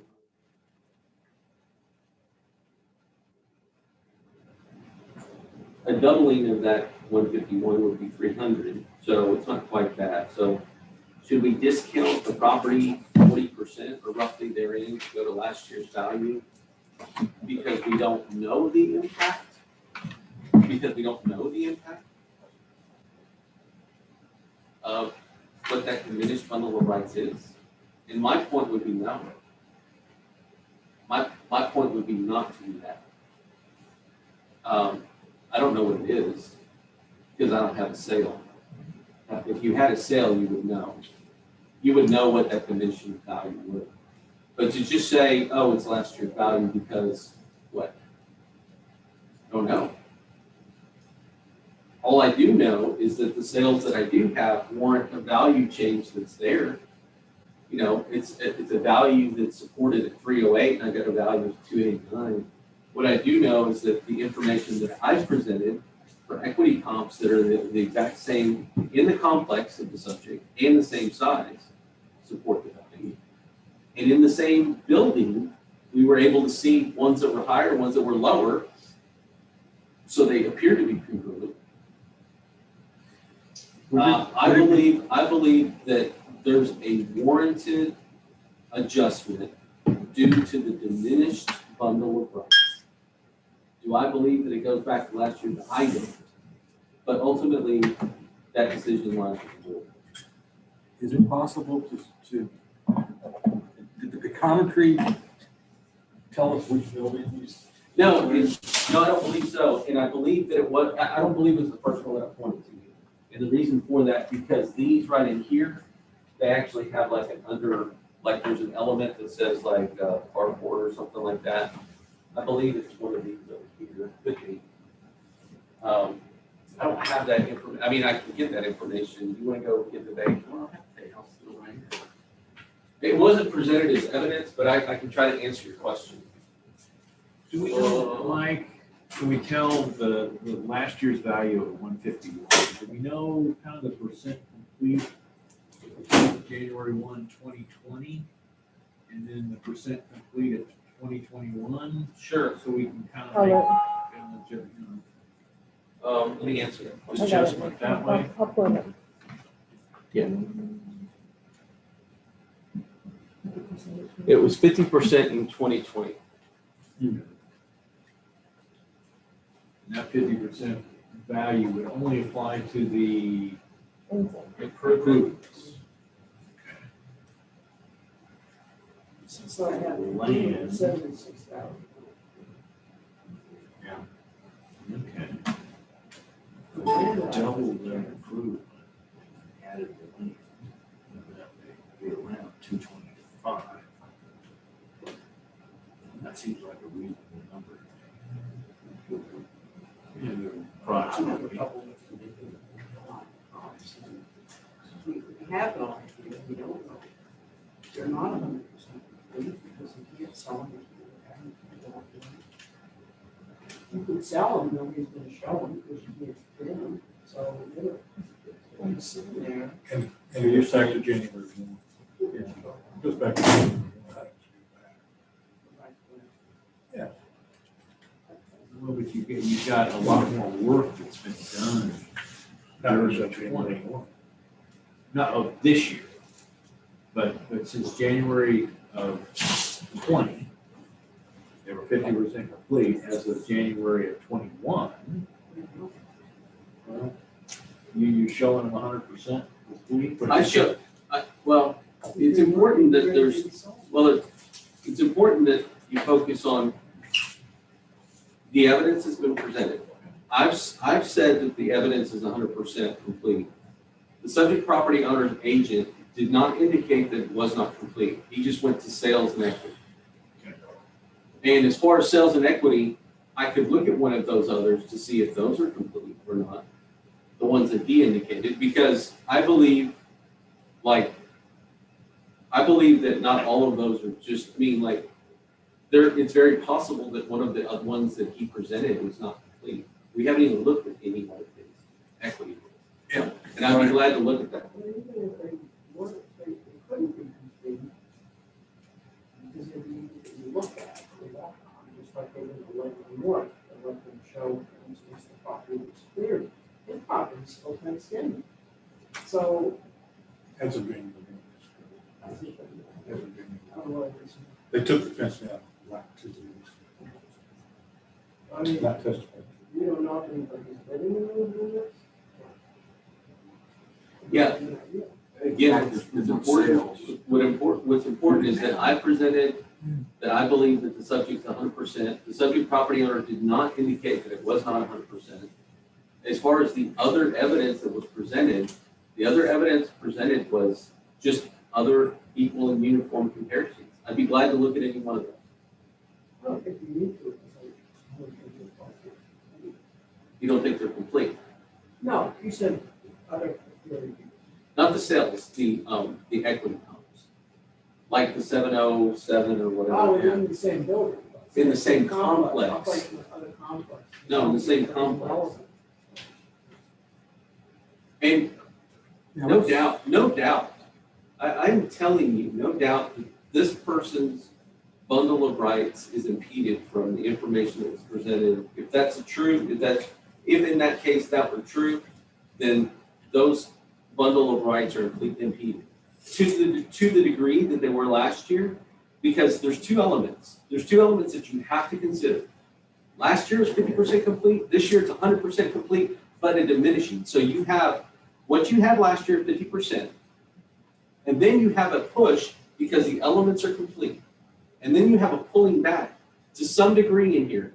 Not all the way back to this. This is my point. You don't go all the way back in something. I don't know what that is.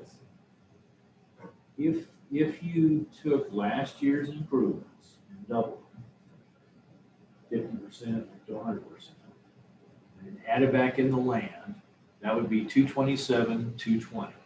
So that would be about a $60,000 pullback from the 289, 620. What was that number? 225 what? 227, 220. I took the 76, 110 and doubled it and added the 75,000. Yeah, at least there's rationale behind it. Yeah, I like the rationale behind it. The problem that I keep running into is the property owner, for going on 4 years now, has not had use of his property, but he still gets taxed on that. But he can't use it. He can't even set foot on it.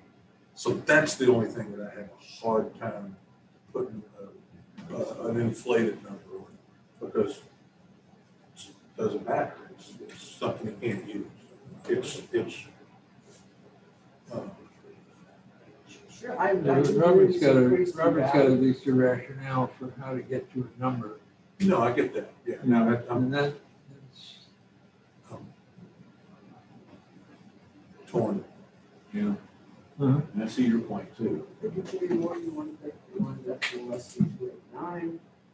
Well, he comes up with what? 227, 220.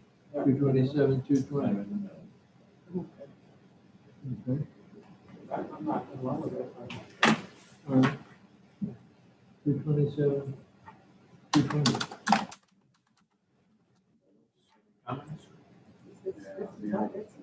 Yeah, it's a really, good. Okay. So I'm gonna make a motion then on case ID 2021-1315, account number 12136.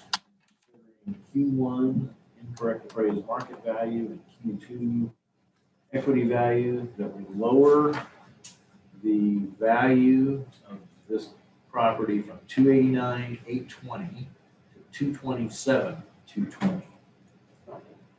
In favor? Aye.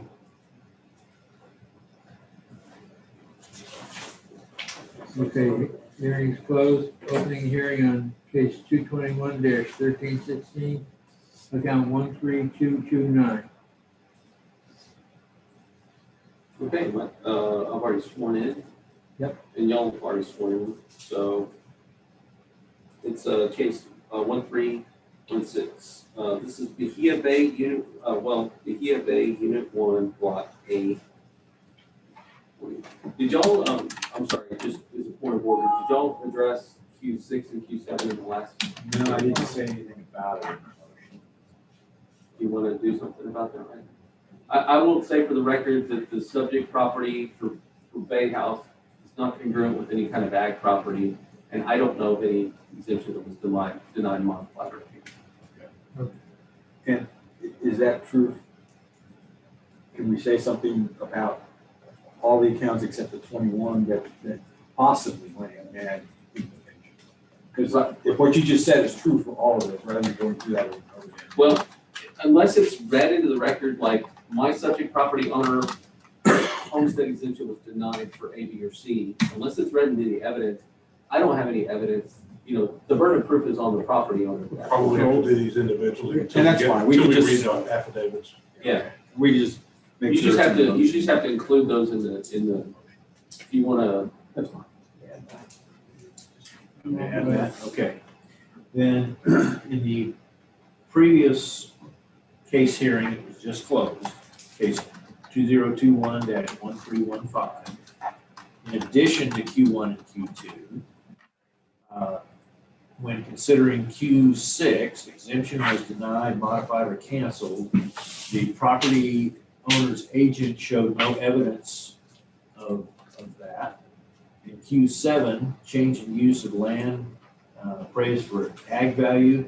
This is a residential condominium complex, and it's just not relevant.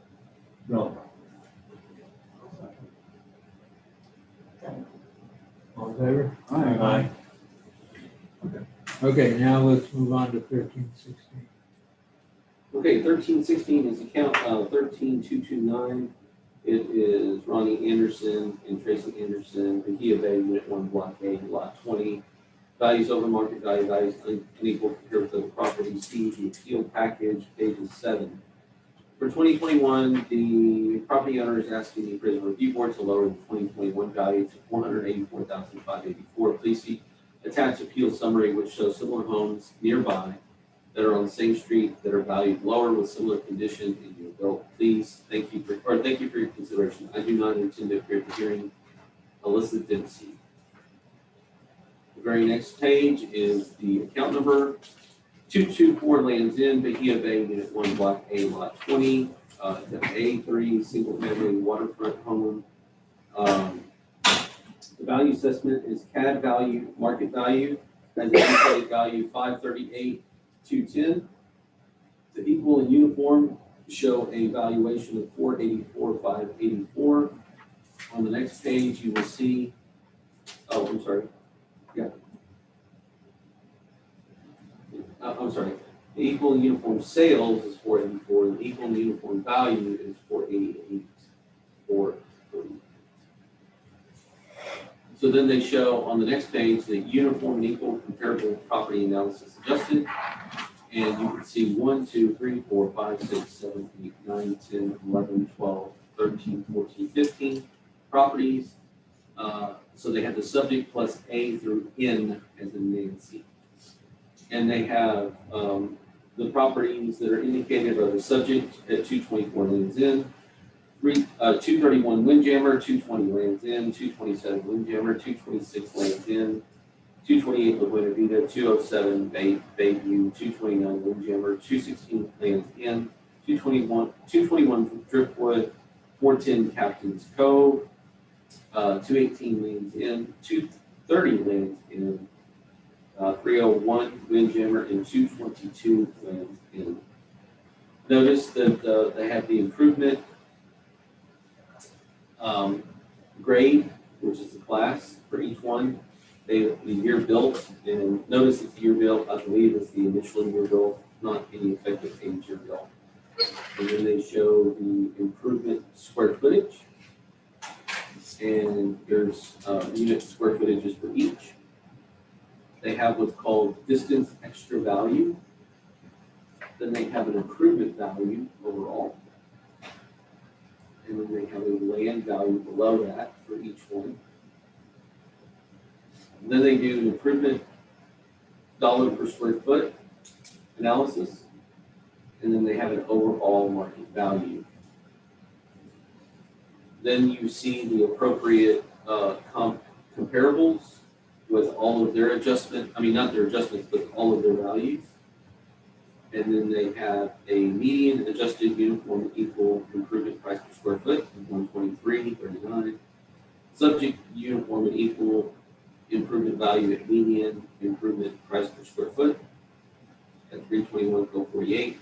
Subject land value at 167,400. Subject uniform and equal market value is 488,448. Is what they've indicated. On the next page, you have the uniform and equal tax comparable adjustment detail, and this is just a more concise detail list.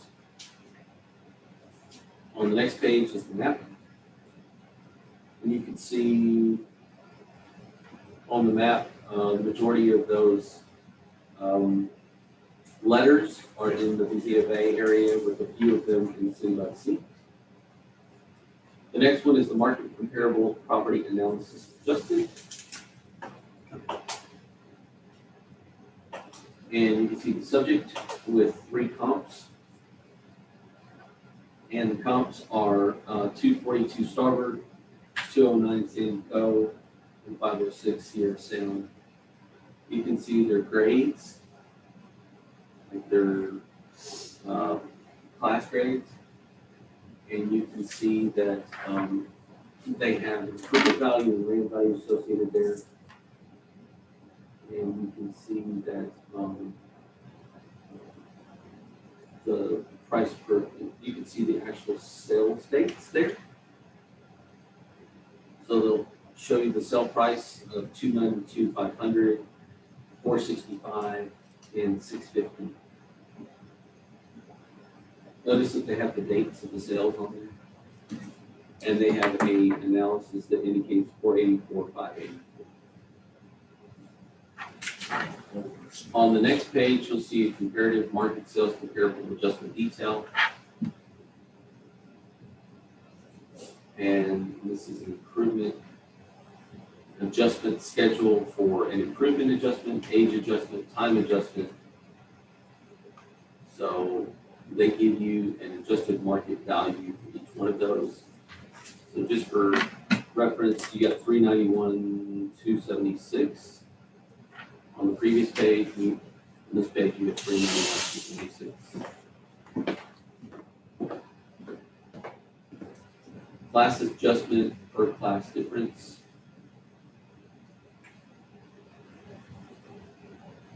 And on the last page, you have another map indicating where these cells are in relation to the subject. S is for subject, and you have A, B, and C. That's the subject property owner's affidavit of evidence for 224 Lands End.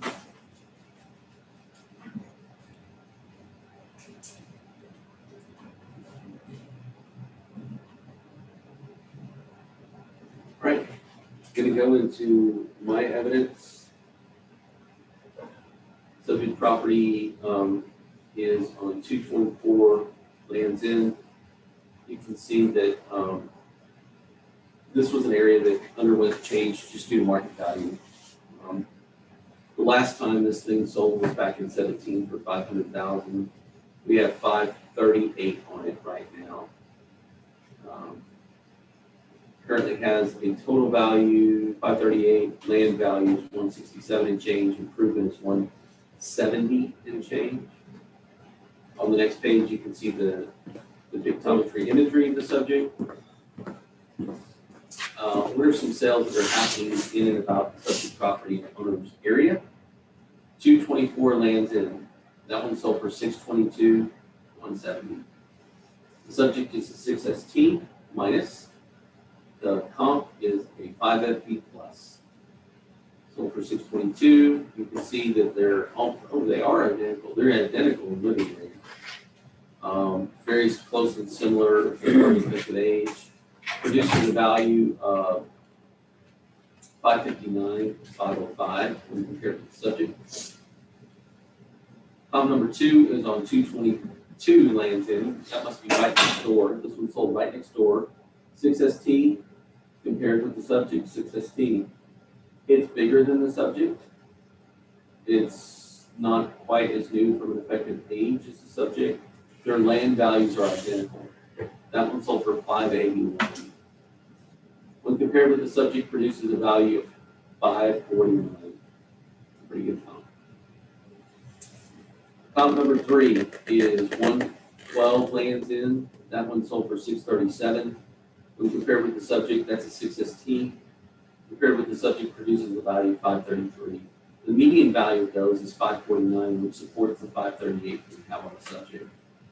From an equity basis, we're just trying to find other properties that are 6ST minuses that are similar size. You can see that all of these are appropriately adjusted for land and for size of the inlay.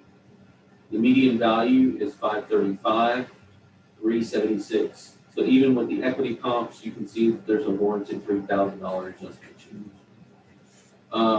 What I would say in rebuttal to the subject property owner's grids, his sales are from 2019.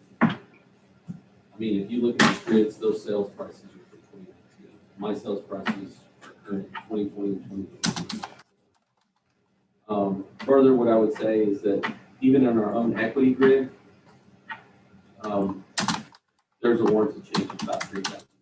Those are other 6ST minuses in the same neighborhood.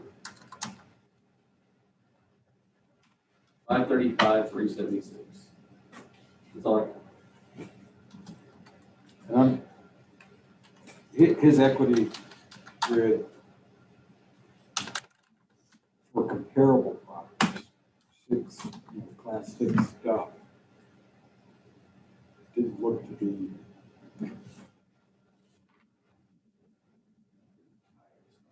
Yeah, right. I've adjusted. Right.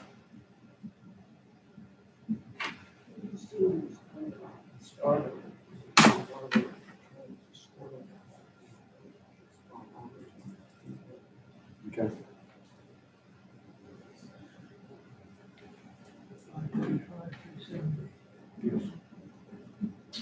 Okay.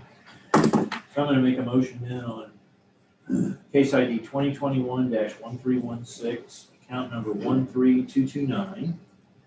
When considering Q1 incorrect appraised market value, Q2 appraisal ratio exceeds the median level of appraisal for equity value, and considering Q6 exemption was denied, modified, or canceled, we saw no evidence of that provided by the property owner or the property owner's agent.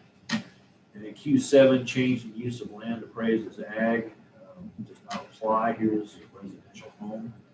So I move that we lower the 2021 appraised value from $538,210 to $535,370, based on the equity grid provided by the district. All in favor? Aye. Hearing is closed. Opening hearing on case 2021-1317.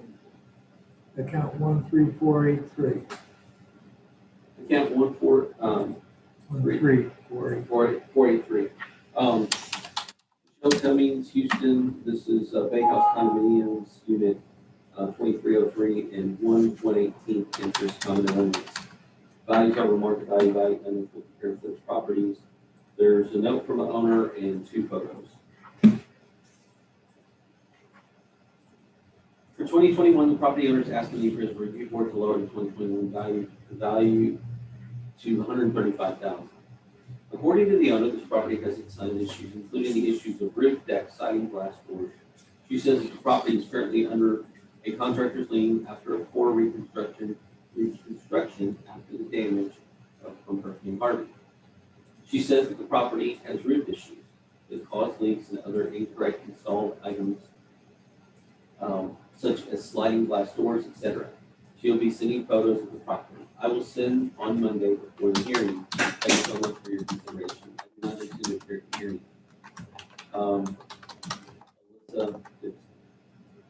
The next page is from, in the redacted.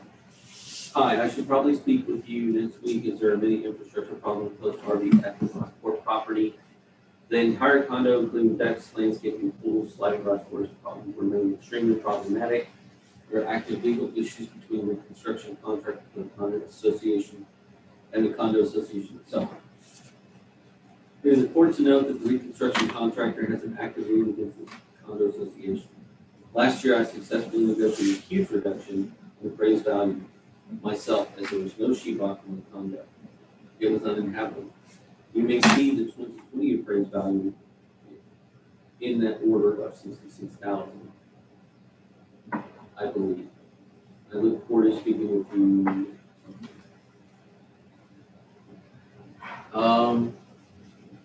Let's see if there's any photos. This is 1317. So protest letter. There are not. None? That's all I have. Okay. Yeah, I'm gonna see if there's any under the protest document, Mike. I will say again that there was no exemption that was denied, modified, or canceled to my knowledge. And I'll also say that this land is not congruent with open space ag land. In the affidavit, what I have is what I read to you just now. So there's no photo. I'm going to go into my evidence.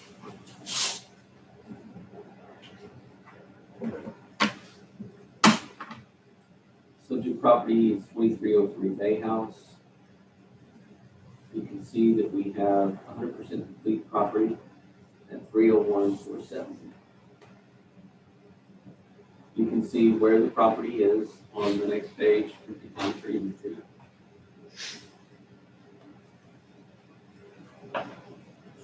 And you can see that the next one is 23. The next one is comparable sales analysis. So the subject is 2303. And right next door, or right above it, at 2304, was a sale. It happened February of 21. I want to remind the board that the subject appraisal date is January of 21. It sold for $355. The subject has 1233 square feet. The comp has 1233 square feet. The comp is better from the standpoint of effective age change, because it was like a total remodel, I guess. And when compared with the subject, renders a value of $320. Comp number 2 is 2107 Bay House. This has the same square footage as the subject, the same effective age as the subject. It's just in a different building, 2100 building, rather than the 2300.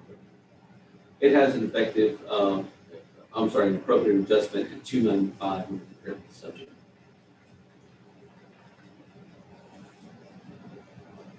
Number 3, this one sold in January 21 for $305. This has 1327 square feet. Effective age seems the same. When appropriately adjusted, this one has a valuation of $3.7376.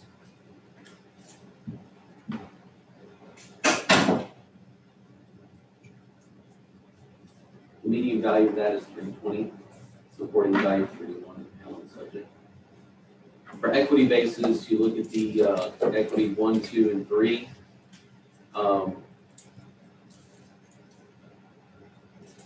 At 309 for all of these. It's weird that these are not pulling the same. Normally our system pulls the exact same square footage when available, and I know that there's some available in here.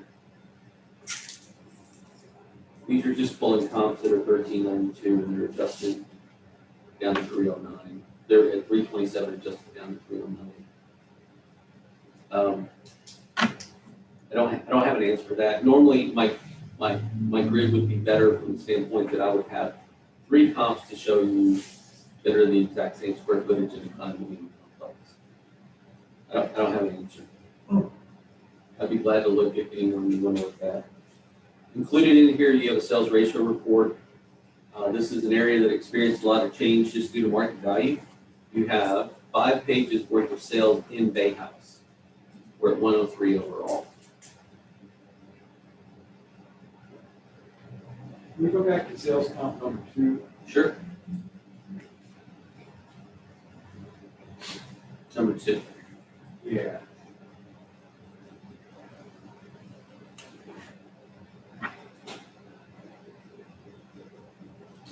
I'm trying to see what the difference is. It's warranting these adjustments. Yeah, somehow I'm looking at that as well.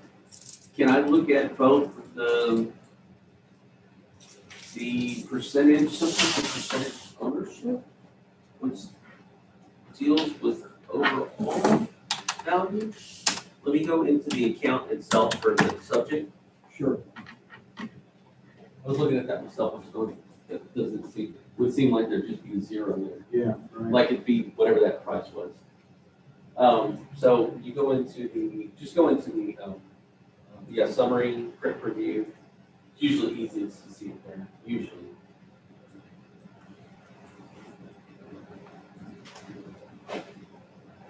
$80, 2001, average condition, 100%. 118 is the 2300 building right here. 118, so 87, 118, those are the 2 factors. What was the other count number? Comp number 3 is 1349. I think you said comp number 2. Yeah. Oh, I thought that's what you brought up. I'm sorry. 13467. 2100 building, get a preview.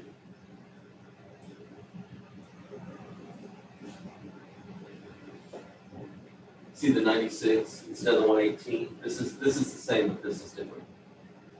And so it must be the orientation of the building. It's not quite as, like it may be on the canal. I'd have to get, I didn't present that, but I do know where the subject is. Oh, well, this one does have individual units. So just put in the number, whatever that number is. Oh my gosh, I'm sorry. 13467. 13467. Okay.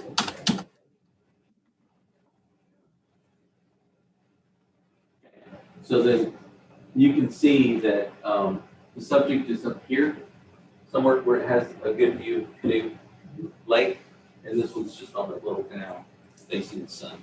So that the market reacts to those differently.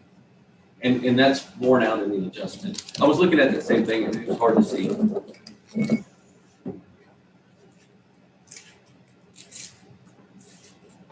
Again, I'd be glad to look at any other 1233 in that unit, but I assume that they're going to be similar.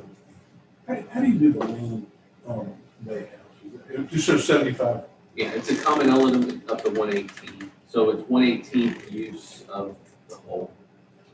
So everybody is at 75. And the only thing that's adjusted in that case, every condominium complex, you're set up differently sometimes. Yeah. And so sometimes there's factors that we attribute to the land, but otherwise we just throw it on to the improvements to say it's better because of where it is. Got it. Not seeing anything to. No, I don't either. Okay, so, No, they have the lien thing, but that's what we tossed that before, so. The lawsuit, and but apparently they're selling. Yeah. okay, so I'm gonna make a motion then on account, case ID 2021-1317, account 13483. Considering Q1 incorrect appraised market value, Q2 the equity value, Q6 exemption was denied, modified, or canceled. The homeowner or the property owner's agent, either one, presented no evidence of that. And then Q7 change in use of land or appraised as ag. This is residential, so it does not apply. I move that we keep the 2021 appraised value at $301,470. In favor? Aye. Let's go. Opening case, case ID 2021-1318. Account 25185.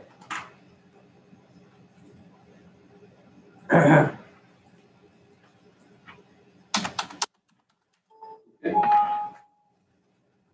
25185, Pamela Schindekler, Keel Agro, Unit 5, Block 18, Lot 16, 25185, values over market value. Values unequal compared with other property. Field summary 1. For the 2021, the property owner is asking the appraisal review board to lower their value to $592,000. Please see attached field summary. Thank you for your consideration. I do not intend to appear at the hearing. Alyssa Dempsey. On the next page, you'll see 25185, 31 Blue Heron, Keel Acre, Unit 5, Lot 18, Lot 16. It's an A3 single family residential. You can see that they have total living area, total land area, and you're built, and they show on the next value assessment summary, evaluation of 770% by CAD. They show equal and uniform sales at 592, 598. They show equal and uniform value based on equal and uniform value comparables at 687, 248. So they do a market value based on 5 adjusted sales comparables at 592, 987. On the next page, you'll see 31 Blue Heron, 216 Lamar Beach Road, 2009 Baywood, 47 Curlew, 2210 Cape Ann, 49 Curlew, 1899 Bayshore, and 4 Malibu. And they do market value adjustments on these. They all appear to be 6 ST minuses. And you can see the land value and the market value price per square foot. The market value analysis for equal and uniform is 687, 248. On the next page, you see a concise adjustment and the actual improvement adjustment. 5% for doubling the size, 1% per year for difference, and 10% for class difference. On the next page, you'll see the map. The S is the subject, and all of the A, B, C, and D's are going to be the comps that they used. On the next page, you'll see a market comparables property analysis adjusted, and you'll see 31 Blue Heron, 48 Magnolia Street, 39 Front Street, 30 Pete's Bend, 185 Fort St. Clair, and 105 Coconut Cove Road.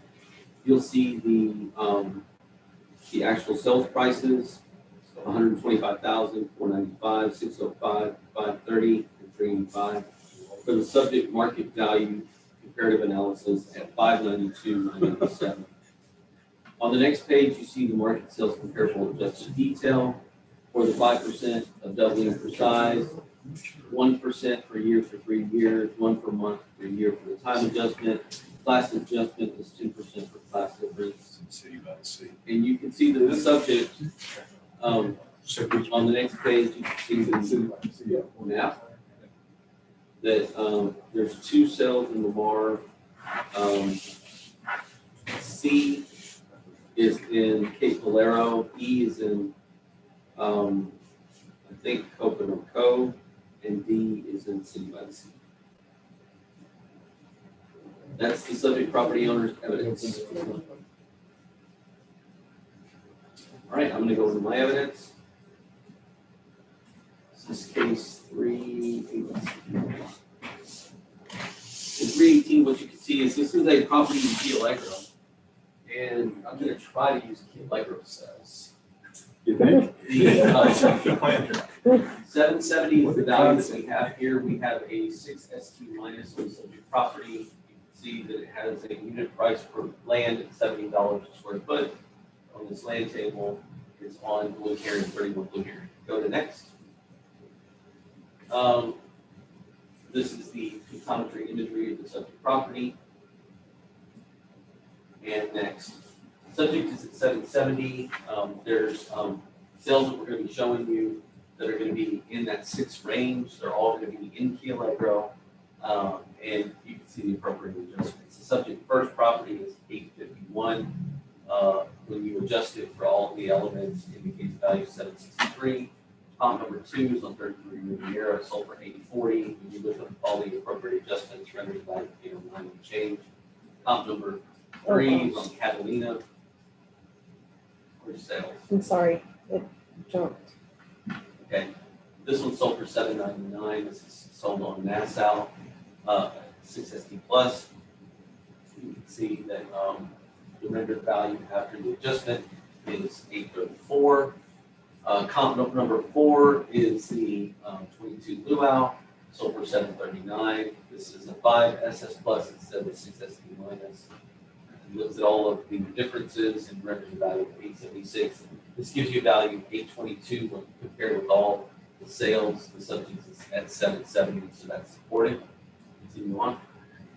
From an equity basis, these are other 6ST or 6ST minuses or 6STs. We're trying to get in that same class band. These are going to be in Key Allegro, and the appropriate adjustments for land are there. You can see that the first 2 comps are really good because the land value is almost identical. You can see that one of the most valuable things, or one of the most prevalent things about being in Key Allegro is the land value, and you can see the high congruency there. The indicated value from a median standpoint is 786. It supports the 770 that we have on the subject. You can see comp number 3 as well. 3 and 4 also Key Allegro, 6ST, 6ST, 6ST, 6ST minus, 6ST, 6ST. Median value 76.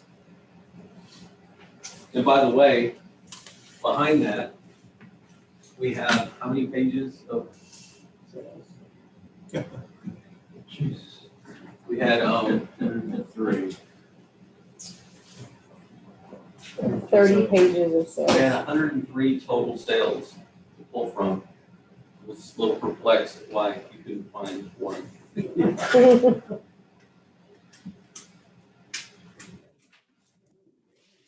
It'd be really helpful if you printed all those out for us. I shouldn't. That's all we got.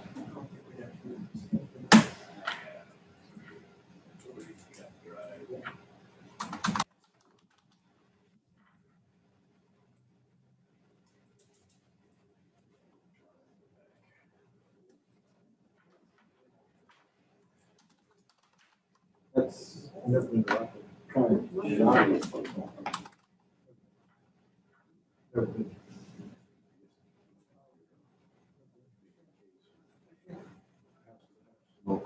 Local sales. Yeah.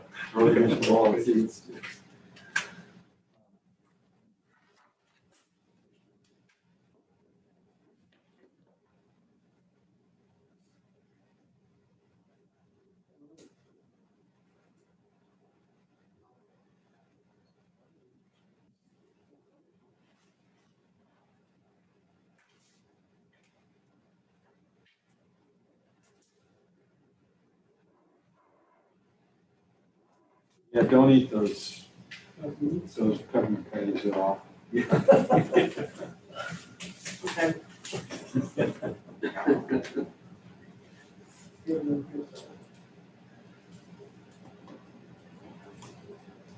I got two, trying to find a good one. Both. Yeah. Don't try. I'm so.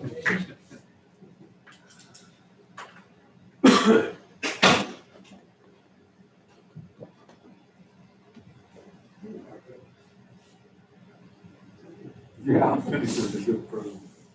Sorry? I like that. Yeah. Like the Girl Scout cookies. Okay. Stump like a tooth. Right. Those home and try.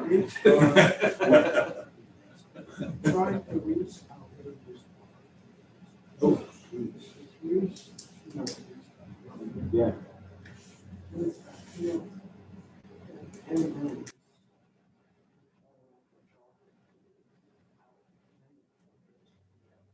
My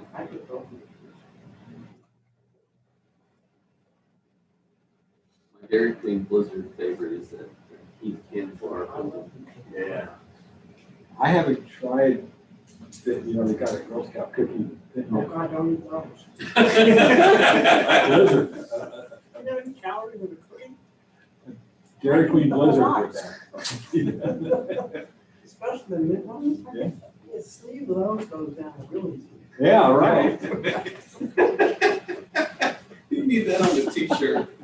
Girl Scout cookies, the sleeve goes down just right. And they have, I read somewhere that Girl Scout cookies per packet or whatever, have eyes for. Really? I tried it, so good. I like fine. Sugar. Maybe that's nice to make me fat.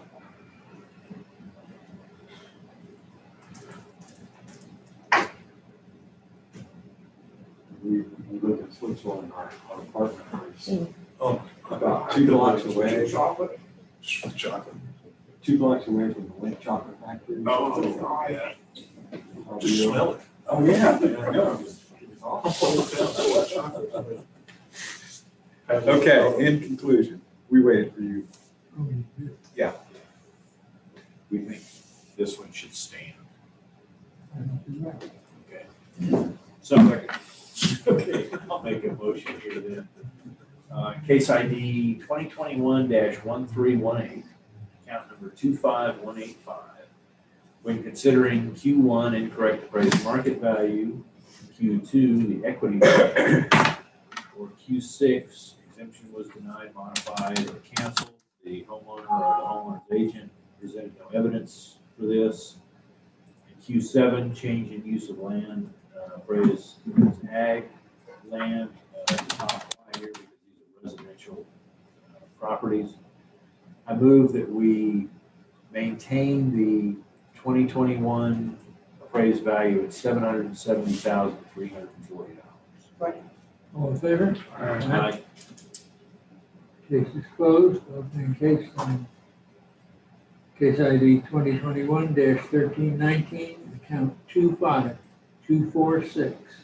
Account 25246, Marie and William Nelson, it's a Keel Agro Unit 5, Block 21, Lot 19. Account is 25246, values over market value, unequal compared with other properties. Number 1 is properties for sale. Number 2 is appeal summary. For 2021, the property owners are asking the appraisal review board to lower their 2021 value to $725,000. Please see attached similar homes nearby. Similar year built for sale for less. What subject is being valued at, as well as their attached appeal summary. Thank you for your consideration. I do not intend to appear at the hearing. I do not intend to appear at the hearing. Signed by Alyssa Dempsey. The next page is a realtor.com listing. It says $699,000 for a property at 2309 Harbor Drive. On the next thing is a property at let's see, 16 Sandpiper for $799. On the next thing, you'll see the The appeal summary, owner and subject property information, 25-246, Aransas, 16 Blue Heron, Rockport, Texas. Key Lake Road, Unit 5, Block 21, Lot 19. It's an A3 waterfront residence. Subject property, land detail 6434, total living area 3226. Grade is a 7 ST minus. It's 1983. The CAD value assessment summary, the CAD market value is indicated at $945,050. The uniform and equal sales analysis indicates a value of 786. On the next page, I don't know why that truncated, or they didn't put it down. Because normally they have another line here that has the equal and uniform at the bottom, but it's not there. Y'all see them? Is it there?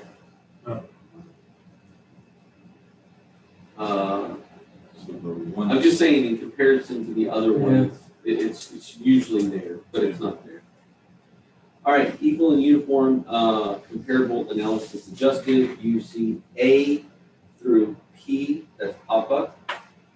And you can see 16 albatross, 19 blue heron, 28 blue heron, 8 Malibu, 22 blue heron, 10 blue heron, 20 blue heron, 4 blue heron, 17 albatross, 29 albatross, 14 blue heron, 11 blue heron, 21 albatross, 32 South Point Circle, 5261 Loop, 1781, and 1791 North Golden Beach Road.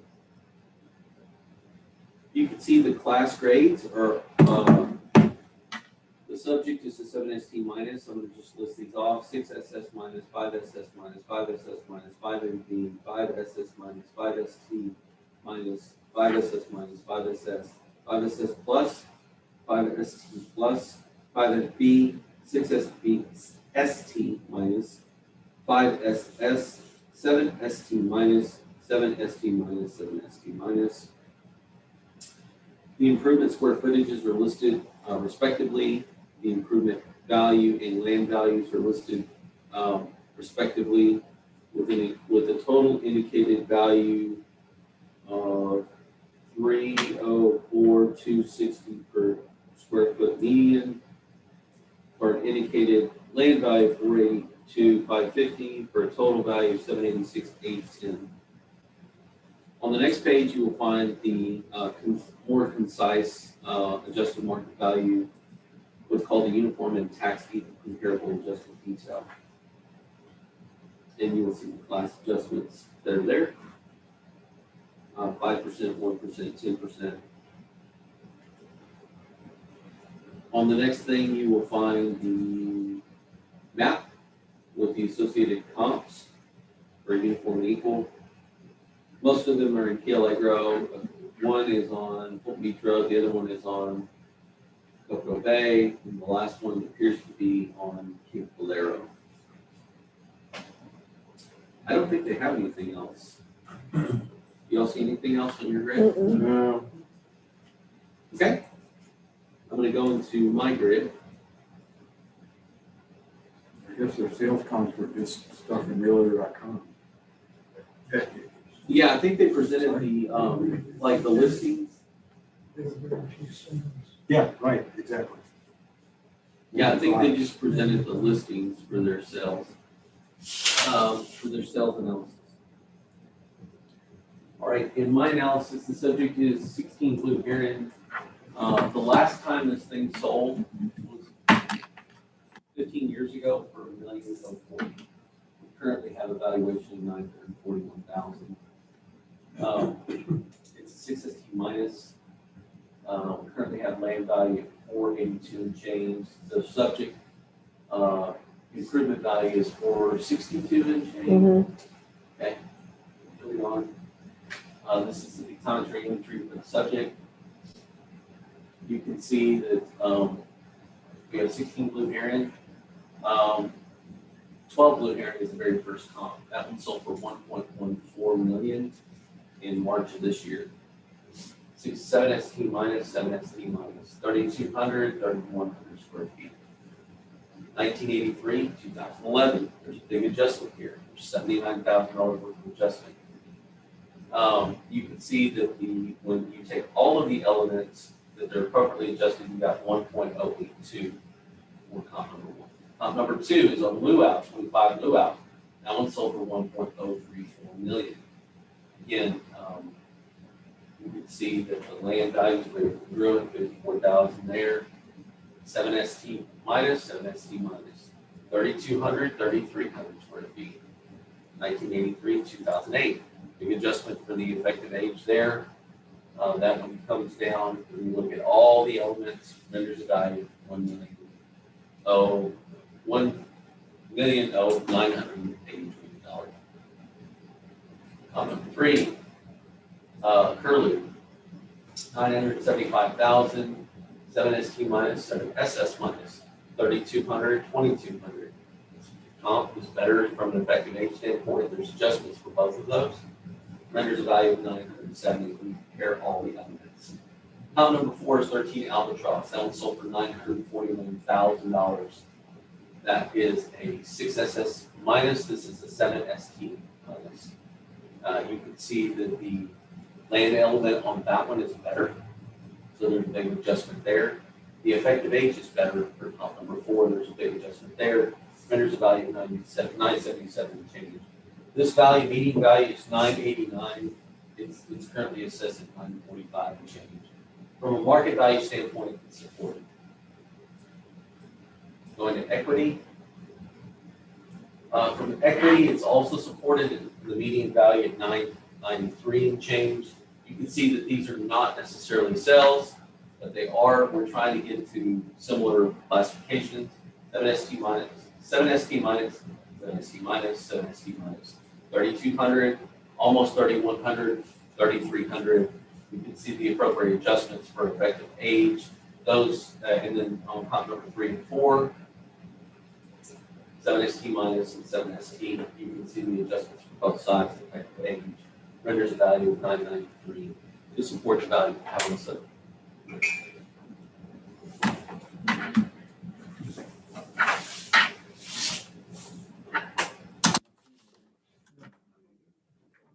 Comparison of sellers. Right.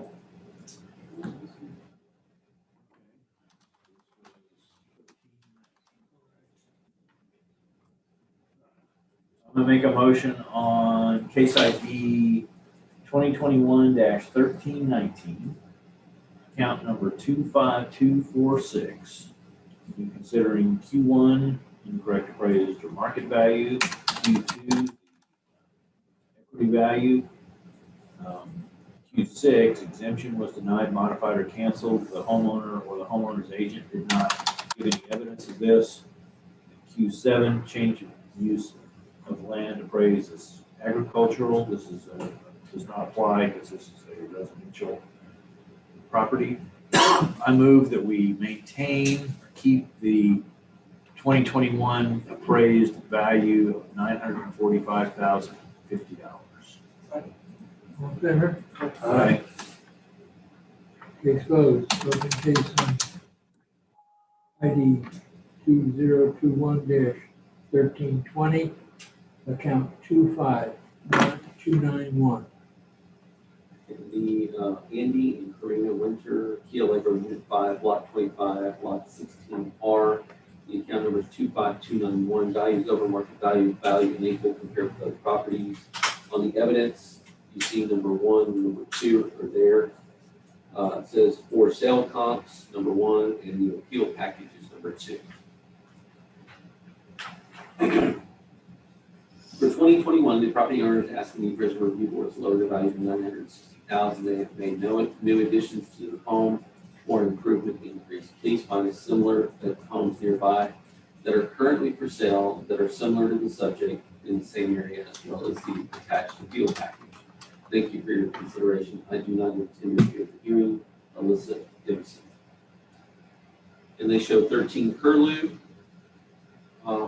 that's on the market for $799,000.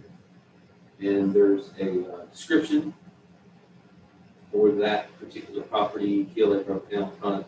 Retreat is a winner, and you can read there. We'll need to look at this, Jackie. Work that one down. Actually says primary bedroom was bumped to create sitting area, 122 or 112 square feet, which is not reflected in the ACAD square footage. Make sure we get the correction for next year. The next one we have is on 850,000. This is 43 Blue Heron. And it's a realtor.com listing. On the appeal summary, we have 25291. It's for Albatross, Key Allegro, Unit 1, Block 25, Lot 16R. Value assessment summary, we have 1.112900. The equal and uniform sales indicate a value of 1.042149. The equal and uniform basis.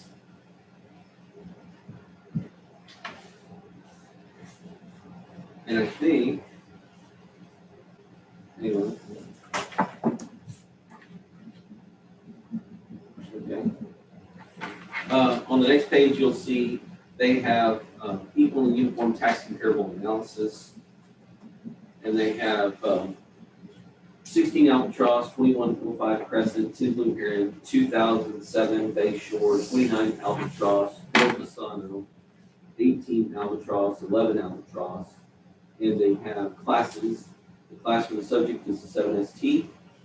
And going respectively, you have a 6SS minus, a 7ST, a 5ST minus, a 5SS, a 5ST plus, a 6FB, a 6FB, a 6FB minus. Their equal and uniform comparable tax property analysis adjusted indicates a value of 1.042149. Then they have an equal and uniform adjustment detail where they show you the improvement adjustment, 5% for every doubling size, 1% per year per difference after 3 years, and 10% for the class difference. And then on this, they show you the last page, which is most of these comparative analysis are in Key Allegro, and they have one in Harbor on the map.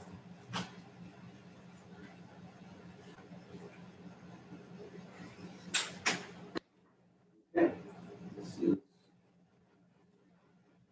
All right, in my evidence, this is on Key Allegro, Unit 5, Block 25. You can see that it's number 4 Albatross.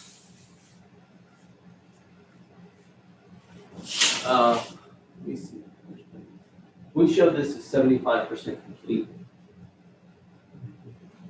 right now. So you can see that all of these are 75% complete. 7ST, we have 1.112 in the subject. Pull it up. This is the optometry imagery here. It's under construction, yeah. Got it. Next. This is for Albatross. You can see that there's an adjustment. I pull this up just a little bit.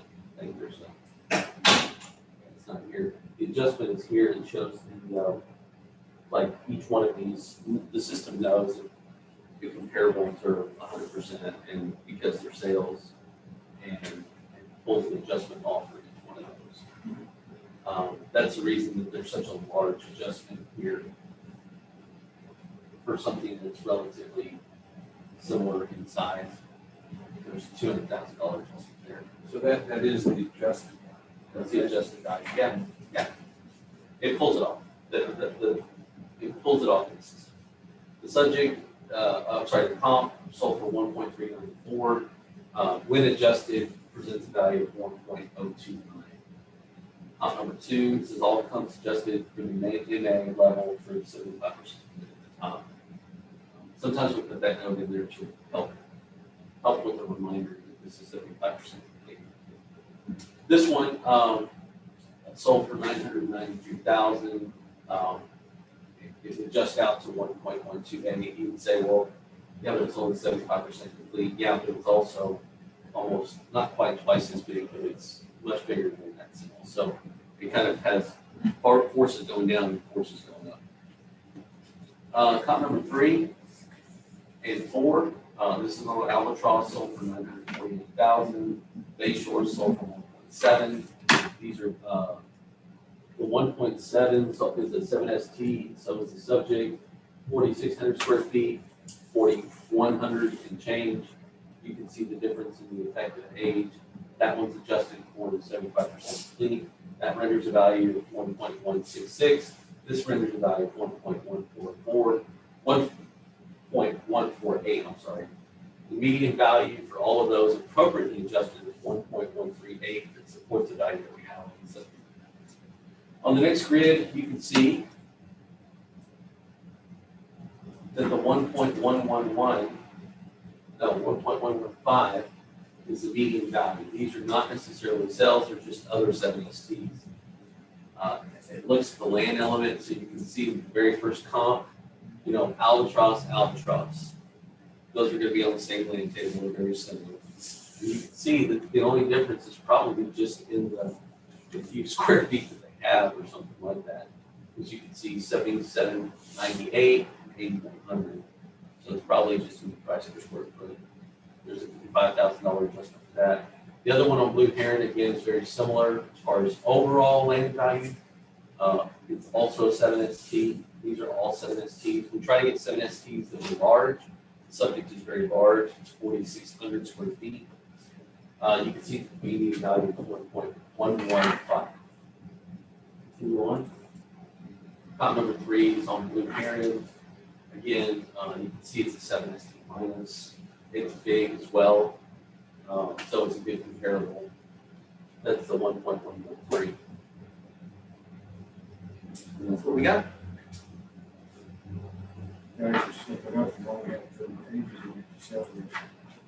Yeah, there's only 30 pages after that sales ratios. Mhm.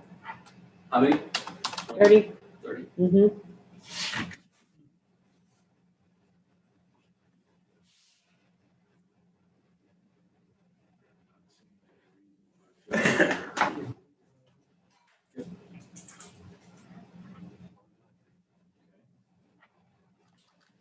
Make a motion then on ID 2021-1320.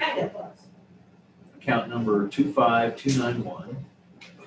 Considering Q1 incorrect appraised market value, Q2 the equity value, Q6 exemption was denied, modified, or changed. Homeowner or the homeowner's agent presented no evidence for this. Or Q7, change in use of land appraised as agricultural land. This is a residential lot, so that does not apply. I move that we keep or maintain the 2021 appraised value at $1,112,900. All in favor? Aye. Case closed. Open case ID 2021-1321. 60537. Okay, 60537 is Gene Davis. With Campbell Block 18, lots 14 and 15, part of each 2.01 acres. This is values over market value, value in equal compared to property. Map. For 2021, the property owner is asking the appraisal review board to lower their values to $31,480, which would be about 36 cents a square foot. Please see attached map property. Property near subject on the same road, better piece of land valued at 29 cents, whereas the odd subject is at 59 cents. Thank you for your consideration. I do not intend to appear at hearing Alyssa Dempsey. And then on the next page, they show you better land, same street, 29 cents. And they show you subject, odd piece at 59 cents. Shape, size.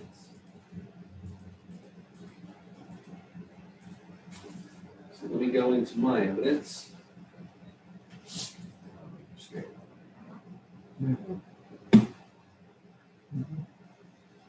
This is, we got a market value. Go up here. We have a market value 52,000 on the subject. You can see that we do have value of 26,000 per acre for 2 acres. So that gives the value of 52 that you see. I think they broke it down by price per square foot. This is the shape of the subject. It's odd. Go back down. I want to see, is there any? So there's ag applied now. I just need to make sure. I'm going to go into the system real quick just to make sure I don't have an application for ag.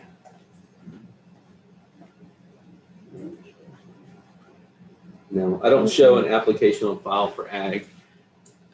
I can tell you that we typically have a 10-acre minimum unless it were adjacent to a property that can congruently have 10 acres or if historically 10 acres or more.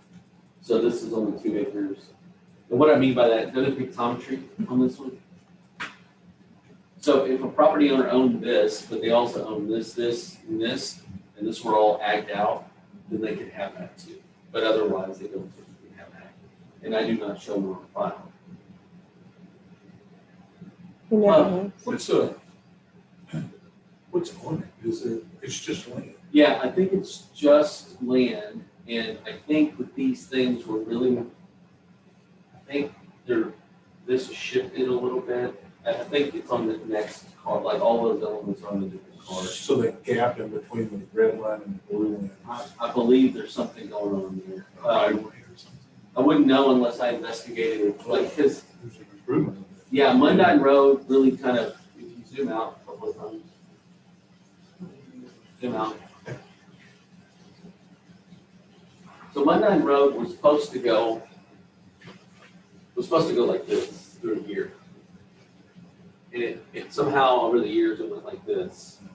And there's this weird little spin property. And I think that these are actually on this account, but I'm not sure. But they're old structures, they're accounted for, and some of them are partial. I think they're owned by the same person, to be honest. As far as this compared to this, it's probably an economy of size. 2 acres, 59,000. I'm gonna go through my evidence and then I'm gonna say something. Let me get through my evidence real quick.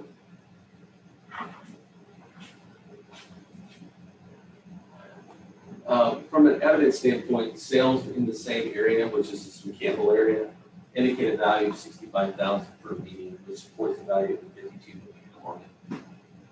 You can see some of those sales. If you want to look at any of those, you can. There's more sales.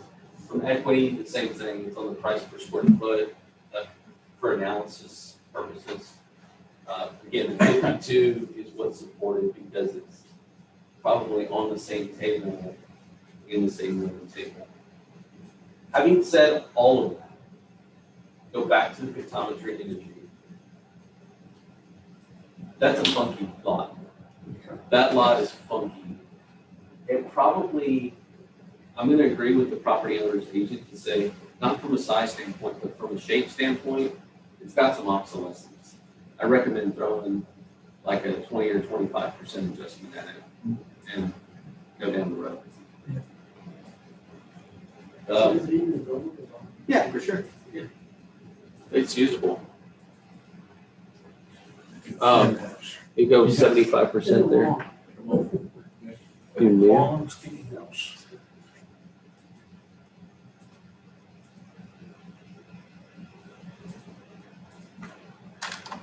And then do shape on description.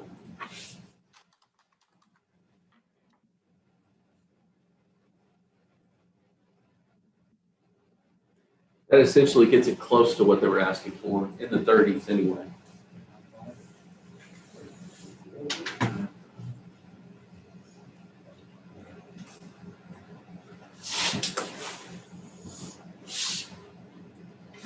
I don't have anything for it. Do we know for a fact they don't have any of those other properties, joint properties? No. We don't know.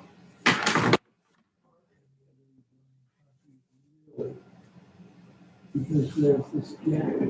Well, there's a road One on one above side. is the road, and one down below is the gap between. It's probably, I can look, would you like me to look on one? Well, the reason I was asking was more for the ag question. It's to whether or not. Oh, gotcha. 50593, or look under the name. That's probably the easiest way. Gene Davis. Yeah. Yeah, we're not sure about that gap either, but. Davis. It's pervasive, it goes all the way across the Is it board. Just put Davis.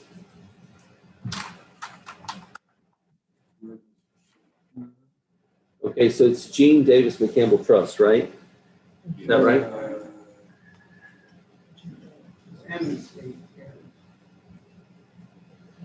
Yeah. Go down till we find her. Is it heirs? Yeah. So Gene M. Estate heirs, that's the only owner that I have. Okay.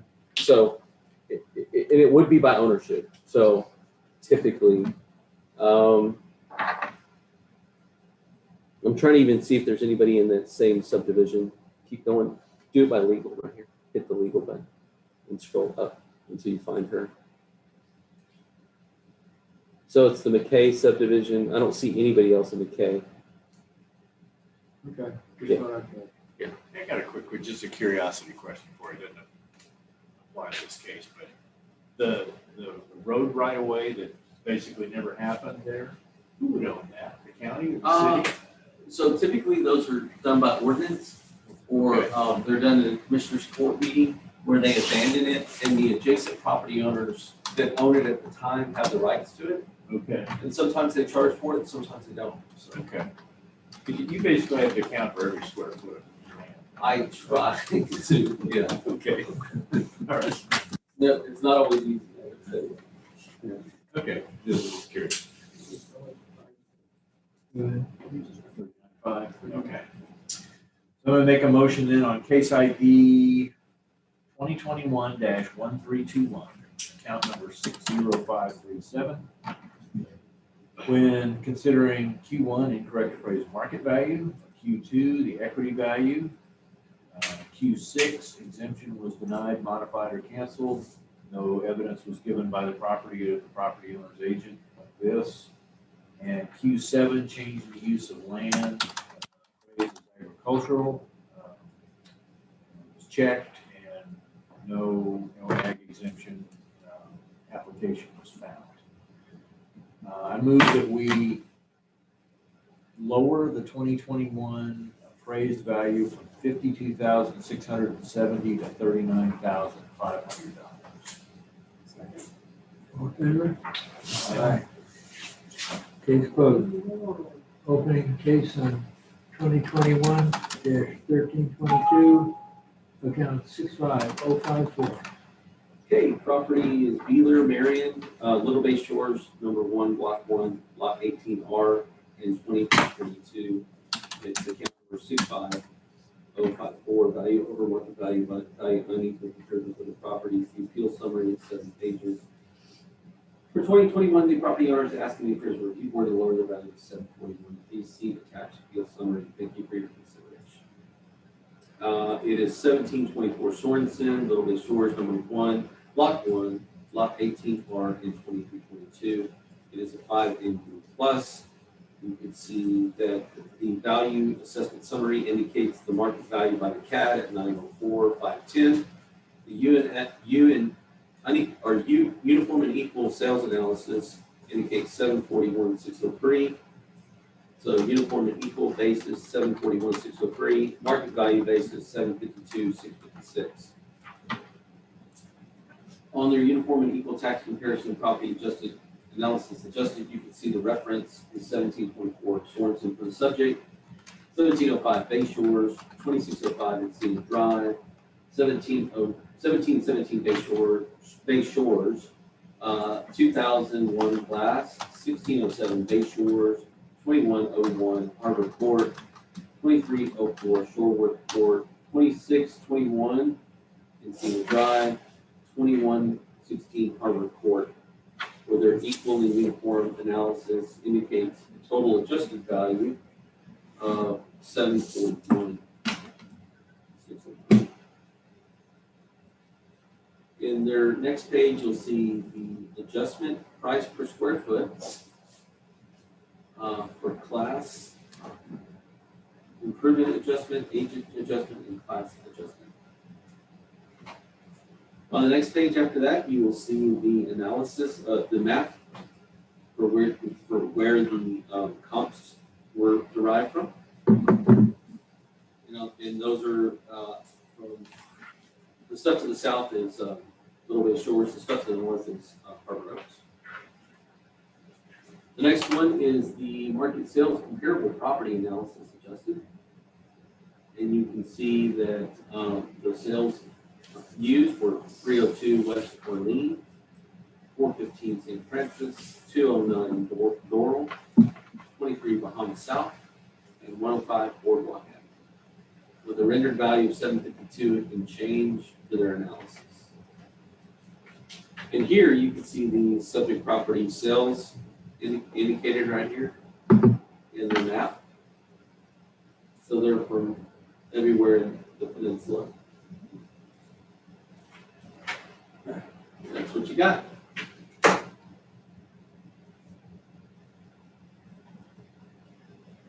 right, I'm going to go into my evidence. This is a property that always comes out bad for the district. Why I say that is because it's odd. Little backstory. Beeler came to us years ago and said, you know, I've got this piece of land right next to my property, and how do I protect myself? So the best way to do that is to pull it all in together into one account and put it under an exemption, and then you know. And at one point they did that. They used to just, they owned this and then they owned this, and they were like, well, what about, you know, I can't protect myself from this. But you can if you put it all in one parcel and, you know, pull it in. So they did. So we're always comping out that because they've got this regular house in Little Bay Shores. It comes out great. But then you throw this piece of land here and it always comes out bad for us. But it's good for them. So it's a great piece of land at some point. The market value for this thing, in my opinion, is way good. But our comps are not going to show you that. We're just not going to win. So we have 904. The assessed value is 824 because they're frozen and they have a cap loss. So it is what it is. There's the commentary imagery. The best we can do is 826 and change from a sales comparison approach. We did use other sales in Little Bay Shores, but you can see that there's huge adjustments for the land. Why are there huge adjustments for the land? Because they have a huge land element that overlooks Little Bay Shore, Little Bay, and it's a rough comparison. Continue on. Top number 3 is also on Bay Shores. This is the closest one because it's on Bay Shores itself. You can see that the house and everything appear to be okay. There's an adjustment for the house itself. But the biggest thing is that you have to account for that big whopping acreage that's hanging out to the side. So 826 is what I can support there. Continue on. It's a little bit better with equity. Again, but all I can support is 880 there. So you should definitely agree with the property owner to 826. But I think the subject property owner's agent indicated 780 something. 741. 741. All I would say is that I try to use sales and comparable equity in that Little Bay Shores area. I think mine are better, but all I can support is 826, 982.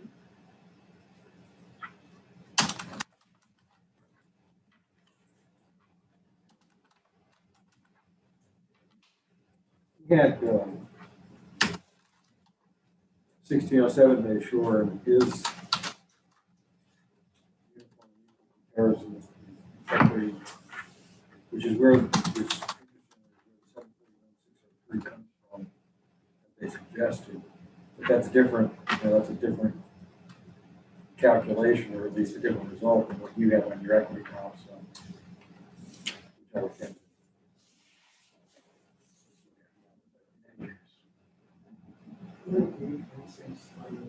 Yeah.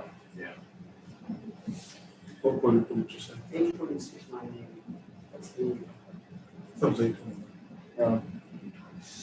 I'm sorry, I'm in this. 826. 980. You're right. I'm sorry. All right. So I'm gonna make a motion on case ID 2021-1322, count number 65054. When considering Q1 incorrect appraised market value, Q2 the equity value, Q6 exemption was denied, modified, or canceled. Property owner or the property owner's agent did not present evidence to show that. Or Q7, change in use of land appraised as agricultural. This is a residential property, so it would not apply. I move that we lower the 2021 appraised value from $904,510 to $826,900. All in favor? Aye. Can you go back up on the grid? Like on the card? Yeah, hold on just a second. Oh, sorry.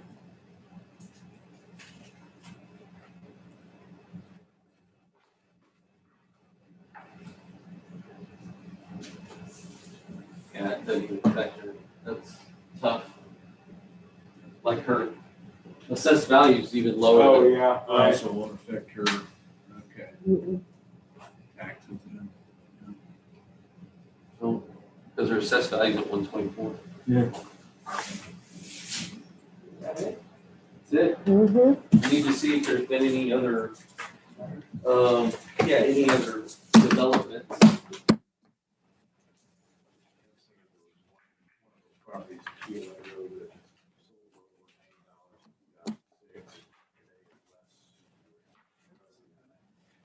Adjourn? Not yet. I'm gonna go. Reminded me of an article I read in the 90s when we lived in Houston, the Sunday paper real estate section. They always would highlight half a dozen neighborhoods or so have historical price per square foot values. And although they varied neighborhood to neighborhood, the shape of the curve was always the same. You had this long march up in the 70s, in the early 80s, and then the dip in 84 to 86 when oil prices, crashed and real estate crashed in Houston. The shape was always the same, no matter the neighborhood. It was just the relative value that changed. Well, I can show you if interest rates ever change.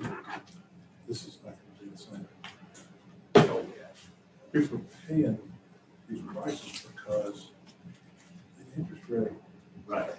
justifies a big price up front because the payments are based on a half price sale. Yeah. So they can still 2.5%, 3%, 4%, yeah. Almost, yeah. Still, but with inflation, It's all. Yeah. it's doing up. Yeah. How long are we going to be able to keep that down? Yeah, lots of, Yeah. that's a great lot. Yeah. On the water. And the one next to it is where the heirs inherited that house and they just let it fall The apart. yellow house. And then the hurricane blew it over. Took it out. They rebuilt? No, oh, well, they didn't have any. They Oh, couldn't. that's, so, Some but I kids. thought somebody else. Never rebuilt it. Never did anything to it. The windows were all out of it. The front door was wide The open. yellow one. No, it was, well, yeah, it was yellow. They painted it. That's what they did. They just slapped some paint on it one weekend and came up and cleaned all the trash up, and there was junk all over the place before the hurricane. Before the hurricane, and they came in and painted it yellow. There was a tree growing up through the front porch, I think, if I remember right. There was a tree, like one of those pepper trees or whatever that was growing up through the road. And And Fred was all over him because, I mean, he felt sorry for him, but Fred Wheeler. So we do have some letters to read, some more letters that have come in. You want to take this morning? Yeah, if you want to take a little break and then we can read some letters. Also. There are more We letters. get a lot of No, we got some letters. Right. Also, we had, the person that was in for the 8 o'clock, no, 3 o'clock tomorrow, they just called and said they had a conflict, so, probably not gonna have a 3 o'clock session tomorrow. There was an agent that had like 8 accounts. Whenever they get like a hearing, like notice, and then they get another hearing notice, the person that sends it first wins, like they get to be heard, like if it's another county or whatever.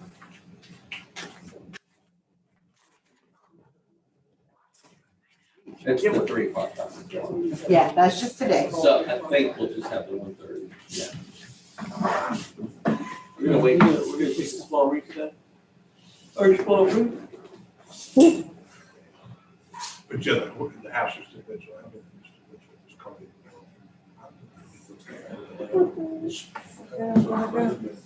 It's given the round. Now we're doing letters. The fellow that ran for city council. Okay. This is one where we've actually got the protest in the system. They got to us, I guess, in time. He's saying y'all didn't get it in time. I don't know if the ARB has responded, but we'll just hold out for that. Brad, the guy in the roundhouse. And I didn't scan it. But he was a great dude. I might have, if you want me to pull it My up. neighbor down the street, his Yeah. second wife had a house So just why kind do we, of below the picture here on Broadway. because we Yes. had received it by the time you Was there called? before they scraped it off. Yeah, he's got in the letter, said like, Because it got infested with raccoons. Today- Oh, it was a mess. Yeah, postal supervisor traced the letter to and San the kids that Antonio. owned It's it still sitting called. Were just- since June 19th, but it shows we Is it received like a it. BTC? Yeah, it's expensive. No, that June had that. And once it's been open. Yeah.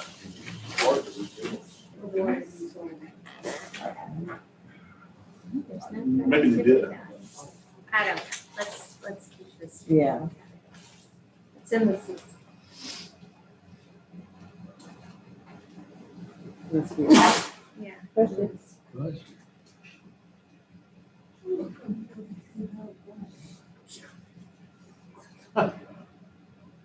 You want to switch out?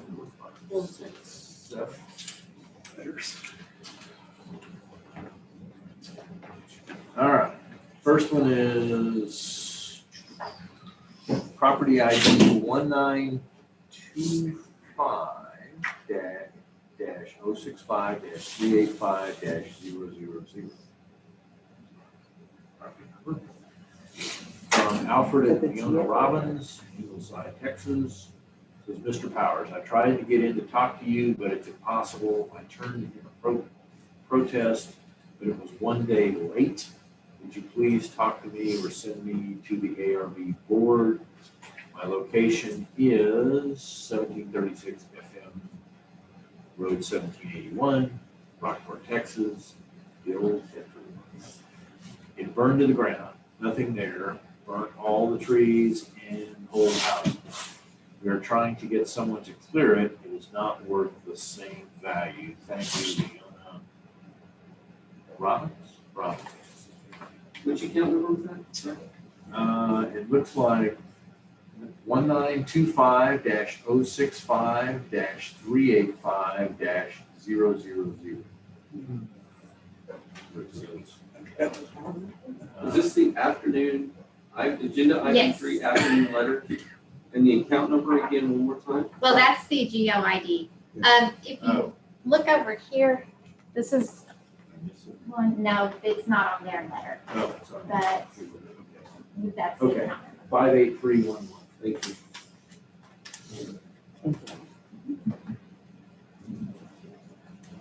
And that letter is in there because we received a letter from Ms. Robbins already, and that's included also. Okay, so this is a letter back to her from Charlie Powers saying, this is dated 6/8/20. The appraisal review board has received and read your letter in regard to a late protest. After considering your request, it was decided that the reason given did not constitute good cause for a late protest. The request for submission of a late protest for 2021 is denied.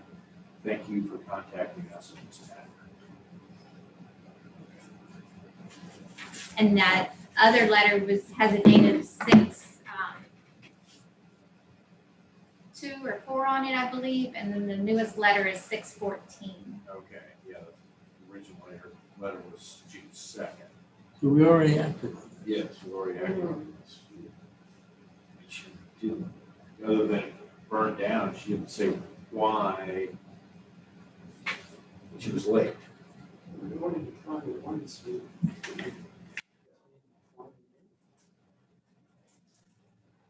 Well, is there any no, is there any evidence? No, there's no reason given as to why they were late, other than. We could keep this going on forever. Yeah, we could. Exchanging letters. So let's just cut it off here. Okay. Not respond at all. Just, okay. Well, the only thing I was thinking is maybe she didn't get the response. I could resend the original response. Okay, we do that too. You could- Okay. But I don't want to get into a, You could write a letter to say that, that this letter, whatever her letter is, that was dated whatever today, was received and read. And the board said to read the previous letter dated, and I've enclosed a copy. Would you like that? yeah, that's fine. Okay, we'll do that. Reference. Okay. But the answer's still wrong. Okay, this is from Elsa Medina, property ID 60134. Dear sirs and/or appraisal committee board, I, Elsa Medina, am requesting that I be granted permission to come before the review board and that my right to protest the property tax on the above location be granted, even though it was filed late. The reason for filing late was due to an ongoing illness and that I am undergoing treatment for. Please accept my apologies in not filing on time. I can only plead with you. I enclosed your letter as well, which is the one back to her, I guess for the first time, telling her no.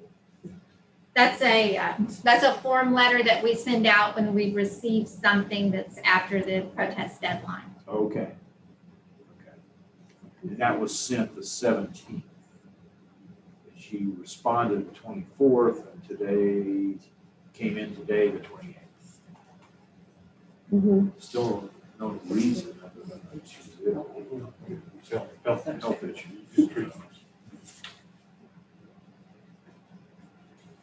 So we haven't turned this. No, she's just now getting around to it.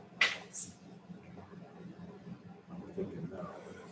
She could have called. Yeah. Motion to decline. So I move then on case or property ID 60134, one the Elsa Medina, that we not grant a late hearing because there's really not good cause given. And it's also, just as an aside, it's interesting that her protest form looks like it was from 2018. And she scratched out 2018 and put 2021, even though there was other pre-printed stuff on it. So I'm thinking this might be old stuff she's trying to catch up with.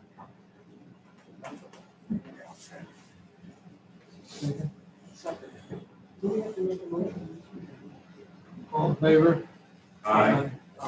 We did not make a motion. So,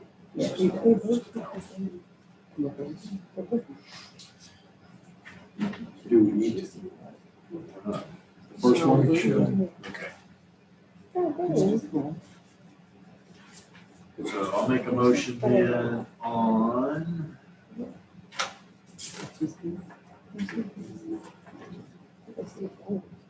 property ID 58311.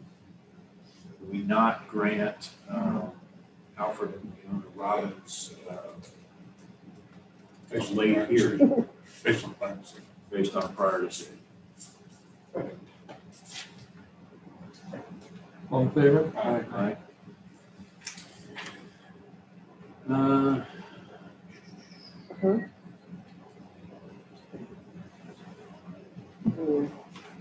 property ID here. I don't see it. Let me give you the address. So this is, was received today regarding 1515 East Main Street in Lamar. Just a moment may concern, I traveled to Houston this last weekend and saw how much the tax appraised value increased on my mother's property. I'm writing in hope that you will allow us to protest the tax appraised value, which is an increase of over 200%. My mother is 78 years old and is showing the first signs of dementia. She did not know she could protest the value. The property is still in my father's name as he passed away in 2011. Please allow us to protest this enormous increase in the value of this property. It is a vacant lot and has not ever been cleared. After Harvey, many of the trees died. The property would never be sold for that much. Please change the mailing address for the property to my address, Judith Nichols, address given. I tried to create a login to manage the property online. To please provide information on how to create a login. Thank you, Vanna Nichols Schultz. What account number is that, Val? 49636.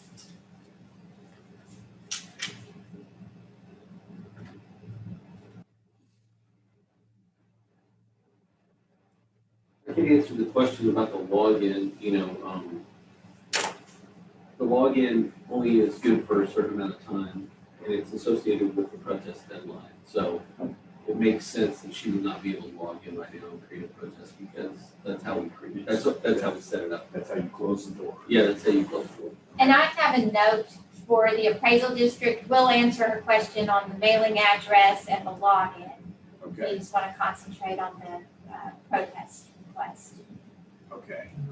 I'm inclined to allow it. Boy, I have a 96-year-old mother, and stuff piles up on her plate too, so it takes two kids to follow up and get stuff away from her and act on it. Sometimes it's like, yeah, I had a 96-year-old mother too, and I used to go take the stuff and deal with it. yeah, I think they live in separate. She lives I think someplace else.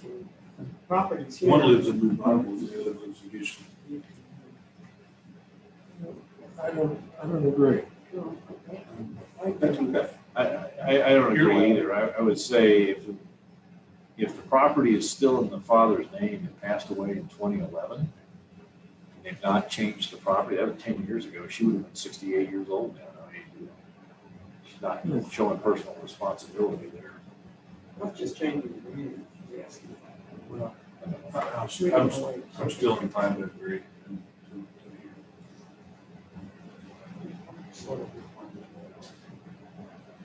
Yeah, I think so. Okay. I'll make the motion. Somebody, if you're gonna disagree with it, somebody else has to make a motion. Oh, okay. You make the motion. Make a motion regarding account 4963636 in regards to request to a hearing be granted based on the circumstances presented. Second. All in favor? Opposed? Let the record show three in favor, 2 opposed. Okay.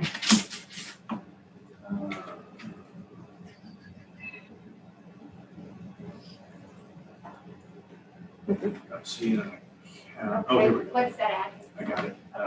Property ID 15899 belonging to Ronald Barrett. And it was received today. It says rescheduling of hearing for Ronald and Carrie Barrett.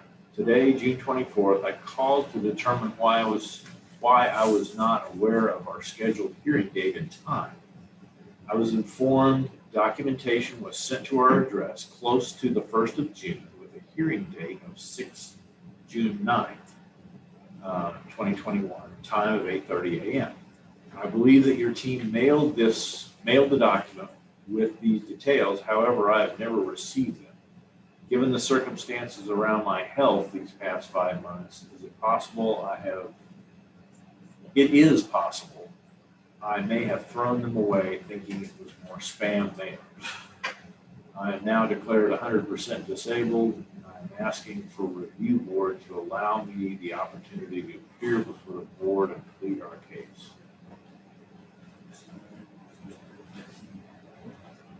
So at worst, he threw it away. At best, it's a mental problem. You threw it away. You threw it away. Yeah. Yeah. I guess I'd have to at least say no. Yeah. Put up the last one. This one you get on 10. That was a fifth one. Okay, I'm going to make a motion then on property ID 15899 regarding a reschedule of a hearing for Ronald and Carrie Barrett, that we not allow a rescheduled hearing because they've not really provided evidence of good cause here for not making the first hearing. Second. All in favor? Aye. Val, can I ask what the PNG file, the image, what is that from?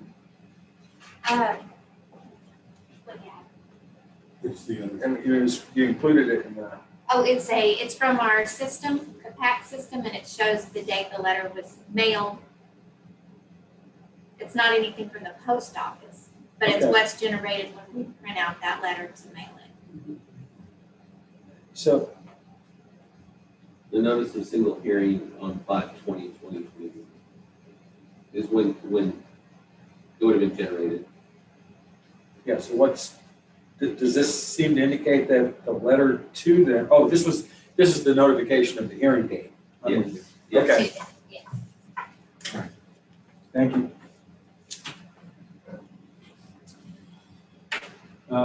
Received is Friday, June 25th.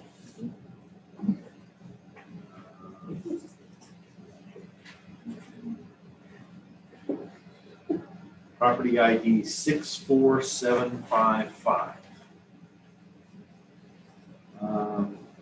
Dear Aransas County Review Board, this letter is to explain why Nancy Almaguer did not attend the hearing scheduled for 6/22/21 at 10 a.m. I, Selena Mendoza, Nancy's daughter, filed the protest for her online. My mother doesn't speak English and is technologically illiterate. I am the one who checks her email for her, but I moved out of town 2 weeks ago and have been busy getting settled that I didn't check her email. I'm in town today, and she reminded me to check the protest, and that is when I saw she had a hearing scheduled yesterday. I called the office, and they said to write a letter to explain what happened, and I asked for another hearing. Also, I wasn't aware that a hearing could be scheduled if the protest method chosen was e-file. The way I understood it when I spoke to Eamon Burke back in May was it was an either-or situation.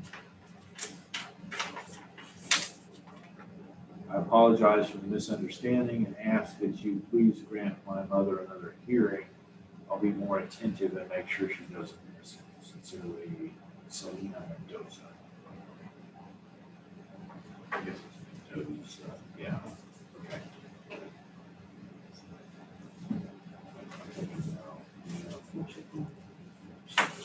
Is this one of those instances where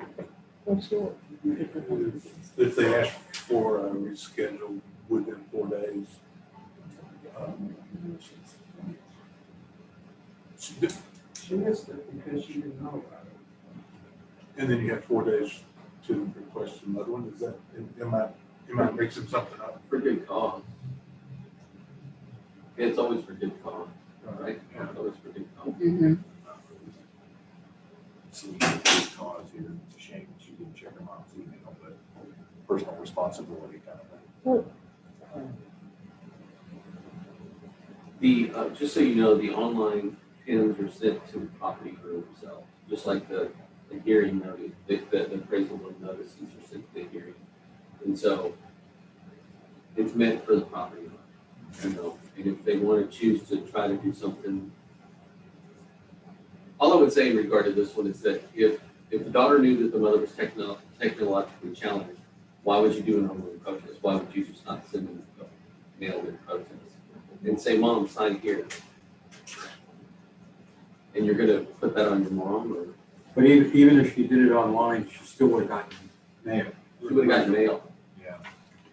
And in this, unless you checked, Electronic correspondence. yeah, unless you check, like on online, you have the ability to actually check electronic correspondence. And we can send it electronically. But it always hits the email in question. So when a property owner does that, they go like this and they go, oh, we've received your notice. They get an email return, received your notice. And then the next email will be, here's your hearing notice. Here's your evidence. And every single one of those, you're getting something from the district. You're getting a ping, and you're getting something from the email. So you're saying she didn't miss one email, she missed several? At least two, right? Right, it's generally 3. An email will come through that says your hearing has been scheduled. It doesn't say when, but it says it has been scheduled. And then the next one says you have important documents to look at on your portal, and that's where it talks about the notice of hearing and the time. Then the last one is that you have evidence online. And these are generated automatically through our system. So she missed 3 that would have come up. And there's an English.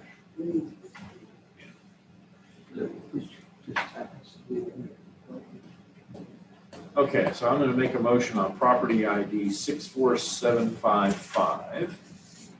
That we not grant the property owner, Nancy Guero, or how to pronounce her last name, or a rescheduled here. All in favor? Aye. Okay, this is dated June 22nd, received today. You have an account number? Looking for it here. It looks like, Or an address? yeah, I got an address here. It's 620 South Fulton Beach Road, number 105. Number what? Number 105. It is 12103. 12103? Yes. No, we don't have that on our list. Try again. 620 South Fulton Beach Road? Apartment 105. Yeah. What's the condos? 12103 is the Is property there any ID. close to that? It's, RPM Experience LLC is the owner. I believe this is from Eckert, is that correct? Yes, right. Okay. So what happened on this one is that he has an agent. He's saying, I didn't get to protest, but there's actually a protest on file from his agent that's scheduled for July 14th. So there's really no problem. It will just be up to the ARB to respond and say, you have an agent and he has filed a protest. Is this the one? What's the apartment number? It's not RPM Experience. They said it was 105. It's under Eckert, Oh, under the last name. Rodney Yeah. Eckert. So he's scheduled for, It's 206. 206 is that unit. Paladin Consultants. he's scheduled for July? Yes, July 14th. We just need to make him aware of that, but since he addressed you, we went ahead and put it in there. No. What's the address on this account?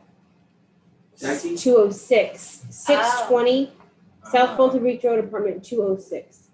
Oh, and that one's 105? That one's 105. You need to just read the letter. Let me read the letter. Yeah.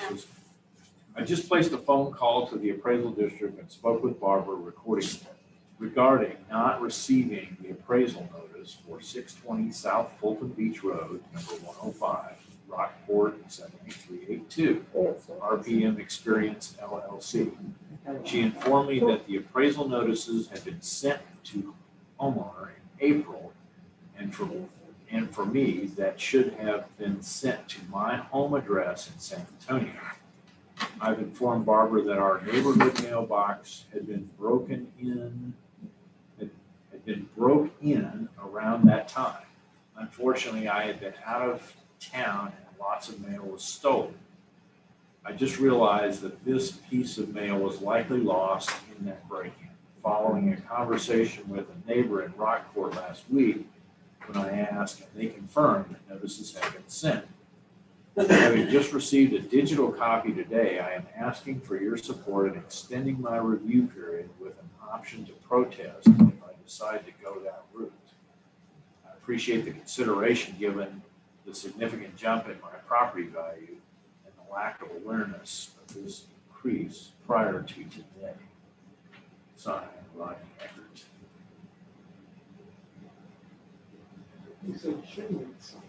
Yeah, so he had me decided.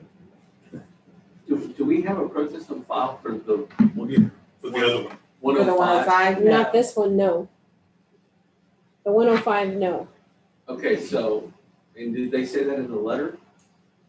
I want to say he did, he said What account number is this, Jackie? 12103. Okay, well, that's not scanned in anywhere.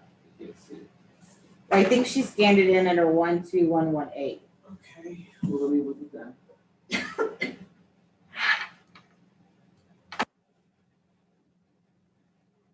Which, the hearing agent thing doesn't even make sense, because I don't know. I mean. That was on the other one. That was on the 206. Yeah, it just confuses things, but we do not have a protest on file for 105, is that correct? Correct. I'm looking, I can show you can look up here, there's, You want the light off? there's No, the it's fine. inquiry, the 19, and it was just an inquiry, that's the only thing on this account. No, That it was 19. filed. I can look at images just in case, there's nothing. I don't think you ever put this. Yeah, they say not receiving their appraisal notice. He didn't even say he wanted to, he said he wanted. Deeds and sales, we got it in 19. 20 taxes were paid, so I'm thick today. I'm really confused because this 12118. I think The it was agent has a hearing scheduled for July. Yeah, it was a 15th. clerical error, so it was scanned under the wrong PID number. And what Val had told you earlier was incorrect. There's nothing to do with an agent or a hearing already scheduled for this letter. This letter, that's what, For He that has two letter. conducts. But he Yes, also. It was just mixed up. Same owner has two condos. He has two conducts under a different name. One's under a. No, I don't know Some about sort of- that. Huh? No, I don't know about that. I don't know about Eckert being in relation to RPM experience at all. If you just read the letter and, okay, hang on, just for a second, just for 1 second. Act like Val never said anything, and she never talked about any agent, anything. And if you read the letter says, we did not receive a notice. I asked Jackie, do we have a notice on file, which is congruent. They don't have a protest. I'm looking at a letter here, which she had scanned in, dated 6/22. I don't know if it's the same one you're looking at. Yes. I placed a phone call to the appraisal district, spoke with Barbara regarding Yeah. blah, blah, That's the blah. same one. RPM experience. And the property that's referenced here is 620 South Fulton Beach Road, number 105. Which is, And it's Yes. signed by Rodney Eckert. Yes, and that's what we're dealing Rodney with. Eckert also, that's why it was scanned in the other account. Because Rodney Eckert has, just like Mr. Duck indicated, he has Rodney Eckert and he has RPM experience. So, okay, so the one, this letter, I don't understand why it's 105 though. This letter says 105. Is the other one was like 206. Right. Is the agent scheduled The agent is on his property at 206, at 206? Mhm. Okay, now I'm getting a little bit. not on 105. Okay, One's I'm a rental and one's his personal. I'm with you. Yes, something like that. He hasn't even decided whether he's gonna approach it. On that, I would say.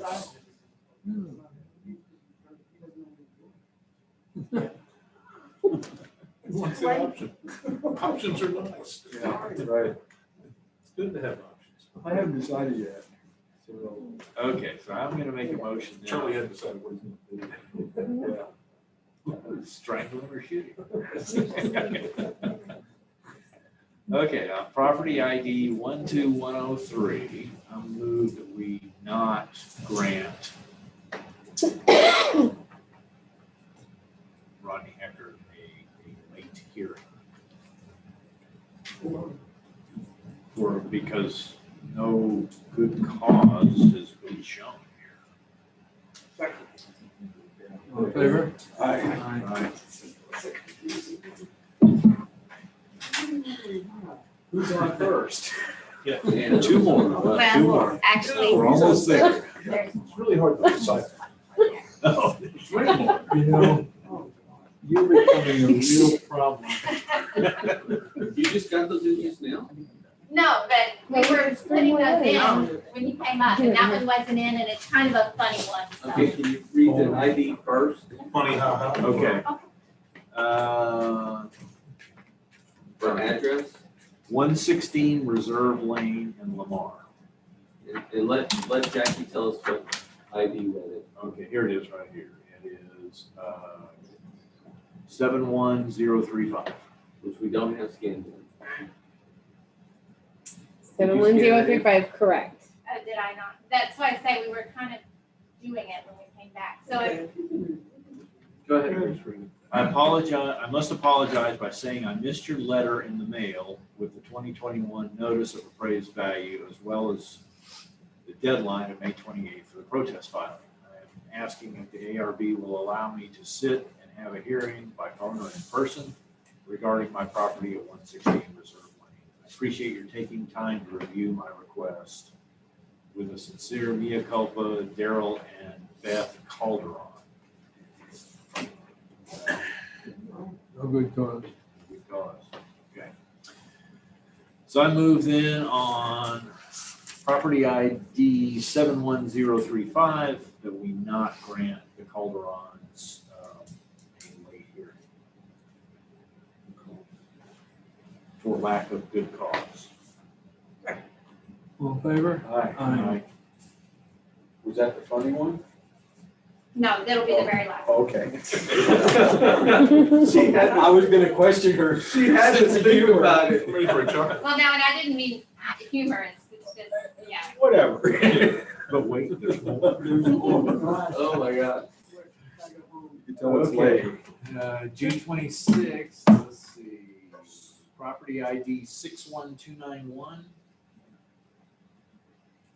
Letter dated June 26th, received today. Dear Arbitration Review Board, I would like to request another hearing date for our property protest of 2417 Bay Vista Drive, Rockport 7382, ACAD number 61291.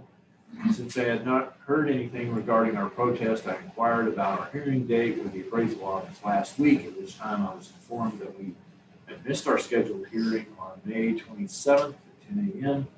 The appraisal district did send an email to my husband's email address, but he assumed that it was spam mail. I did not read the email thoroughly to find that hearing date was included.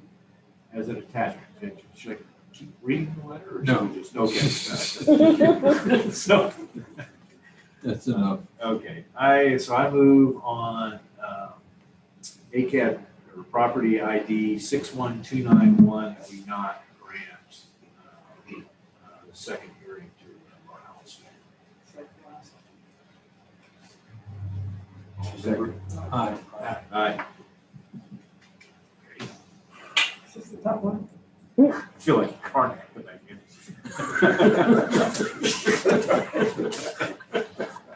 okay. Property ID 26662. Dated June 22nd. Dear ARB, I mailed my protest for property ID 26662 on June 11th. The Postal Service said my certified return receipt letter would be in your hands by the 15th of June. By the deadline of June 21st, it had not arrived. Today, the postal supervisor tracked the letter, traced the letter to San Antonio, where it has been sitting since June 19th. 4 days and still hasn't left. He said it is most likely a damaged barcode. Yesterday, I sent a new protest by certified mail, June 21st, and it is, of course, will be late.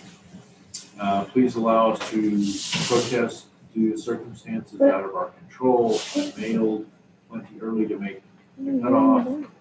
I have never had a certified letter disappear. Respectfully submitted, John Musk. But even the first one was late.